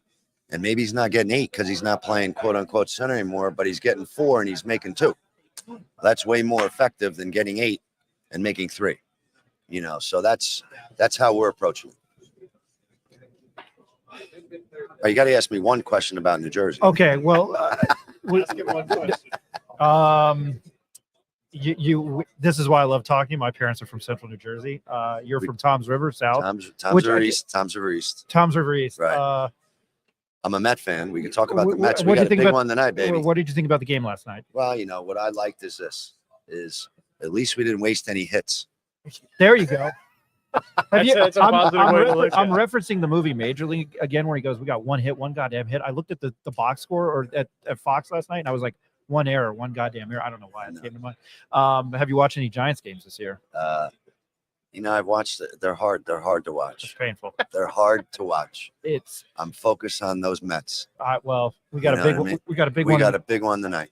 Who's going for us? Is it Manea? No, he went and get it's Quintana. No, it's Quintana. I think it's Quintana. Who's going for the Dodgers? I hadn't even looked at it. Yeah. Oh boy. I'll be on a plane, unfortunately, but. Well, if you're on Southwest, you could probably watch it for free. Get that free internet. Yeah, that's what I'm going to try to do. Yeah. Coach Scott, I have to tell you this. I look forward to when I was getting on the plane here. We talked to you last year. You were one of my favorite coaches to talk to, very candid. I want to appreciate for you the 7-10 minutes here. Is there better pizza in New Jersey than New York? Way better. There you go. Jersey pizza is better than New York pizza. It's a fact. I didn't even have I can give you a couple of places. Go ahead and list them. Di Lorenzo's in Robbinsville. Used to be in Trenton. Unbelievable. There's a place in my hometown. You go to Cleese, you get a bar pie. It's but they're delicacies. It's like smaller, crisp, thin. It's unbelievable. I was talking to Rothstein. He's a New Yorker. Yeah, he lives in Manhattan. Yeah. Yeah. So, but there's nothing like Jersey pizza. No, I love it. Yeah. He's the head coach of the Air Force men's basketball team. His name's Mr. Joe Scott. Thank you so much. Thank you. Best of luck Thanks this for having season. me on. Thank you. Appreciate it. All right, now we're going to be joined by Boise State, and Rick's gonna hop on with. Nice to meet you. You try not to cover your face like we did the other fighters. You know more about podcasting than us. I don't know that much. All right, now we're joined by I don't know if I can make a Ashton Denty joke. I won't. You're good. Yeah, my humor sucks. Omar Stanley and the preseason conference player of the year, Mr. Tyson Dagenhart. How are you guys doing today? And I'm going to ask about the accolades right away. How are you feeling about those? I'll start with you. Preseason conference player of the year. It feels good to be recognized by the other competitors in the conference about being, preseason player of the year and ranked at the, preseason #1. But ultimately, those are the awards we want to win at the end of the year. And obviously, it's a good starting block, but there's a lot of work to be put in. And yeah. I'll ask you, Amara. Do you like being? Is it cool to at least be voted number? I can't talk today. Is it cool to at least see yourself and Boise State being voted #1? Yeah, man. It's always a pleasure just to get a little bit of recognition. But it's just preseason. It doesn't matter right now. It matters at the end. So. Can you guys, I guess, Omar, start with you. Can you talk a little bit about the addition of Cardenas, the transfer from San Jose State, and maybe how he might unlock your game in a different way than we've seen the previous years, and how he might make it easier for you? Yeah, he's helped our teams tremendously. He's him leading the offense, and him being, it's kind of made our offense way more efficient, made us faster. Our pace is better, and he's just a great person, a great player. It's been a great addition for us. I've been listening to BJ and other shows. They've been talking about where you're going to play, where is the shooting going to come from. I think as a player, you probably don't care what position you're playing, but I guess, do you expect to be a little bit more on the perimeter this year with some of the size you had incoming, and maybe play more on the wing? Or the way our roster's formed out, there's definitely some chances to play more on the perimeter, but wherever Coach Rice puts me on the floor, I'm willing to play whatever position, do whatever it takes for us to win. I used to work in Manhattan, and I grew up in New Jersey. How different is Boise from New York? It's extremely different, but I like it though. Obviously New York and the East Coast is super duper fast paced. Me coming to Boise, it's allowed me to slow down and just take life for what it is. It's been great. How have you embraced playing at Boise State and what Leon Rice has built? This gentleman's been there building it. I think the basketball team there is at new heights. Can you just talk about being a part of that? Man, it's been a blessing to be a part of it. The transition was easy. Being able to be with Tyson and play with guys like that and be in such a great culture. It makes everything so easy. Damn it! I had a question for you, and now I forgot about it. Go ahead, Rick. I guess I'm assuming both of you guys are making some NIL money, and I'm trying to put myself. Not that I was half the athlete that you are, or half the size that you are. The farthest I got was getting a scholarship offer to play rugby, but I was good at drinking. I already had too many concussions, so that wasn't an option. But is it ever hard, I guess, or for me, if I'm a young 20-year-old, to be having a little bit of extra pocket money? You got your own podcast, Tyson. Is it ever hard to just focus on the game when you've got these other extracurriculars? Maybe you're shooting a commercial. Maybe tonight you're doing a podcast with Omar here. Do all those other things ever take away from your time? It's all about managing your time. As a student athlete with school and basketball, you're already busy as it is, and doing homework and all that stuff. And it's all about just finding some, whether you have a deal, trying to find some extra time to okay, I have time for a photo shoot this day. And you just try to do your best to, maximize the 24 hours in a day and, making a little extra money. You guys have gotten to the I feel like I was harping on the Mountain West last year in the tournament, but you guys, Boise State has never won a game in the tournament. I may have asked you this last year when we sat down. How your career at Boise State and how significant this year would it be for you to get over the hump? You've been there all 4 years. How cool would that be? It'd be great. That's kind of one of the things I want to do this year. I want to, be a part of that team that gets over the hump. And it is a long ways away. We got a lot of games to play. And right now it's just focused on, just trying to get better each and every day. And, if we keep getting better each and every day, we're going to end up where we want to be at the end of the year. I'm not trying to harp on, last year. Did you guys feel? I thought you guys were one of the better teams in the conference. Did you guys feel kind of snubbed by the committee? Or I'm not looking for a hot take. How did you feel after you saw the selection? Obviously it was a little disappointment. You know what I mean? We kind of had thought about scenarios, but we kind of forgot about the option of the first four. You know what I mean? Obviously you guys ended up going all the way and went in the conference tournament. So that kind of added a spot to it. So yeah, it was a little bit disappointing, but when we all broke it down, it made sense. Why it was like that.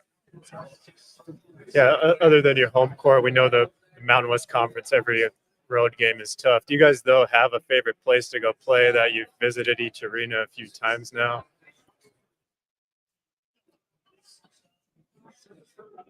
Dude, just wondering. I enjoy traveling everywhere. Like I have a love for Albuquerque because I watched Breaking Bad. We sell meth, by the way. We're teachers. I don't need that. I got you. Do you keep that? Again, once again, I'm not convenient. That joke fell flat. I'm sorry. I think it's interesting. It's cool to travel to different spots that, like, for me as a kid, I didn't get to travel to, different areas like Albuquerque, and I got to go to Vegas like once as a kid, and get to go to Vegas now. It's been cool, and Reno, just like different cities, just to kind of see different parts of the United States has been really awesome. Yeah, it's been great for me. Being able to travel on the West Coast a little bit. It's been great. A few places I liked to play at last year was I really liked New Mexico. I really liked Utah State, and I really liked San Jose for some reason.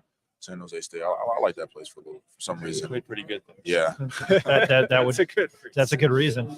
When you guys played New Mexico, I mean, I got to ask, are you going to miss Max for how well he killed? Yeah. I mean, I think we miss him without him. Killer. You know what I mean? Yeah, Lobo killer. We miss him in general, but yeah. Well, I guess we'll miss him a little extra more. Now he's not with us. We'll play you guys. Is it? And I got to ask this. Boise is football. Blah blah blah. Is it cool to see, the amount of anticipation and I think we had talked to BJ Rains and I think I'd seen somewhere on Twitter, Boise State basketball, I think it's the most season tickets. I can't talk today. Season tickets sold. Yeah. I mean, does that amp you up? Are you guys pumped for that? It's super exciting because I remember games like my freshman year, they would lucky to have like 2,500 people there. Like and now they've already sold enough seats in the lower two bowls. My freshman year, they blocked off the third bowl because there wasn't enough people to fill the bottom two. And so to see kind of the growth of the program, the support has grown a lot, and it's just been awesome to be a part of. Yeah. If you have an answer for it. That's my second year here, but just the atmosphere in Boise is amazing. It is. Tyson Dagan. Yeah, Rick, do you have anything left? No, just a little admiration for you guys. I love big men that can also shoot, so I love watching you play and stretch the floor. But you're also bang down low, both of you, and rebound. So just really looking forward to see what you both do this year and the evolution of your game. So thank you so much. Thank you. I appreciate it. We watch the conference as a whole. We try to cover the conference as much as we can. Just not all of us are UNM alumni.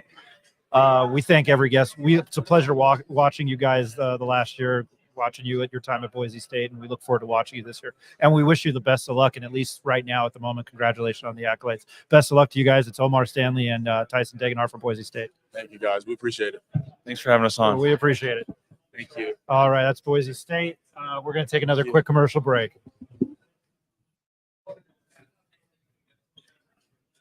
Thanks, guys. Thank you. I dropped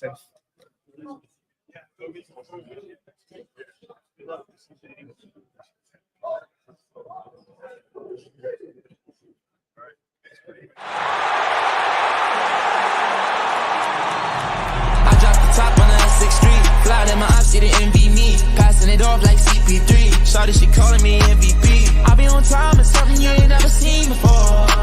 They call me the Dama, really want my whole team to score. Damn, yeah, too icy, yeah, too clean, yeah, my zone, yeah, 2-3, yeah, got shooters that hit from deep, bust like Giannis, yeah, too mean, bright lights like we at the garden, on P, don't get me started, whole team walk through me to party, if I can't make the play, I'ma lob it, if you jump, that's right on your head, had to put him to sleep, go to bed, I'm a star, drop 50 and left, from the logo like I'm Steph, put it up, knock him down every time, going hard like my life on the line, catch me on the course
Let him cook! I said let him cook!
Let him cook! Let him cook now!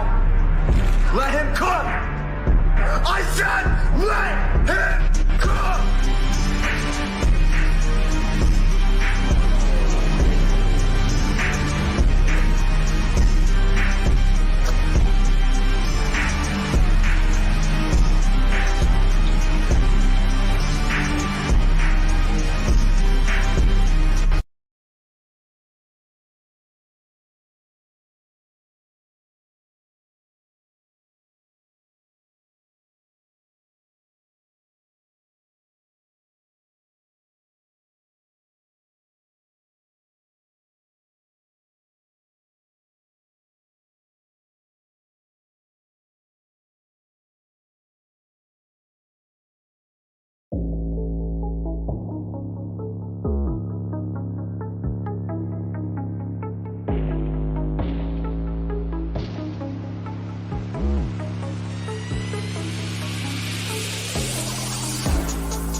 Our head coach of our local football program, Bronco Mental.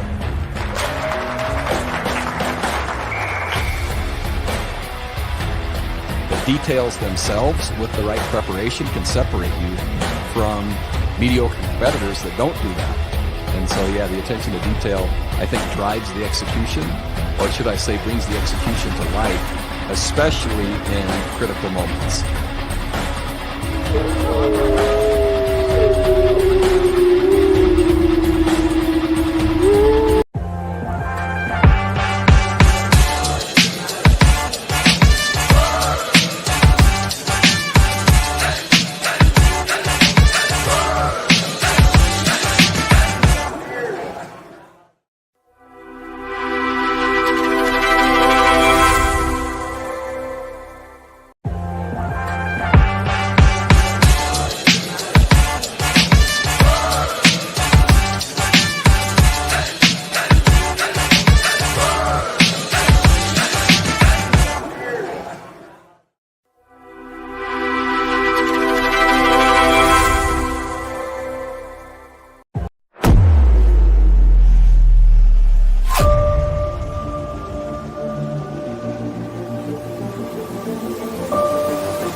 see the envy me, passing it off like CP3. Shawty, she calling me MVP. I be on time and something you ain't never seen before.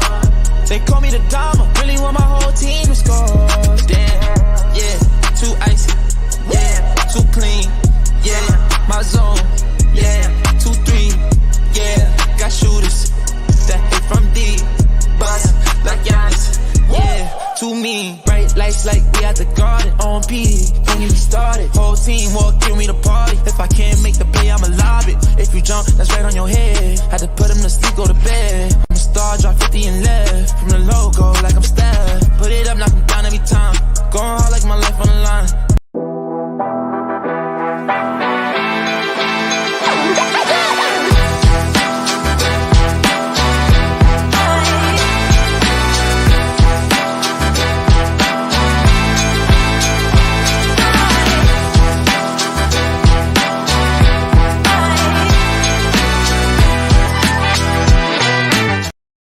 All right, welcome back to the show. I won't zoom in on Ricky that much. Here we go. Get a look at colonoscopy. All right. Terrible. I'm ready to go home. Hey, Eric and I came to this last year. This is my second basketball media days. I've done 2 football media days. Today was much more hectic than yesterday. Eric should have joined us. Something happened. So to you guys that joined the show, Jared, Jacob, Neff, and Rick Thompson, who are friends of mine, thank you guys for joining me out here. I want your final thoughts. Rick, I'll start with you. Yeah, this is just really an unbelievable experience for me, someone who grew up watching the Lobos and has followed them so closely, the last few years, just to be able to be here and sit across from these players and coaches and ask them real questions instead of just asking them into outer space, like I've done my whole life. So one of the most probably special moments, of my sports life today, being here and being a part of this super special experience. So grateful to you and Eric and Jacob, Ed, Nick, all the work that everyone does. And then just the listeners that have tuned in. We know it's not always the cleanest and we had some issues this morning, but for the most part, we got some really good content today. Go back and listen to all the interviews. I think some of our better work, and I'll pass it to Jacob for his thoughts. Let me just say something real quick, and I'm sorry about that, Rick, because you're a big basketball fan. I was happy you're here. You understand the game. I know Ed and Eric and Nick do. Jacob, you understand the game and you love college basketball. So I haven't told you this, and I'm not doing it on just because we're on the air. I'm glad you're here because you know these players like out your ass. So yeah. I'm happy you're here. Yeah, no, it was really fun today. Obviously, getting to talk to some of these guys, getting to see their personalities, getting to see how personal some of these guys are. The coaches have all been great. I really thought that every coach that we talked to, we had a great conversation with. The players were awesome. I think this league has a unbelievable outlook for this year. I know that it's going to be tough for us to emulate another 6 teams into the tournament, even with how deep this conference is this year. But I think we're in for a really good Mountain West season. I think we're in for a great Lobo season. This year, I don't know. Just from my perspective, I know last year we had some good teams, but this year it seems to be as deep as it's ever been. And the talent seems spread across the Mountain West. And I think you can see that obviously the viewers don't get to see the rankings and how people voted, but this is a log jam all the way down to 7th place in the conference. You can see that there's people that have different perspectives of some of these teams. Boise State was the overwhelming favorite at 19 first place votes, but then after that it trickles down all the way over to 7th. So interested in this season. I was glad that you asked me to come. I really enjoyed this. Long 2 days. It's definitely been a long 2 days. Today longer than yesterday, it seems like, just because it was so jam-packed, but it was a great experience, and I can't wait to look forward to doing it in the future. If you hadn't seen the rankings, the preseason conference player of the year is Tyson Degenhart from Boise State. We just had him on. And I want to mention the commercials. We're doing this live. We did the best to our ability. I'm not doing that on purpose. If you watch us regularly on Tuesday, Wednesday, and Saturday mornings, it's like a minute just to give us to catch our breath. What we're doing is all these players and coaches here are being tossed around, and they break their time with specific outlets. So we're maneuvering with SIDs. I'm not going to have a full-blown conversation with an SID, sports information director, or media contact to you guys live. That's what I was trying to avoid. I didn't mean to bar down with the commercials, but as far as the Mountain West Conference rankings, Boise State, UNM is picked second, Nevada's third, San Diego State's second, UNLV's fifth, Utah State's sixth. The top 6 teams all got first place votes. Colorado State's 7th, San Jose State's 8th, Wyoming's 9th, Fresno State's 10th, Air Force is 11th. Air Force is number 1 in my heart because of Joe Scott. Rick, you'd look confused by that. It's interesting, right, that many teams got first place votes. So I think that really tells us that probably after Boise, it's really a toss-up in most coaches' minds between the Lobos, Nevada, San Diego State, UNLV, and Utah State. And I would even throw Colorado State in there myself. I think the same, 7 teams will be in the mix again for that top spot. And, after talking with Nick Clifford and Mr. Lake, I have a lot of faith in Coach Medved and what they're going to do there. It just really, for all these teams, I think it really depends, how many of the transfers are going to hit? How many of the freshmen are going to hit? Let's take UNM, for example, last year. Toppin obviously was a hit. Mushila, not so much a hit. Amzil, not a hit until halfway through the season. So how do the new additions? Are they hits right away? You look at an Ethan Morton, transfer from Purdue, who's going to be on Colorado State now. Is he going to keep scoring 2 points a game, or is he going to break out now that he has new opportunity? I think he's about 6'7" and said he might play point guard. So all these transfers coming in, what's the success rate at each school? And that's really going to determine, I think, who's going to win this year is the success rate of these new incoming players. And nobody really has more than San Diego State. Yet everyone is high on them. And I think for good reason, with the history of Brian Dutcher, who I was able to talk to back here for a few minutes. That was truly a pleasure for me. But when you see what they're bringing in with Magoon Gwath, a 7-footer that can face up, shoot the ball from 3. And what's the other big man's name? It's escaping me. The freshman was named Freshman. Farrell. Yeah. Farrell. So they got 2 big guys coming in. Farrell Compton. Great name. And all snake name transfer team. Nick Boyd, point guard from FAU, who's supposed to be ready for the opener. So a lot of unknowns, right? And I think we're just looking forward to it. We didn't really learn too much more about who's going to be stronger or not today, but we got a good idea of their outlook and what they're looking at. Yeah, I just think from the perspective of looking at who we've talked to today, looking at the rosters, looking at, the way the people in this conference are voting, I think Kobe Sanders is going to be a big addition for Nevada. You've got to look at that team and be a little worried on a night-to-night basis because you're talking not only about 6'7", 6'8", but everybody does. I don't know if like people that don't dig deep into this are going to know Kobe Sanders is a 6'9" point guard.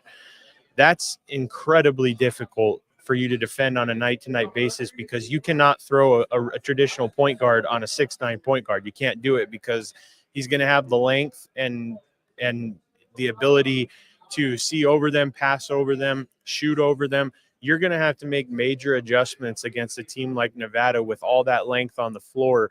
And that's going to create a tough matchup for a lot of these teams in the Mountain West Conference, even though there has been, we've seen them today. I mean, the length in this conference, it goes without being said. But Nevada's a team, that as we talk today, they think they have a lot of great matchups on paper and on the court to take advantage of some of these things. So, I think coming into this, I wouldn't have said Nevada was going to be one of my favorite teams this year.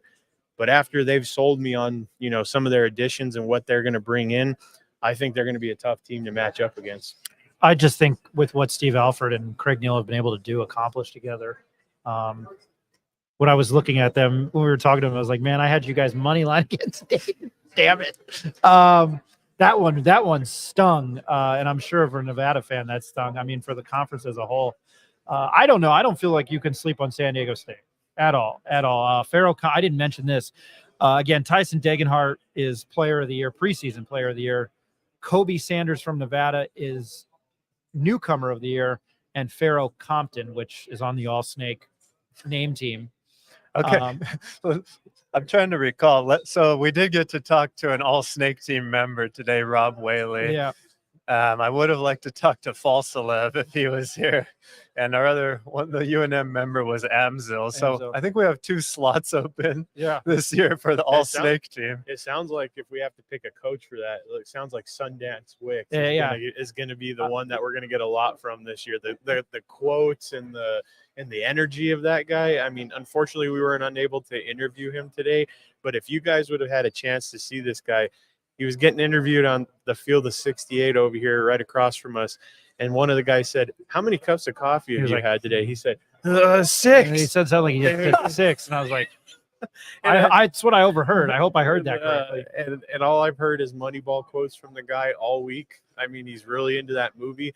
The players seem to feel like they said if you don't match his energy, he just wears on you. And you can tell. I mean, this guy was like up around here, walking around this morning at 7 o'clock, like he was already 5 cups deep, just ready to answer questions and stuff. Unfortunately, he had a busy schedule, but he sounds like somebody we're going to get a lot from over this year in college basketball. Who is your favorite? I'll start with Rick. Who is your favorite person to talk to? Man, that's a tough one.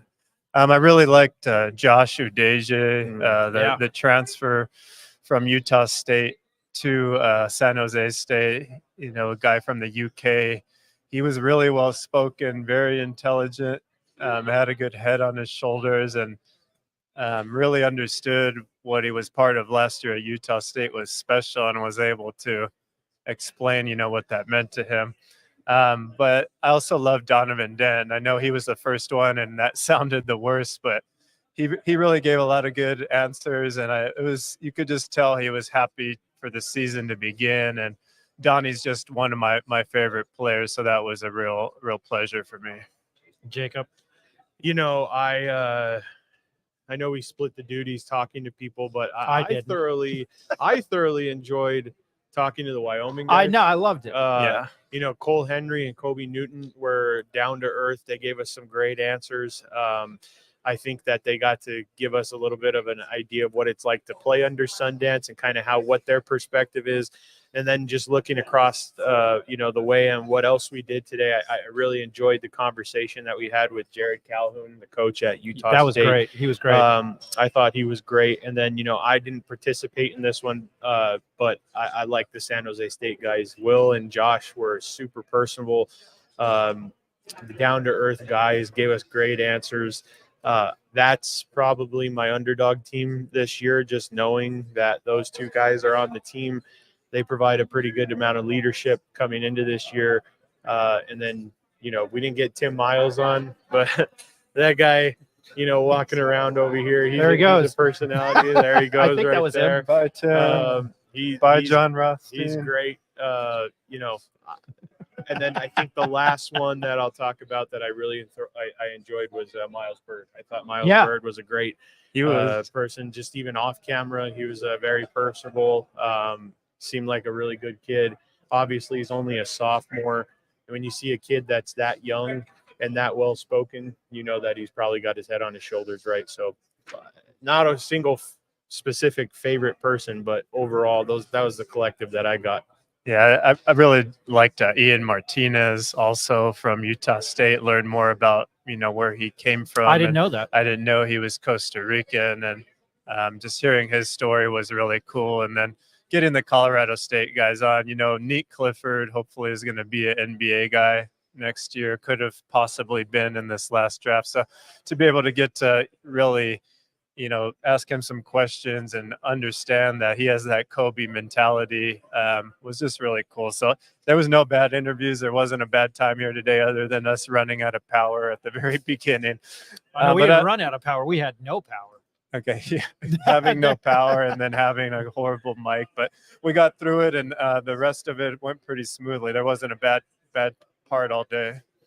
I thank you guys for coming out. I hope you enjoyed yourself. Absolutely. I mean, I guess I'll ask you this because Rick, you kind of threw it my way. If you had to pick the top 3 or 4 teams, who would you pick out of non-preseason poll? Yeah, I'm not as high on Boise as everyone else. They, as Lee Faria mentioned yesterday, they lost their 3 top guards, and I know they're replacing one in Cardenas, and everyone, including BJ behind me here, is over the reins about him. But I didn't mean to do that. But I don't think it's going to make that much of a difference because they lost Buzo Agbo, their main shooter on the outside, transferred to USC, and Roddy Anderson. So I think they have a lot of pieces to replace. While we just had Degenhardt and Stanley sitting here, I have all the faith in the world in them. I'm feeling a little better about New Mexico, I think, because they just have some more returning pieces. And it sounds like they're very high on CJ Noland and Atiki, that they can come in right away. I think they're going to be very big pieces of this picture. And moving down the list, I'm going to have to say San Diego State's going to be my 3 just because of their history. And I know they have the most unknowns, but I don't have the other ones are just kind of on equal playing field to me. And SDSU has the best coach, the best history, and they don't really take a year off. They just reload, as we know. So that would be my top 3. Jacob, what do you think? Yeah. So if I had to go one, and I'm not just saying this because I cover New Mexico, but just looking at it from that perspective and the depth of that roster, I've said that 1,000 times already this week. The depth of New Mexico to me is what's going to probably propel them to be the number 1 team in my rankings. I think you have to go to Boise State at 2. I think you got to go to San Diego State at 3. And like I said, I think the team that I think could creep up even further is Nevada. So that would be my top 4 coming into this into the conference. Into the start of the season. I'm usually the naysayer with UNM. I think there's a kind of confidence with Pitino and this team. I know you're missing, Jalen House, but you're able to do that for 4 days in Vegas against these guys. I think they can figure it out. I think when we interviewed him, and everyone can go back and listen to that, I think there might be a little trepidation in his voice about how strong this schedule is and how it's going to come. He said that so quickly, right? So I think he knows that the record isn't going to be as strong as it was last year in the non-con, but that's okay because hopefully they get some stronger quad 1 wins out of it. But I think he's confident, but really knows what he has in front of him, and it's a lot to do. I want to play hypotheticals before we log off here. Again, Ryan Samori, Jacob Neff, Rick Thompson here on the Pit Press Live, coming to you from Resorts World in Las Vegas, Nevada. Mountain West Conference and West Coast Conference Media Days. Mark Few and the Cram UK and the Gonzaga Bulldogs are talking over at the West Coast Conference table with Phil the 68. But I lost my train of thought. Oh, hypothetical. Let's say I don't think they're going to beat St. John's. I think it's going to be too hard going across the country. But I think they will get VCU at home. Let's say they get UCLA. What are we talking? They have to be in the tournament at that point. I know it'll be November. For me, it's hard to project right now because we haven't seen the team play. We know half the team coming back and what they're capable of, but their roles will have changed this year, and we don't know what the newcomers bring. So for me, it's too hard for me to say. I think you're right, though. St. John's will be a major test, and UCLA, I don't know if we can expect them to win that game. I think they also have Arizona State in that tournament. Yeah. I think that's a winnable game, definitely, and they have to win some of these, right? Or there's not a point in scheduling these, and we're just going to look foolish. So, and then who do they get after they play Arizona State? I think it's the winner of USC, St. Mary's. So no matter what, you're getting back-to-back games there against some notable opponents. And they just play St. Mary's every year now. Yeah, St. Mary's spanked them. Yeah, last the good year, thing this will be on a neutral court. It won't be such a as a harder place to play. But the one thing that I do like about the St. John's game more than I like about the UCLA game is the fact that there will be more time to mold this team together. Playing UCLA as the third game of the season is a tough task, especially with a lot of newcomers, a lot of people coming in. I know that they've returned a lot of guys, but there's a lot of pieces that have come into this program that are going to be big pieces of that team that may not specifically know what their role is at that point. And that's that's the only thing that, retracts me from saying UCLA is probably the tougher game, just because of that. I know St. John's is going to be the better team than UCLA, but when you're talking about a team meshing, we saw it last year. Look at how long it took for us to figure out what to do with Omzil. It's going to do that same thing is going to happen with some of these players, whether we like it or not. So, that's the one thing that worries me about the schedule is, these games are early on, but yeah, I think the St. John's game is the toughest, followed by UCLA. Jeff Goodman's loud as hell. That scared me. I was like, "What's going on?" I thought they were yelling at each other. Yeah, he screamed earlier. We were trying to get them on the show, so good. Kudos to me talking trash about it. Well, here's the schedule. So the home opener in that exhibition, which is a charity event, which they play UTEP, that's 11 days away. That's the 28th. So the following Monday. Then they get Nichols on November 4th, which is the following Monday after the 28th. Then you're at UCLA for a neutral court game. And then we haven't even talked about Isaac Mushila. He left, but he played at Texas A&M Corpus Christi. They get at least one of my favorite teams the previous 2 years, which is the Texas A&M Corpus Christi Islanders. Then they're at St. John's. They get, some names and some tournament teams. Then they play. I didn't realize they play Texas Southern again. And then over Thanksgiving on True TV and Max, that is the juggernaut TNT Sports, Arizona State. And then they will get I guess depends on what happens between USC and St. Mary's. And then they get a random Mountain West Conference game in December against San Jose State. Then they get New Mexico State, Western, VCU, and then right out before the new year, they open up conference play in Fart Collins against CSU. So my all fart team, Tyson Dagan Fart Collins. I don't know. I had a blast with you guys. I think we're ready to get out of here. Yeah, no, tired, worn down. I can tell you that. Our bets. Ready to go. Ready to go watch some sports. Yeah, I appreciate everyone listening, Absolutely. Commenting in. Really appreciate everyone just taking part in what we're doing. So thank you. We'll come to you live Saturday morning for our college football pregame show, The Morning Howl. We appreciate everybody that tuned in the last 2 days. Lee Faria, BJ Rains, Mike Bradbury, and then all the players and coaches today. Everybody have a good rest of your day. Enjoy your weekend. We'll talk to you on Saturday. Yo.